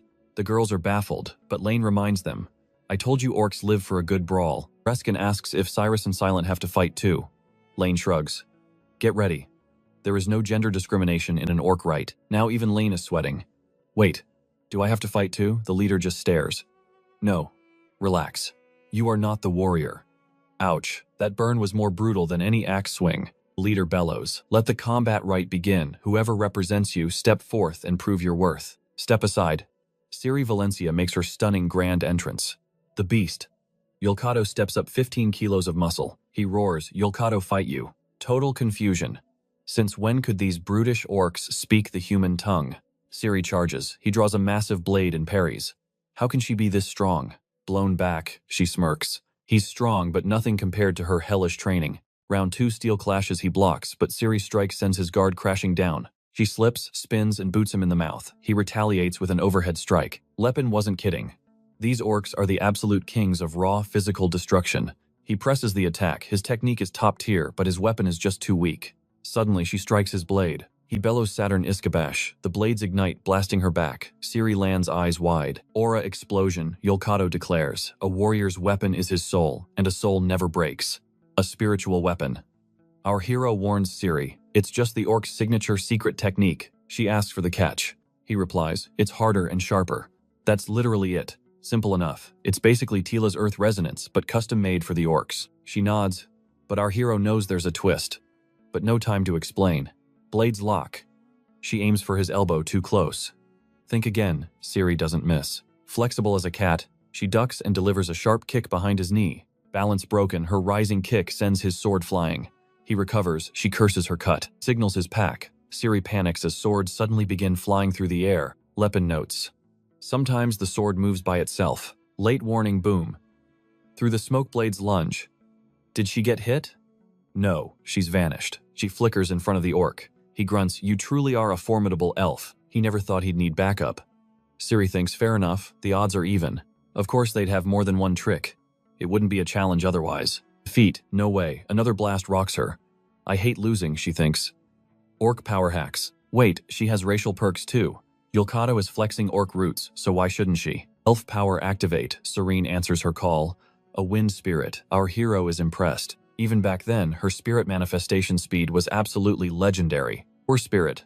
She literally steps on its head using it as a high-speed springboard. She soars like a kite.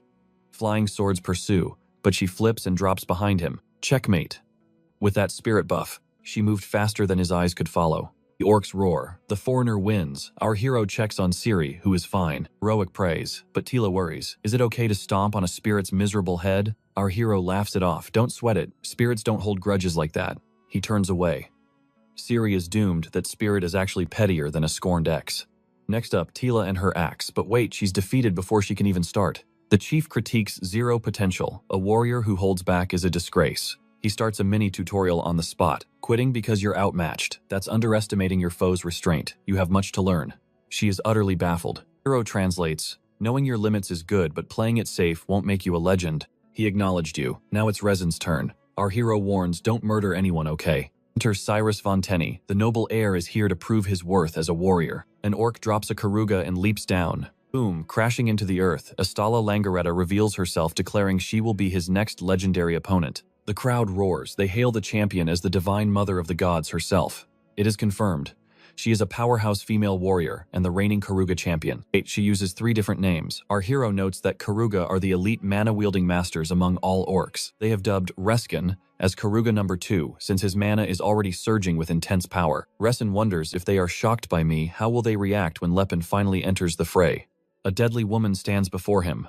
The Blue Bear matriarch is ready for war. Reskin senses her might. Their massive auras collide like a supernova. He strikes, but she rushes in for a brutal exchange. She dives in, pulling daggers from her back. Now he must fight for his life. Instantly, he knows she is superior to any orc. Astala mocks him, calling him a talented youth lacking true experience. She taunts him further, claiming her years of combat outweigh his raw skill. Reskin is baffled by her chatter. Is this some psychological ploy to make him drop his guard? Suddenly she lunges. Dropping her blades, she summons each by name, sending them flying toward Ruckin like homing missiles. He conjures a stone wall, but blades swarm from every angle. It is the legendary spiritual weapon technique. Controlling weapons like that is a nightmare. While he is distracted by the blades, she closes in and lands a heavy blow. Ruskin has to brace with both arms just to survive that impact. She is tough, but he has survived Lepin's fists before. However, while he is pinned, the enchanted knives suddenly shred his arm. Watching closely, the protagonist sees his friend is skilled but unprepared for high-level aura combat. Fixating on Astala means certain death from the daggers.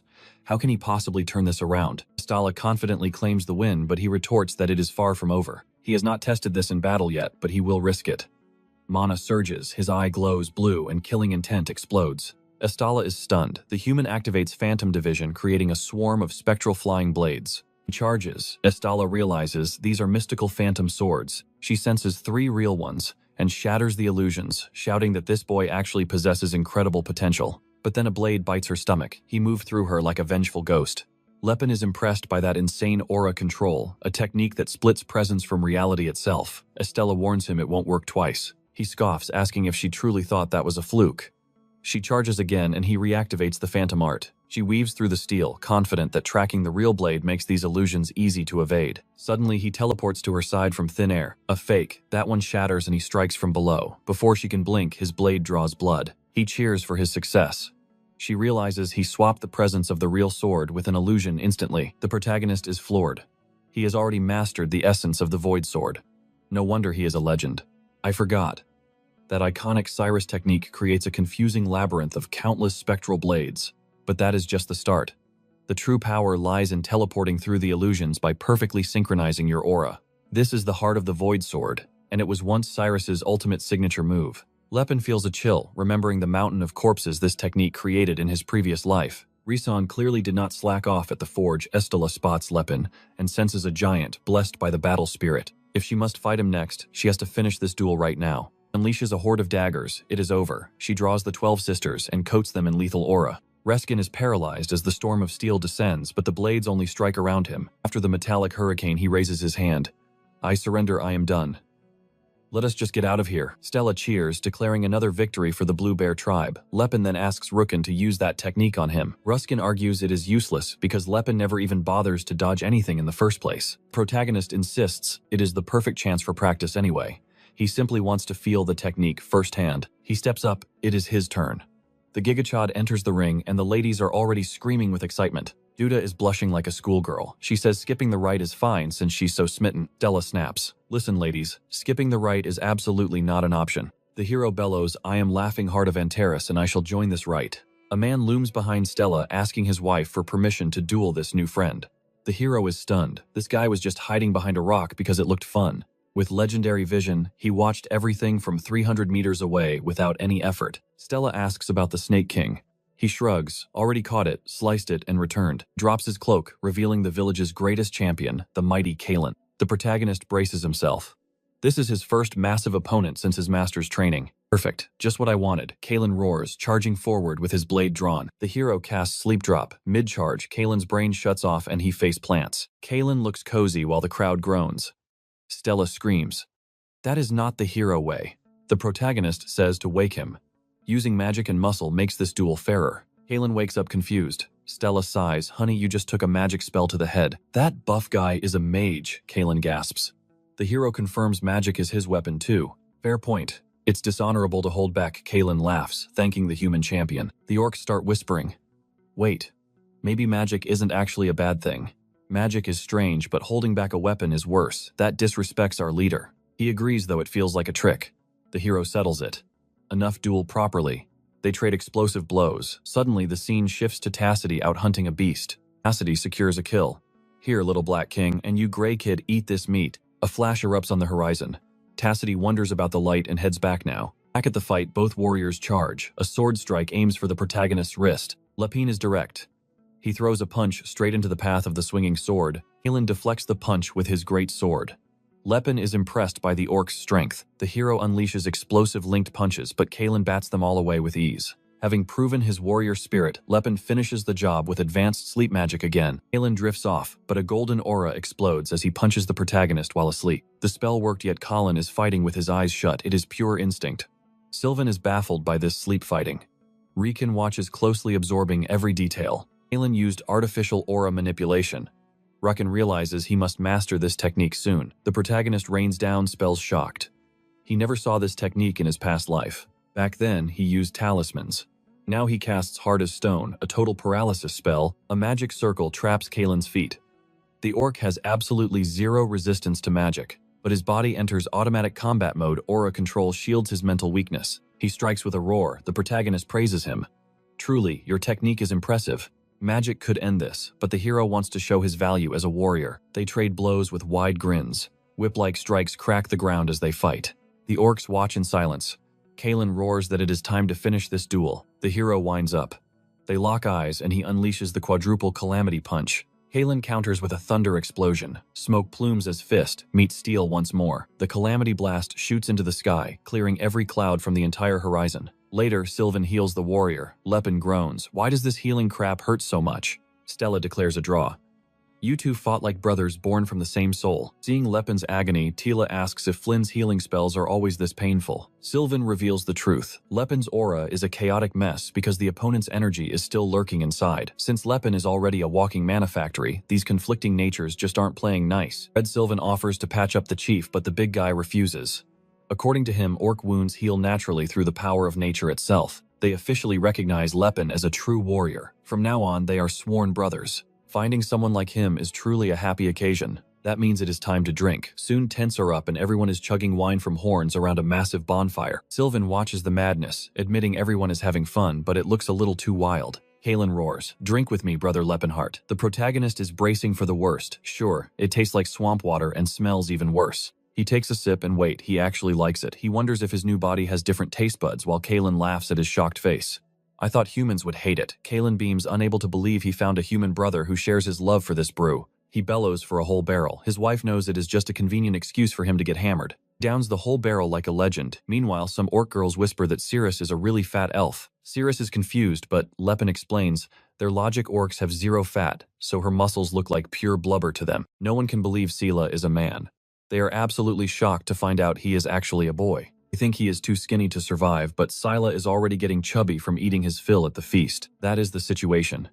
Meanwhile, RCA watches as Kalen announces the hunters are back from the Green Hand. A miracle occurs. Leppin recognizes the newcomer as that skinny guy with the 6-meter spine he met once before. Now the guy is absolutely ripped. Tacit is floored that Leppin recognized him since he looks like a completely different person now. Kalen is beyond confused, asking, "Wait, how do you actually know Tacit?" Tacit explains, "This is the hero who saved him and guided his path." Kalen calls it a crazy coincidence and asks what brought him here. Leppin tells the honest truth. He is seeking better land for the Blue Bear tribe and needs their strength.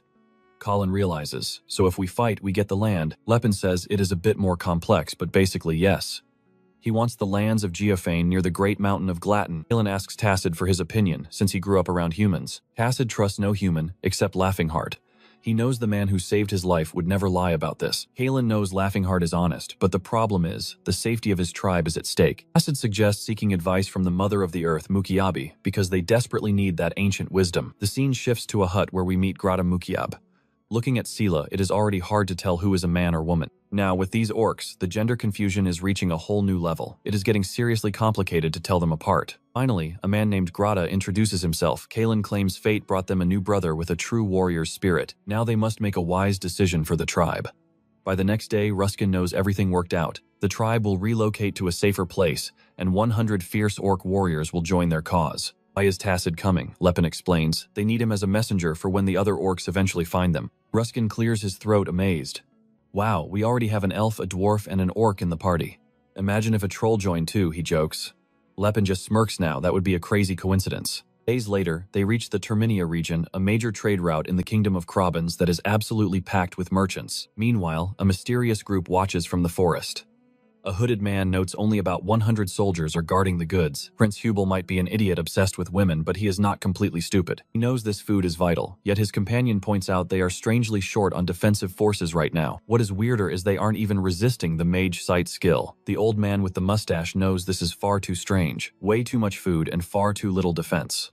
Plus, the soldiers look as tiny as a gang of kids. The leader scoffs, I get it. They are using kids in cloaks to pretend they have an army. It is a total bluff. It looks like Prince Hubel's situation is even more pathetic than they first thought. He orders the cavalry to charge, convinced they are just scaring off children. Take everything, he yells, full of confidence. Suddenly, the hooded figures rush forward and the hoods fly back. Panic erupts. Those are definitely not kids. Surprise, it is a dwarf army. The bandits scream in terror. Where did all these dwarves come from? Too late. The first dwarf already descended from the heavens. While they hesitated, the short king went completely all in. Total shock. He did not even see the strike coming. It was over instantly, because these dwarves are all aura users.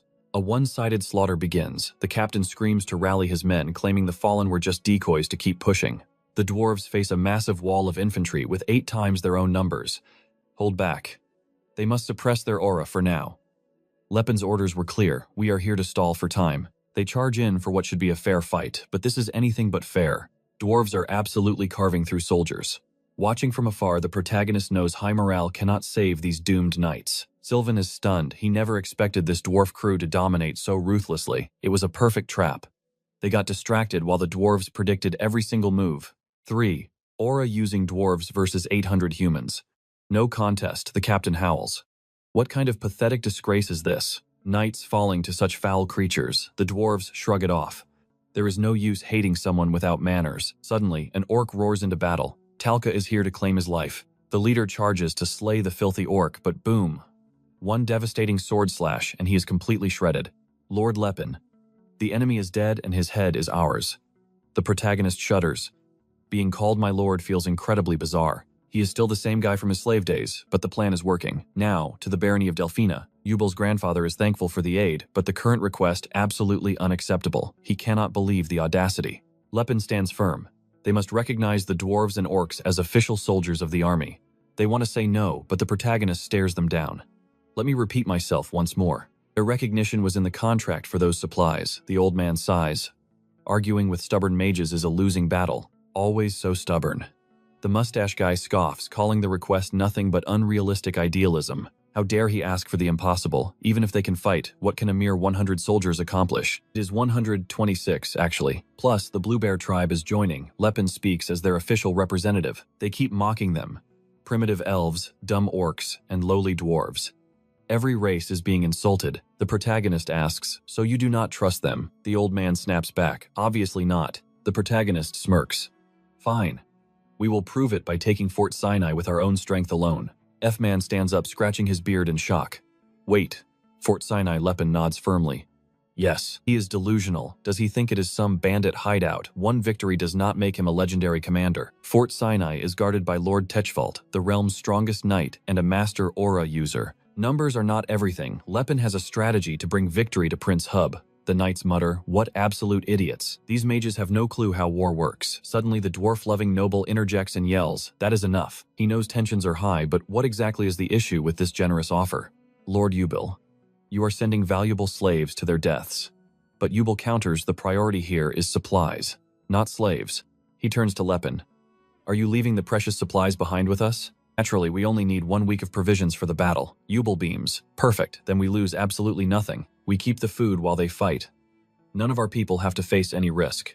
Everyone is floored. Lord Yubil is a genius. This deal is incredible. As the heir, he commands them to take Fort Sinai. Lepin salutes with a fist to his chest. "Your order will be obeyed." Back at the forest camp, the protagonist arrives. Is Tacit ready to move? The answer is a resounding yes. He just departed with his little black dog. It seems the meeting was a massive success. The protagonist smirks. Everything is moving according to plan. But Rin is still not quite convinced yet. To conquer a fort, you need triple the defenders' numbers. They are going in dangerously outnumbered. Korriban's people are no weaklings. They march alongside the great Forge Masters and the fierce Blue Bear tribe. With elite warriors from 2 legendary races, victory is certain. Suddenly, Rukin's eyes ignite with excitement. I agree. Plus, they have a squad of aura users. A force this terrifying is rarely seen on this continent. Salon is acting all cute, trying to work her charm. She says the status of orcs will soon skyrocket everywhere. New challenger appears. Elford declares the elves won't be sitting this one out either. Thanks to Lepin, Elvenheim has risen again.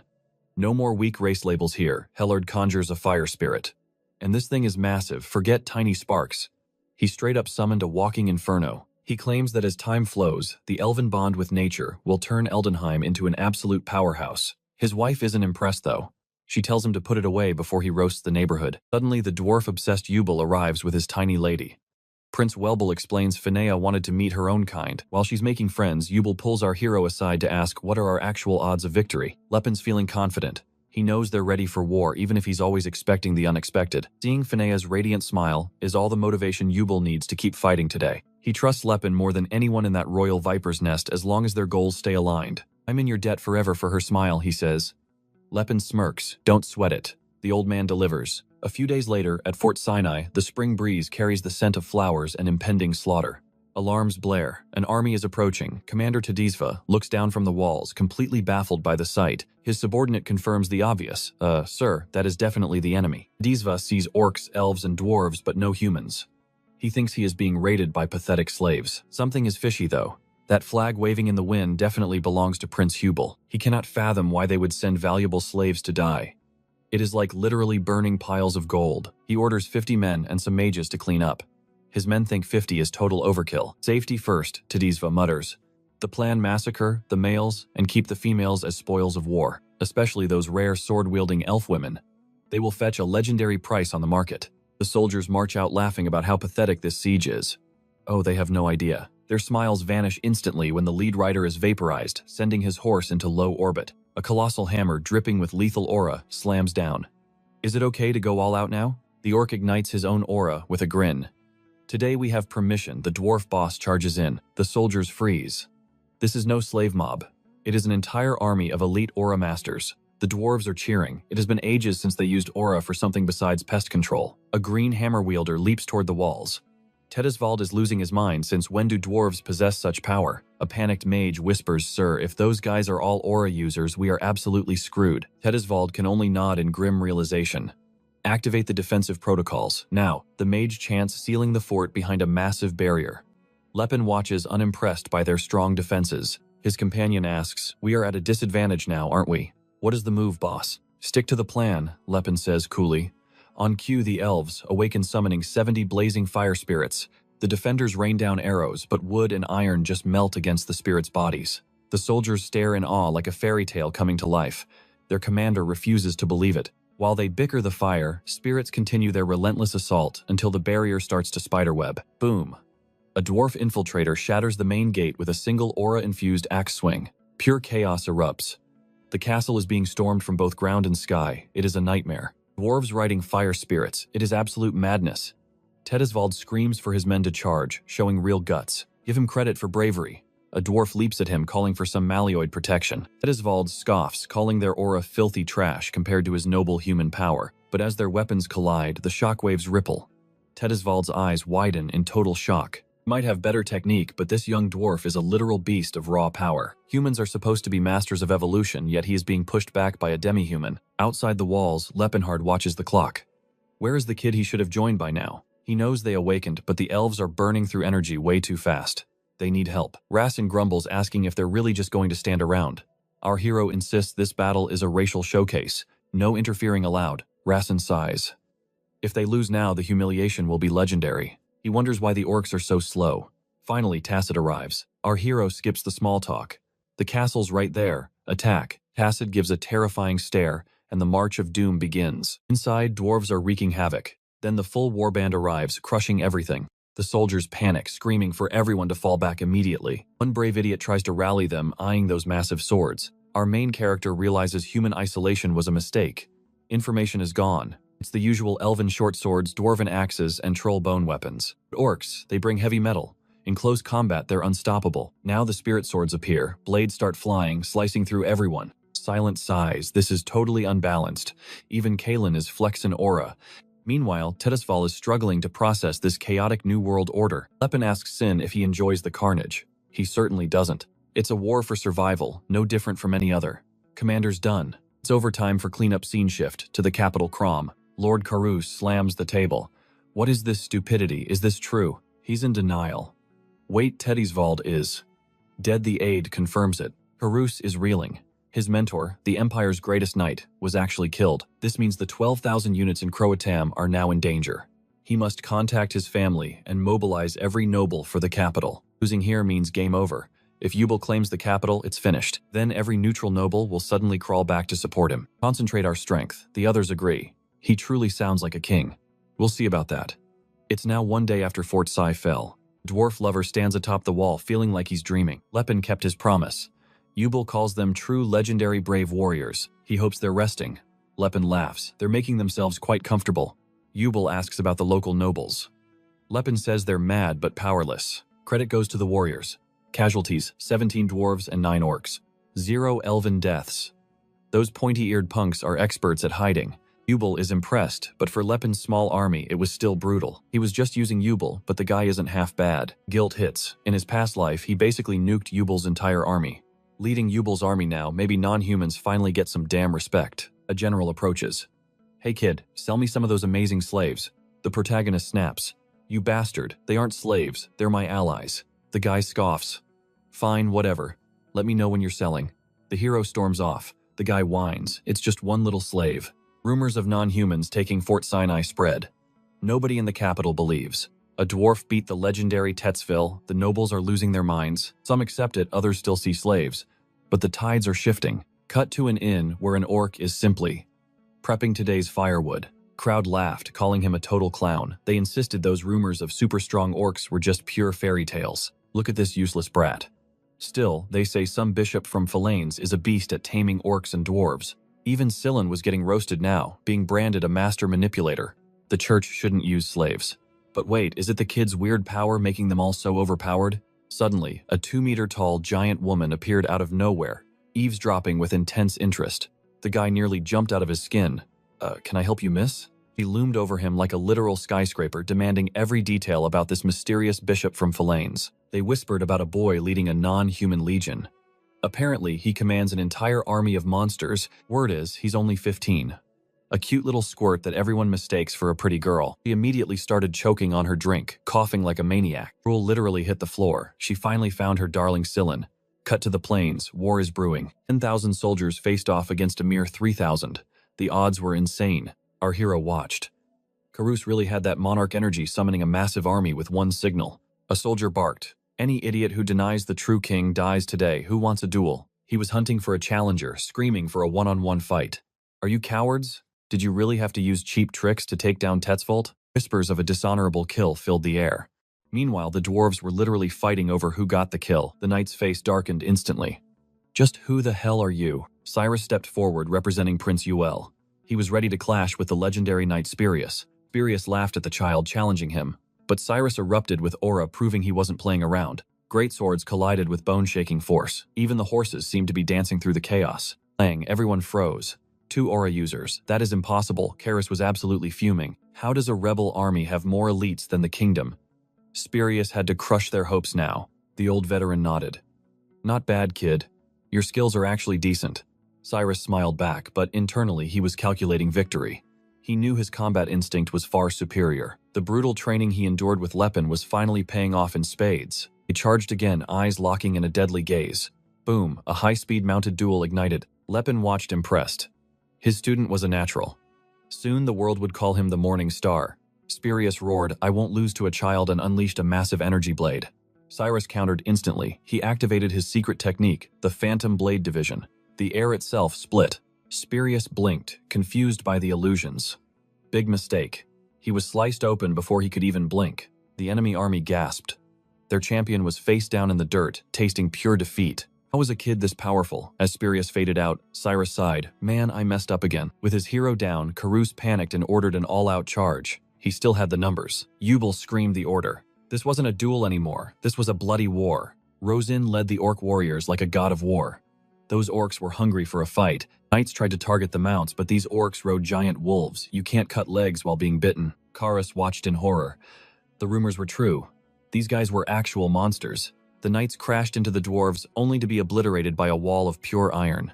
They couldn't break the muscle wall. Meanwhile, the elves kept summoning massive Ifrit spirits that just kept growing. Karus yelled for his mages to cancel the spells, but their mana was being jammed. Who is this mage?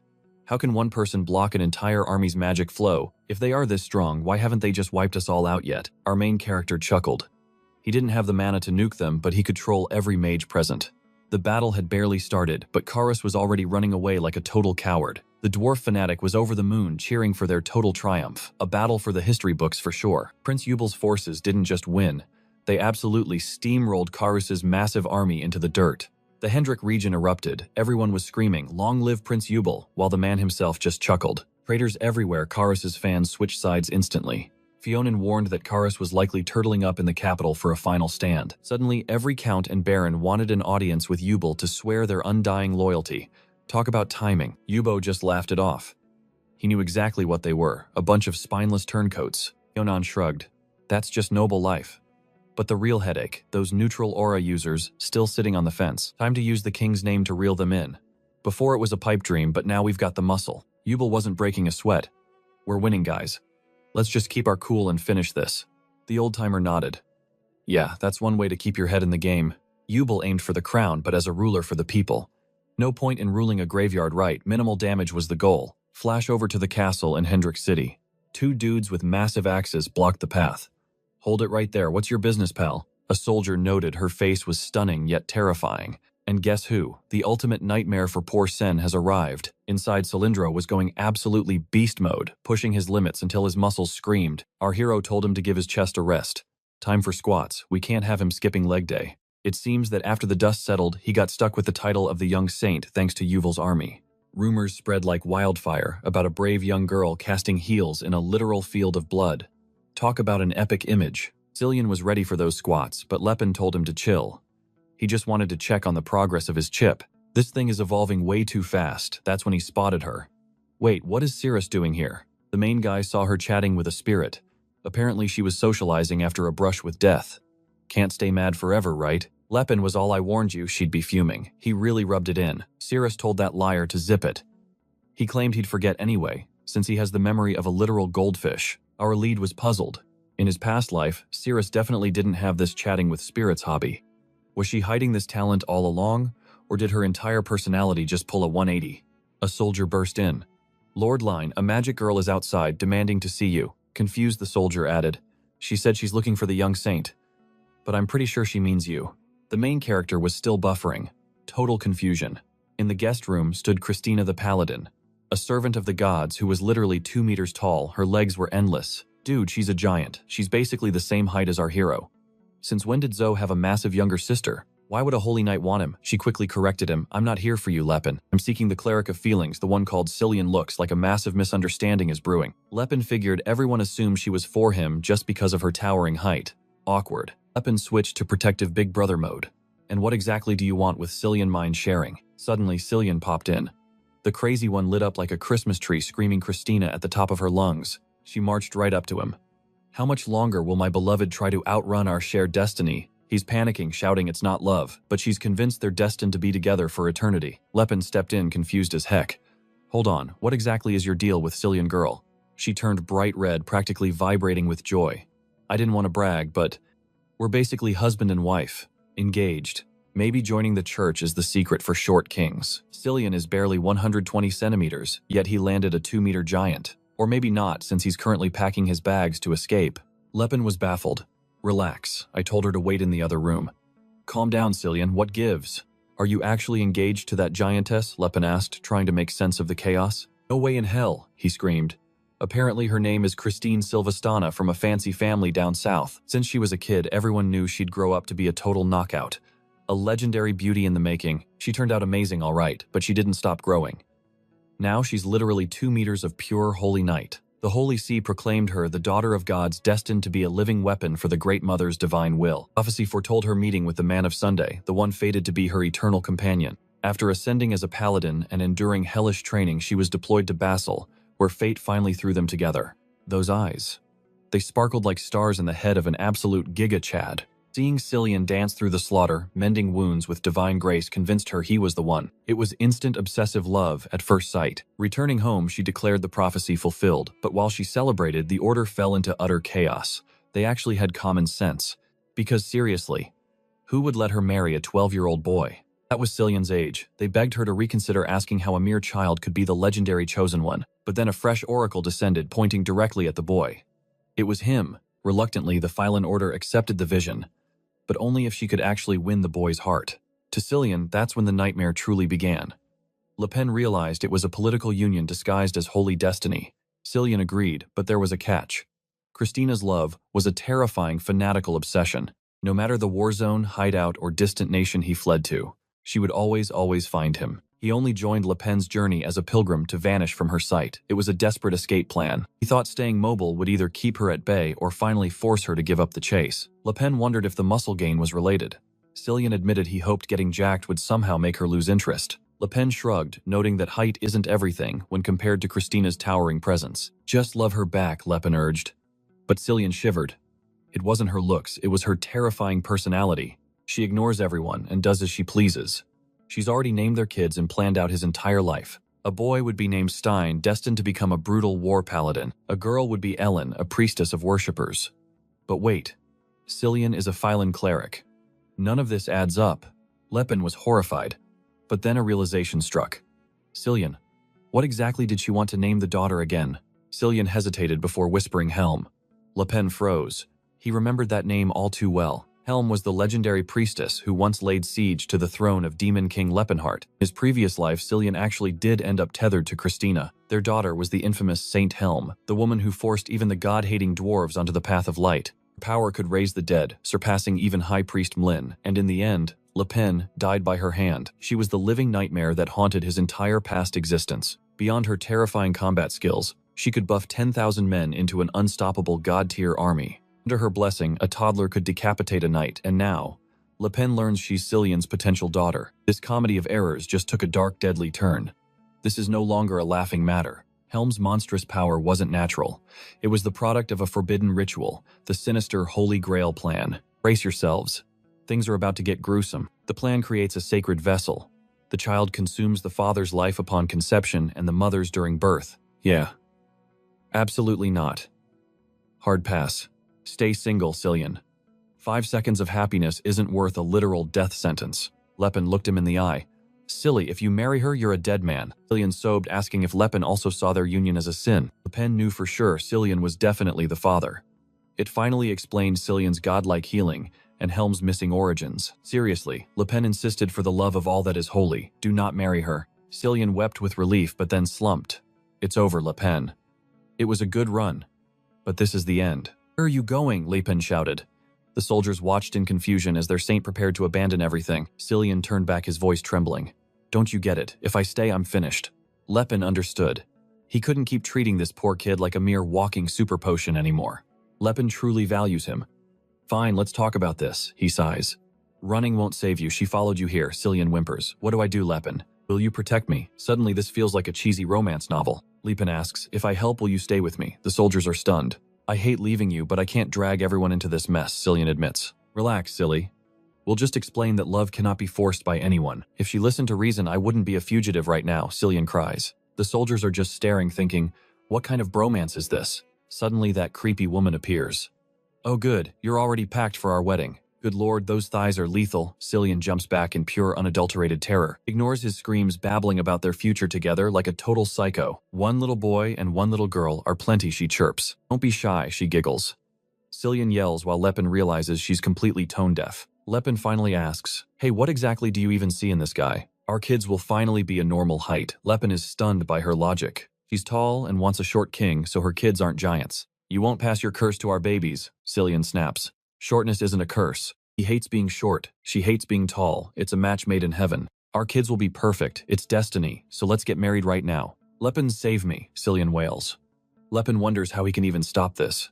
In a panic, Cillian blurs out, sorry, Christina, but I love someone else. He grabs Lepin's arm, claiming they're in a relationship to escape her grasp. Christina's jaw drops. The soldiers can only stare in absolute silent disbelief. Lepin and I are soulmates bound by the Red Order of Destiny, Cillian declares. Technically, it's not a lie. They are linked by the goddess Parbin's power. It's that weird tracking spell he used to find Lepin in the city. I knew they were close, one soldier whispers.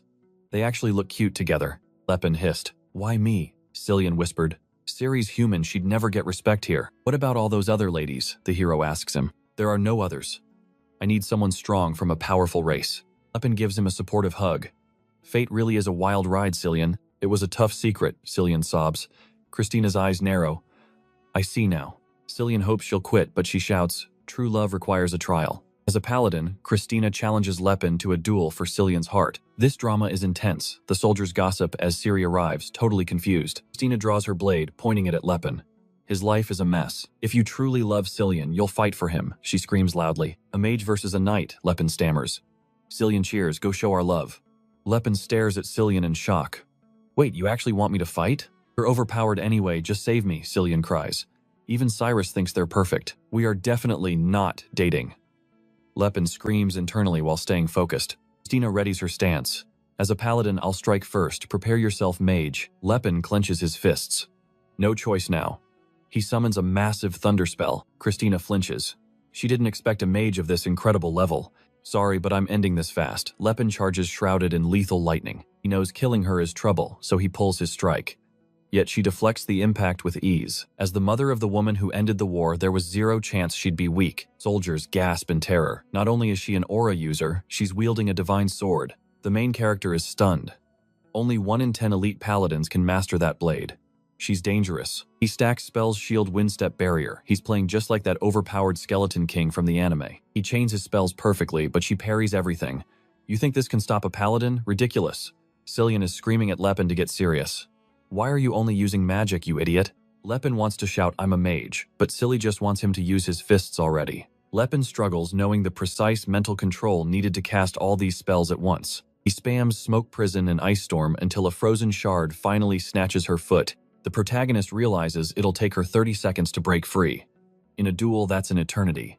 He moves to finish it, but she calls out.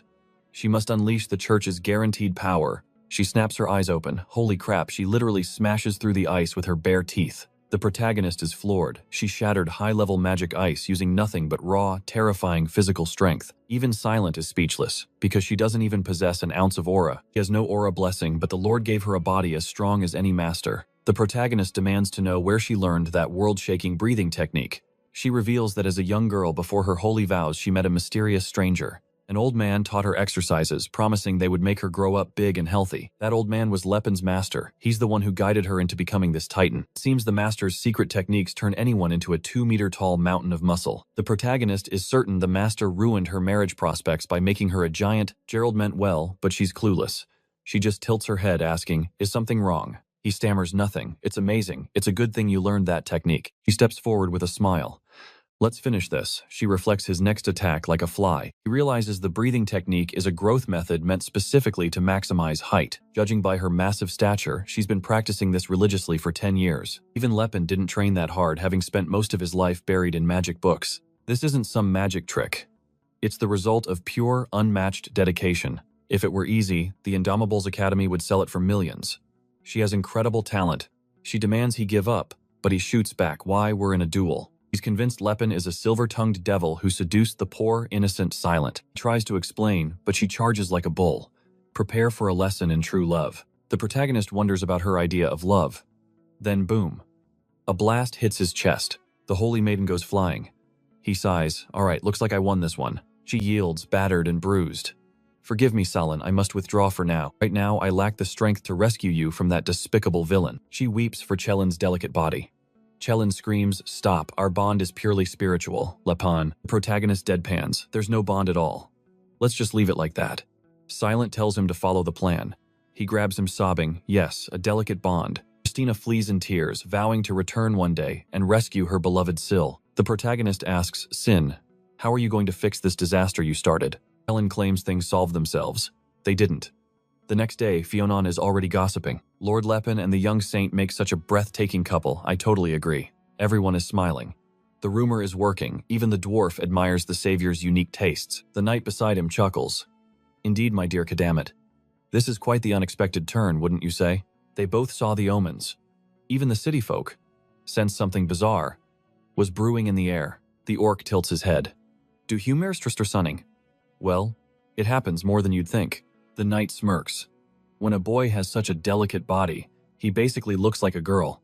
It just works. Just look at our young saint. The orc's eyes widen. Oh, now I get it. That's undeniably true. Arwe snaps at him. Cirrus, are you really letting Timur just snatch Silly away? What are you two doing? But Cirrus just nods. Our races finally found common ground. This is a leap toward Lepinhart's grand dream. Meanwhile, the legendary Lepinhart is practically glued to his bed. He's officially out of commission. Cillian asks what's wrong. The rumors. He's spreading lies.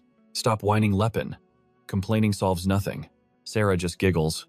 Why the worry, Lepin? Those rumors only spread because Silly has such a gorgeous face. A devious plan forms. Fine, we'll make Cillian's body so hyper-masculine that those rumors die forever. Tace watches suspicious. They look way too synchronized. Maybe those rumors actually have some truth. Enough comedy? Back to the carnage, traitor Chorus, pay for your sins against the heaven's will. Kneel before your true king. Throw open the gates and beg for your life. The guard sneers down. Hilarious. Since when do monsters and slaves care about the heaven's will? Yubel, you demon-consorting filth. You're a permanent stain on the glorious history of the Krabben's kingdom. Disband this circus immediately.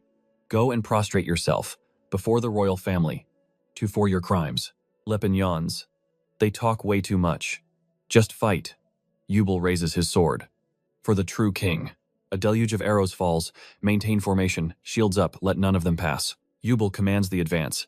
Kalen calls for his wife, and they charge like demons, alongside their wolves. The dwarves are turning green. Horses. Too fast. Eskim barks back. Quit whining. You're doing fine. High on the walls, terror strikes. It's them, the aura users. They're leading the charge. 7 aura masters are incoming. Might as well pack up. Karis screams. They're going full throttle already. Archers fire 100 gold coins to anyone who takes down one of those monsters. Kalen just raises his blade. His aura flares, vaporizing every arrow before it even gets close. Eskim is a force of nature. He's swatting arrows mid-air, while the spearmen desperately try to thrust. Those tiny spears are useless, I'm calling it now. Cyrus is the true sword of the continent. Cyrus channels his power. His blade suddenly erupts into a magnificent blue flame of destruction. The soldier's hearts stop. That technique. It's the giant sword of Spirius. How did he steal it? Spirius stands paralyzed.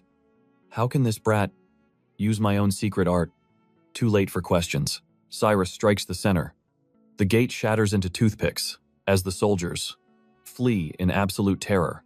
Kalkon's wolf ignores gravity itself. It sprints up the wall and delivers a thunderous crash to the head. The gateway is annihilated. The defense has fallen. The walls are taken. Our heroes stand triumphant, while the soldiers realize they're hopelessly outmatched. By Aura, Stala steps up praising them. She remembers Lepin's words, "Destroy the walls, and their will shall break." There was never a need for a massacre, just absolute psychological destruction. She unleashes her magic. 78,000 daggers create a vortex of steel, explosions, and shockwaves. Good heavens. She's leveling the whole fortress. Karis cowers behind, that already beaten old man. It's a total failure. Stala is evolving like Kalen. He knew she had this terrifying power. The dwarves are shell-shocked. Demolition mastery, Cyrus just watches. Nice. I'm definitely copying that one. This guy is a literal copycat. Karis trembles. I never dreamed they'd pull a stunt like this. This is exactly why he feared this circus. His soldier stammers, if only there weren't so many. As if you didn't get soloed by Cyrus before, it's over. We can't win this battle. Retreat to the royal palace. But then a soldier screams, Your Majesty, look at them. Yubal's army is pulling back. Karus is utterly baffled. Wait, they're retreating. But the city was already theirs. Yubal's cooking up something big. His soldiers are literally heckling the palace, claiming they could stomp the royals whenever they feel like it. They're playing the hero card, asking why a true king would risk his subjects. If Karis actually cared, he'd wave that white flag already. Karus finally gets it. They're totally painting him as the ultimate villain. It's game over. Who's going to die for a king framed for such a dirty, heartless move? His reputation is officially trashed. Yubal's just standing there with a smug look, knowing Karis definitely felt that burn. Message received loud and clear. Yubal's all like, great job, wise, one victory is calling and Zedron's is finally coming back to us. They flex so hard the enemy's ready to quit. Why waste blood when a little intimidation does the trick so perfectly? Cut to the nightly panic meeting. Everyone's looking at Karus like, so, we're not actually doomed, right? Any bright ideas? Poor Fernando is literally vibrating with fear. The old guy nearby groans. Those monsters are cheating. They've actually got incredible aura power. Fernando's losing it. Where on earth did Yubel find these crazy overpowered freaks in the first place? The buddy on the left shrugs. Well, they're cocky enough to leave. Maybe we can just run away and hide. Run impossible, Karus snaps back. If they bail, Yubel just walks in, grabs the crown, and it's officially long live King Yubel. The second Yubel puts that crown on his head, it's lights out for us. This whole war becomes a total game over. Hey, what if we call the neighbors? Maybe Basil can save our hides? Someone asks with a desperate glimmer of hope. Horace groans bringing in foreigners is political suicide. But his advisor fires back. Staying alone is just regular suicide, man. Seriously, look at those forces. If we don't get some outside backup, we're toast either way. Silence. Not a single soul in the room has the guts to speak up anymore. Karis knows the truth. The kingdom survives, but these corrupt nobles, they're going straight to the unemployment line, or even worse. The real issue, his father and grandfather are too greedy to sacrifice even a single gold coin. They're playing the shoulda-coulda game about killing the prince. Guys, we tried like 100 times already. He's still alive. Then Pops turns to Spirius with a dark idea. Can't you just secretly remove Karis for us? Spirius shuts it down. Royal blood is still royal blood. I'm a knight, not some disloyal assassin. Cue the angry noble glares and fury. But he adds, if we're killing someone, let's aim for that scary mage, Lepinheart. Now that's a real plan. Yeah, good luck with that impossible mission. Meanwhile, Yubel's massive army is chilling in Hendrik, camping out like they own the place. Party time. The victory banquet is already starting. Cheers to everyone building the bright new future of the kingdom of Krabens, someone shouts, making it official. Glasses clink, and Lepinheart just sighs. Nobles really can't live without their fancy parties and ego-rubbing, can they? Yubel mutters. They're useless, but unfortunately we're stuck with them if we want to run a real empire. Lepinheart grins. Exactly. They're here because they sat on the fence waiting to see who'd win without lifting a single finger. They aren't racist, just lazy. They didn't care about the other races, they just wanted to stay on the winning side. Pure bandwagon fans, they just go wherever the power is strongest. Leppenhart starts buttering them up. Only fools look at the fighters. True geniuses recognize the wisdom of those who pick the winning team. The nobles are blushing like schoolgirls. Yubel's thinking, wow, this mage is actually a smooth talker with serious political riz. Turns out Leppenhart isn't just a magic nuke, he's got some talent. Yubel is definitely taking notes from him. Even Fiona's impressed. He's way too good at manipulating people for someone who looks so young. Meanwhile, Kalen gets introduced, and the nobles look like they've seen a ghost. Is he a dwarf? He's hilariously short. To stop the awkward silence, Leppenhart hands out communication necklaces. It's basically magical Bluetooth for everyone. A noble chirps, wow, your orcs aren't as brainless as I thought. Wow, dude, read the room before you speak. That's not a compliment, buddy. You're literally speedrunning your own funeral with that kind of talk. His wife jumps in, we're warriors of honor, not monsters. Cowardice is the only thing we actually hate. The noble asks for her opinion, while Kalen is internally screaming. How does this weakling even call himself a warrior? She whispers, just drink and stay quiet. Remember what Leppenhart said, humans are basically disappointment wrapped in fancy clothes. He's just treating this party as a step toward freeing the oppressed races. Nothing more and nothing less. He watches the chaos thinking, not bad. Things will finally chill out once all the fighting stops. Last time was a total disaster, but this time he's making sure everyone learns to play nice together. Mankind and orcs trade blows and wisdom clashing in battle, yet growing through shared steel. The true carry stays silent.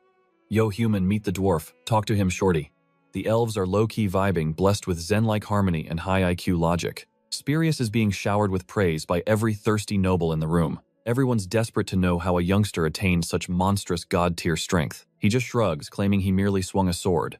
The crowd is baffled by his moody silence. Buffet not good enough. Even Leppen is shocked by Spirius, acting like a cold, edgy loner. He knows the real endgame only begins once Yubel finally seizes the crown. Where's Cyrus? That girl's gone. Suddenly he spots a shady swordsman lurking nearby. Zero presence. Either he's a ghost or a master of absolute aura concealment. R.I.P. old man, they sent Spirius to do the dirty work. Apologizing for the kingdom's sake, he lunges, but Leppen instantly identifies his legendary attacker. The boy blocks barehanded. Is this some insane high-level steel-skin fortification? Fast for a mage, Spirius rains down strikes baffled by Leppen's indestructible defense. What monstrous power, Leppen scoffs. The fool doesn't realize this is raw skin. Suddenly, he ignites the flame of destruction, launching a devastating blast of heat. Spirius deflects it effortlessly. As expected of a slave master, you're no ordinary mage. Leppen panics. He's the prime target, should he bolt or scream for help. Spirius closes in. With steel inches from his face, he's cornered like a rat. He counters with a gut punch. Wait. A battle mage Leppen is definitely hiding something. No aura yet. He'll play the role of a physical brawler to protect his secrets. Spirius retreats. Those muscles explain everything. Leppen warns 6 aura masters are closing in. Spirius charges his blade. You'll be a corpse before they even arrive. Leppen chooses violence. He ignites his aura as Spirius lunges for the kill. Leppen's arm seems to shatter, but wait, his shredded physique finally reveals its true power. That oversized jacket was a lie. Nobody knew he was packing such massive heat. Spirius panics, unleashing a flurry of slashes. Is this muscle wizardry or raw strength? Leppen dodges and elbows him hard, yet Spirius tanks the hit, continuing his assault. Forced to block, he catches the next blade with his bicep. Aura erupts. Spirius is stunned. Leppen sighs. Plans never go the way I want. He won't repeat the mistake of holding back against another high-tier aura user. That golden glow, it's impossible. Only Gerald's successor possesses such overwhelming aura. The Fist King's heir is a mage. Life's full of surprises. Buff Leppen grins. Spirius cranks his aura to the absolute limit. No more guilt about a sneaky kill. Now he can slaughter him without hesitation. At me, Leppen roars. Spirius raises his steel, manifesting a colossal energy blade. The roof shatters. Leppen dives headfirst, punching through the flaming blade in an explosion. Atop the ruins, Spirius screams, "This is impossible. It's ridiculous." "You faked being a mage," Leppen counters, coming from the coward, hiding in shadows. Enough Spirius charges to end this battle right now. Leppen triggers his spiral guard. Spirius senses a terrifying shift in the air. A kick bomb impact. He teleports, sending Spirius flying. The soldiers outside are completely clueless. He slams into the wall, vanishing beneath a thick dust cloud. Broken and defeated, he gasps. The last Aura Master of Charis cannot fall here. Leppen towers over him. Game over, buddy. He then proceeds to farm his aura. The soldiers froze as they witnessed it, the legendary golden radiance of Gerald. Rumors of the King of the Fist were true. Even the dwarves were losing their minds. Wait, Leppen is an aura user. Some thought he was just a mountain of meat. but he was hiding god-tier power under those muscles. Even Ubel was shook. Could this man truly be the legendary king of the fist of this era? The Indomitable Academy's pressure was suffocating. Only a true monster could carry a title that heavy. Our boy realized the secret was out. Suddenly, the soldiers began chanting, "King of the Fist! King of the Fist!" Word of Spirius's demise traveled fast. Everyone knew the King of the Fist had turned him into a memory. Spirius died in total disgrace right after Ted's vault-keeper got absolutely clapped by a mere dwarf. Cylon noted the lingering prejudice, but Lepin knew they were just terrified to admit the truth. Honestly, everything was moving exactly according to the protagonist's master plan. Croce Castle's barriers were paper after the last brawl. Ubel's troops waltzed in while Kar's army hid. Standing before the Lion Gate, Ubel played the noble prince reminiscing about his long-awaited homecoming. 3 days of waiting, and still no surrender. Talk about being stubborn to a fault. As far as anyone knew, Karus was not the type to pull a stunt this suicidal. Lepin figured the subordinates were the problem. Without a guaranteed win, the rats were starting to turn. Fionanen was ready to charge, but Lepin hopped off his horse to handle this solo. Cylon was baffled. Didn't he say he wanted to stay low-key? So much for a quiet life. The cute act is over. The world knows his face now, no more hiding in the shadows. As he marched forward, the soldiers whispered in awe. Is that really him? He is going in alone. On the walls, the defenders screamed, "He is just a man," fire, but their arrows bounced off like toothpicks. Not even a scratch. They launched the catapults, and Lepin just shrugged it off like a minor itch. Fire, arrows, useless. Boiling water, nothing. He stood there like an immovable mountain of pure dominance. He wound up a punch that could shatter reality. "If you value your life, get out of my way." That golden aura exploded, blinding everyone. Lepin felt déjà vu, but the world's reaction was totally different. Rewind 2 days earlier, when the humans first realized the mysterious warrior was the King of the Fist. It made sense. Only a legend of that caliber could deliver such a soul-crushing victory. If the King of the Fist chose orcs and dwarves as allies, then those races must be powerful. Suddenly, everyone assumed the orcs and dwarves were his secret disciples. They were elite warriors. People actually became jealous. They wished they could learn directly from the legendary King of the Fist. Lepin noticed the shift. When he was the Demon King, power was seen as a curse. Now it was glory. Cylon explained the difference between a sword and a spell to the curious protagonist. Anyone can swing a blade. Being a warrior is a dream anyone can chase with enough hard work. But magic, that is a freakish gift.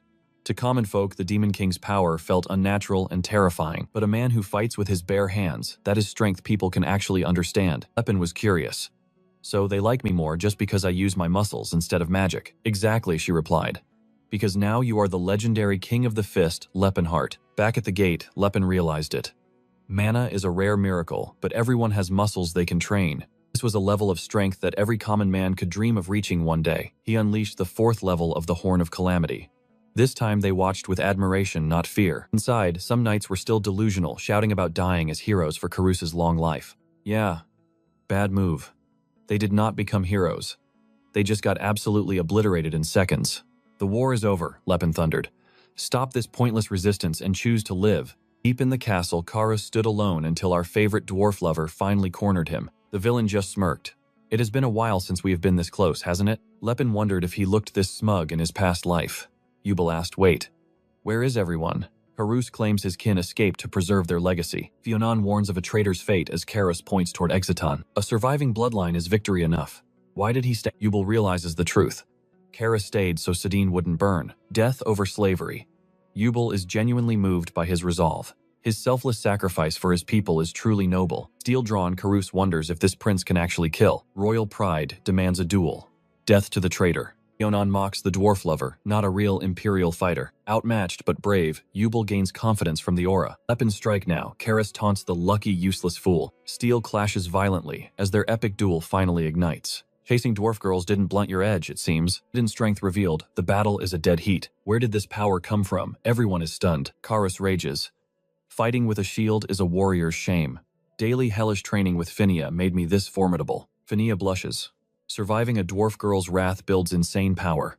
Pure confidence won't save you from a true knight's blade. His dwarf-style movements were forged through Phinia's brutal lessons. For a human body, the balance was completely off. Lepin help. The prince calls for his secret ace. Interrupting a duel. Where is your honor, King of Fist? Honor is useless here. A devastating shoulder slam follows. Golden aura explodes, blinding everyone in the throne room. A massive crater remains. That was absolutely brutal. Only a head remains. The traitor is officially finished. Ubel steadies himself and marches toward the royal throne, crowned and ready.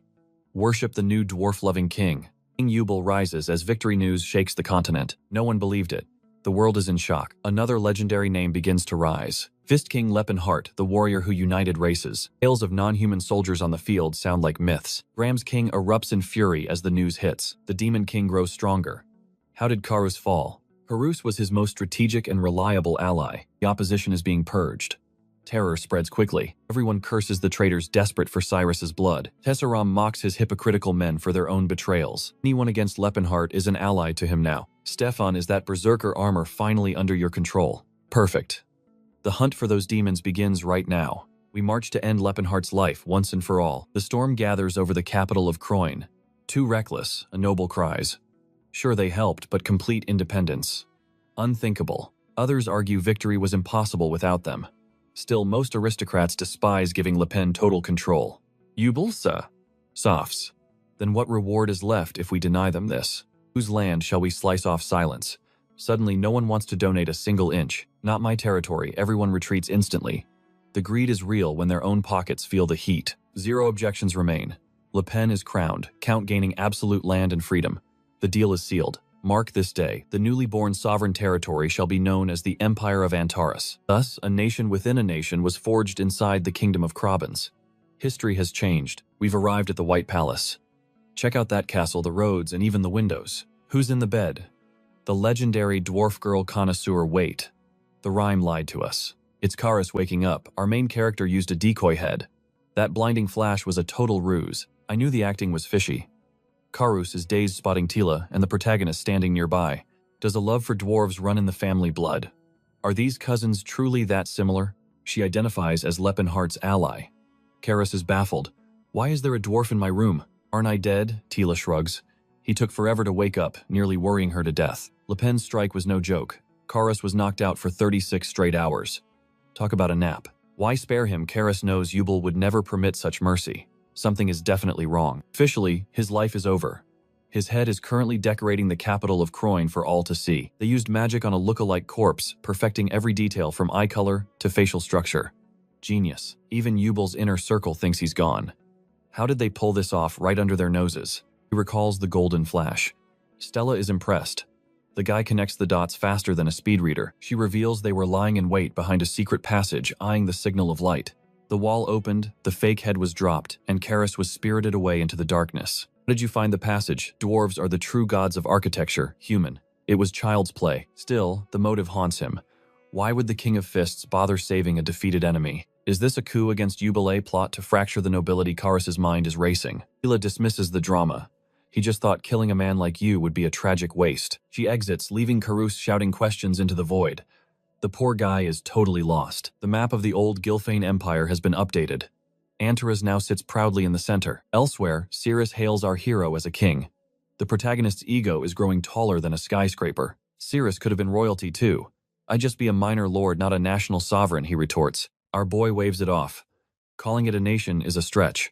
It's just one humble city. Why not demand more land? No noble would have dared to stop you from taking more. Greedy demands would have killed their autonomy. In this game, size matters less than total freedom. With their own laws, they can expand whenever they want. That's what border disputes are for, right? A knock at the door interrupts. The dwarves are here requesting an audience with the new ruler. Former slaves of Viscount Gilfane bow low. Greetings to the White King. The atmosphere is heavy. At ease, he tells them. You're free. Go if you wish or stay and thrive with us. Let's be real. The girls are technically his property now, and they have zero say in the matter. He offers mining rights, essentially leasing the girls' labor. That's just the cold, hard logic of this world. He knows the truth. Genuine freedom is something you must seize with your own two hands. The dwarves are stunned as he outlines a plan for mineral extraction, smithing, and fair taxation. Earn enough, and they can eventually buy a girl's freedom. A capitalistic path to liberty. He even offers 360-month payment plans. He just wants first dibs on their gear. The dwarves bow in gratitude. Their savior is exactly as the legends described. Our hero muses on his domain. Small, maybe. But compared to the Empire's ashes, it is a miracle. Cut to the negotiation table. It is a clash of cultures with dwarves facing off against orcs. Our main character plays realtor carving up the map. From here to here, that is Blue Bear territory now. Wait, is that even within Antares territory? Technically no, but Krabans does not own it either. The Glen Mountains are a lawless no-man's land, which means the Blue Bears can finally plant their flag and claim it for themselves. Scout senses danger. Occupying empty land is fine, but sparking a continent-wide manhunt, that is bad news. But our hero just smirks. They can retreat if needed. Plus, every Blue Bear orc is now officially an Antar citizen. If mountain tribes strike, they get full military backing. They are not just nomads anymore. They carry the Count's name. Grat finally chills. Now their warriors can roam free without fearing for their homes. Hilliard eyes the greenery. The hero promises it all to the elves with plans for massive expansion. He envisions a grand reunion, elves from every corner of the world flocking to their new home. But there is a catch. They cannot just abandon their sacred tree of life. Simple solution, just plant another. The elf scoffs, reminding him the world tree is not some tiny bonsai. Plot twist, you can grow it anywhere if you have a seed of pure essence. Luckily, our boy knows exactly where to find those mythical seeds. In his previous life, he actually fused 7 divine trees into one ultimate titan. Lepin wonders if the dwarves are happy sticking to the depths where they belong. For now, yes. But overpopulation looms in that trek to the Great Forge. It is a total drag. Human red tape makes travel a nightmare, but that is precisely why Lepin picked this spot. Hidden in the Glen Mountains lies a dungeon known as Chloe. The elf's eyes widen. It is a high-tier dungeon housing a legendary spatial portal. If all tribes unite to clear it, that portal will revolutionize travel for everyone. The dwarf is sold. Count him in for some hardcore road construction. Wait, what's that mysterious gap between the elf and orc territories? That is a VIP spot for future allies. Speaking of which, let's check the North Glen Peaks. Is that a fluffy ear? Finally, the fans have been waiting 60 chapters for this debut. No stopping now, we are deep in the woods, where a massive troll is lurking. The legendary duo has finally arrived after 60 long chapters of hype. 1 month post-war, the White Palace is shaking. Cyrus and Cassidy are going at it. A rare balanced match, Cyrus strikes hard, but Cassidy's blade dances toward his throat. Poor guy is reeling. Even knowing Cassidy's playbook does not make this fight any easier. The weirdest part, Cassidy drops his sword, claiming he only trusts his one true soul weapon. Cyrus is baffled. Jakar rocks 2 blades, so what is the big deal? Cassidy retorts that Jakar has 2 friends, but he is strictly a one-weapon kind of guy. With his wolf napping, Cyrus realizes orcs are different off the battlefield. Time for another aura demo. Watching the display, he dreams of one day earning that same spirit blessing. Cyrus says it takes decades. Cassidy settles for a 10-year grind. Then it hits him, Tacit is only 9, though in orc years they are basically peers. From the shadows, Cirrus observes their relentless training with a satisfied nod. Scylla is sweating buckets while Tila stays focused. But who is that edgy black-haired warrior nearby? It is just Cyrus, in a disguise. Is the dwarf girl trying to charm him? It sounds like a crazy conspiracy, but it might be true. He must embrace this new life. If Yubel catches wind, both he and Lepenhard are finished. Gazing into the horizon, he remarks on the beautiful weather, jokingly asking if she ever tires of her constant vigil. She admits it, yet reminds him she's actually the most relaxed person in their entire group. Curious, he asks who's lazier. Apparently, it's the idiot hibernating inside who hasn't left his bed since the war ended. Sires storms in to wake the slacker, warning him he'll turn into a total pig at this rate. He quips that a fat-gaining human body sounds nice, but his reality is different. She threatens to blast him with magic. He chuckles, noting that her nagging is the only thing that makes her feel like her old self. She serves breakfast and he's instantly up. He wonders if she cooked it all. She confirms everyone else is drowning in reconstruction. While stuffing his face, our hero ponders if he's truly that lazy or just completely clueless about current events. Eunice declares that once the dust settles, their journey must resume without delay. They must secure the world tree fragments for the Elven Forest. Their immediate target, the sky staff of Azura Garuding. Cyrus wonders if it's a legendary magic bow similar to the one Neelin carries. He confirms it's an Eldenheim relic, infused with World Tree essence. Seeing her sadness, he promises to craft her a replacement later. Skeptical, she asks if he truly possesses the power to forge such a divine artifact. He gets cocky, claiming it's easy with enough mana. Truth is, he's a secret 10-circle mage. The catch, he needs massive mana reserves, but this body is hilariously incompatible with high-level magic. Despite Mager's modifications, the 7th circle remains an unbreakable wall. He sighs and calls for a meeting to prepare their departure. Since we're ready, let's head out, he shouts. Their destination, the treacherous Settlered Mountains within the Mattis region. The hidden Kelga dungeon awaits where the mythical Garuding staff is said to be entombed. Using Damien's portal, they'll arrive in a week. 3 days later, Tezzeret discovers Lepin has vanished from the capital. Lena reports that merchants saw them leave 3 days ago. They'll likely be gone for at least a full month. Tesseran is livid. They were finally close to confronting that bastard. Panicked, she asks what their next move is. While Stefan rants about killing that bastard, a nearby patron warns the hothead to watch his mouth. This isn't a man you insult. Your target is no ordinary man. He's the famous King of Fists. A blonde man in the back scoffs, claiming the King of Fists isn't even around to hear them. Man clarifies it's respect, not fear. That man ended a bloody civil war, and his subordinates are absolute monsters. They brought peace to the realm, and the people practically worship them as heroes. He warns that such reckless talk could spark a riot. The blonde warrior is annoyed. Those rumors are spreading like wildfire. Suddenly, a mysterious figure looms behind them, demanding to know the whereabouts of the legendary King of Fists. It's Paladin Christina. She notes their obvious hostility toward Lepenhart and offers a surprising proposition. Shocked silence fills the room as they eye this towering woman. She claims to know his exact location and offers a trade. What a mess. Her complicated heart is stirring up trouble again. Tessin instantly realizes she's looking for a deal. She confirms it. She's joining the hunt because she has a personal score to settle with his life. Fine, he agrees. Since our targets align, welcome aboard. Meanwhile, Felina privately admits her goal isn't murder at all. 8 days have passed since the group departed from the Antara's empire. Deep within the Kelji dungeon, they're battling a shackled green monstrosity. Everyone is dodging spells and having a blast. Chelin beams with pride at their flawless team coordination. I laid out the strategy, the hero replies. They'd have to be brain dead to screw it up now. He reminds them to stay sharp. No one gets to slack off while others risk their lives. The creature roars as its chains shatter, signaling the start of its terrifying second phase. Silence marvels at the Lord's perfect intel.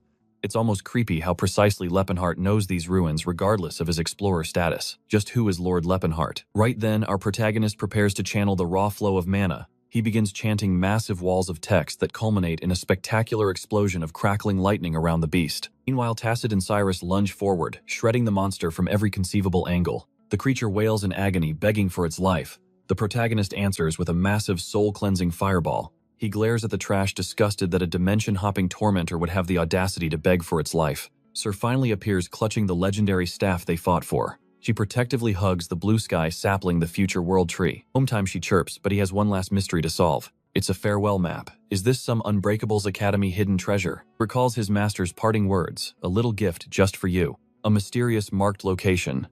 But the master never explained the secret. Deep south in the Meadows Mountains lies Santera, a truly dilapidated village. Cirrus wonders aloud. Is this some creepy, abandoned night training ground? Treasure here, no chance, but our hero isn't turning back now. We grab the gift and go, he says as tension grips everyone. Why so serious? It's just a friendly gift from my master. The floor vanishes, barrier up. Tacit unleashes his sword surfer technique. Scylla prep the heels. They barely survive thanks to a tiny blade. Tacit pales as he realizes the ceiling has completely vanished above them. Cyrus points to a wall message. To my disciple, my legendary successor. A gift for leaving the mountains. May it bring you true joy. It looks empty, but another note urges. Keep going, my boy. You'll love this. Then boom. A massive explosion rocks the hidden arena. Scylla gasps in horror. What is that thing? Glowing eyes glare from the darkness. Cirrus recognizes those terrifying silhouettes. Spiritual bodybuilders. Wait. Those are all his martial arts, seniors. This gift feels like a curse, Cyrus strikes, but the spiral guard activates. Confusion reigns as a chi blast obliterates the ground beneath their feet. Cirrus goes combat mode, raining spirit blades, but they just bounce off. Just how many masters died during this insane academy training? Dozens, at least. Cirrus bets 100 fell in those brutal trials. Sounds about right. Now they must face 100 restless spirits. Sar declares, save humanity.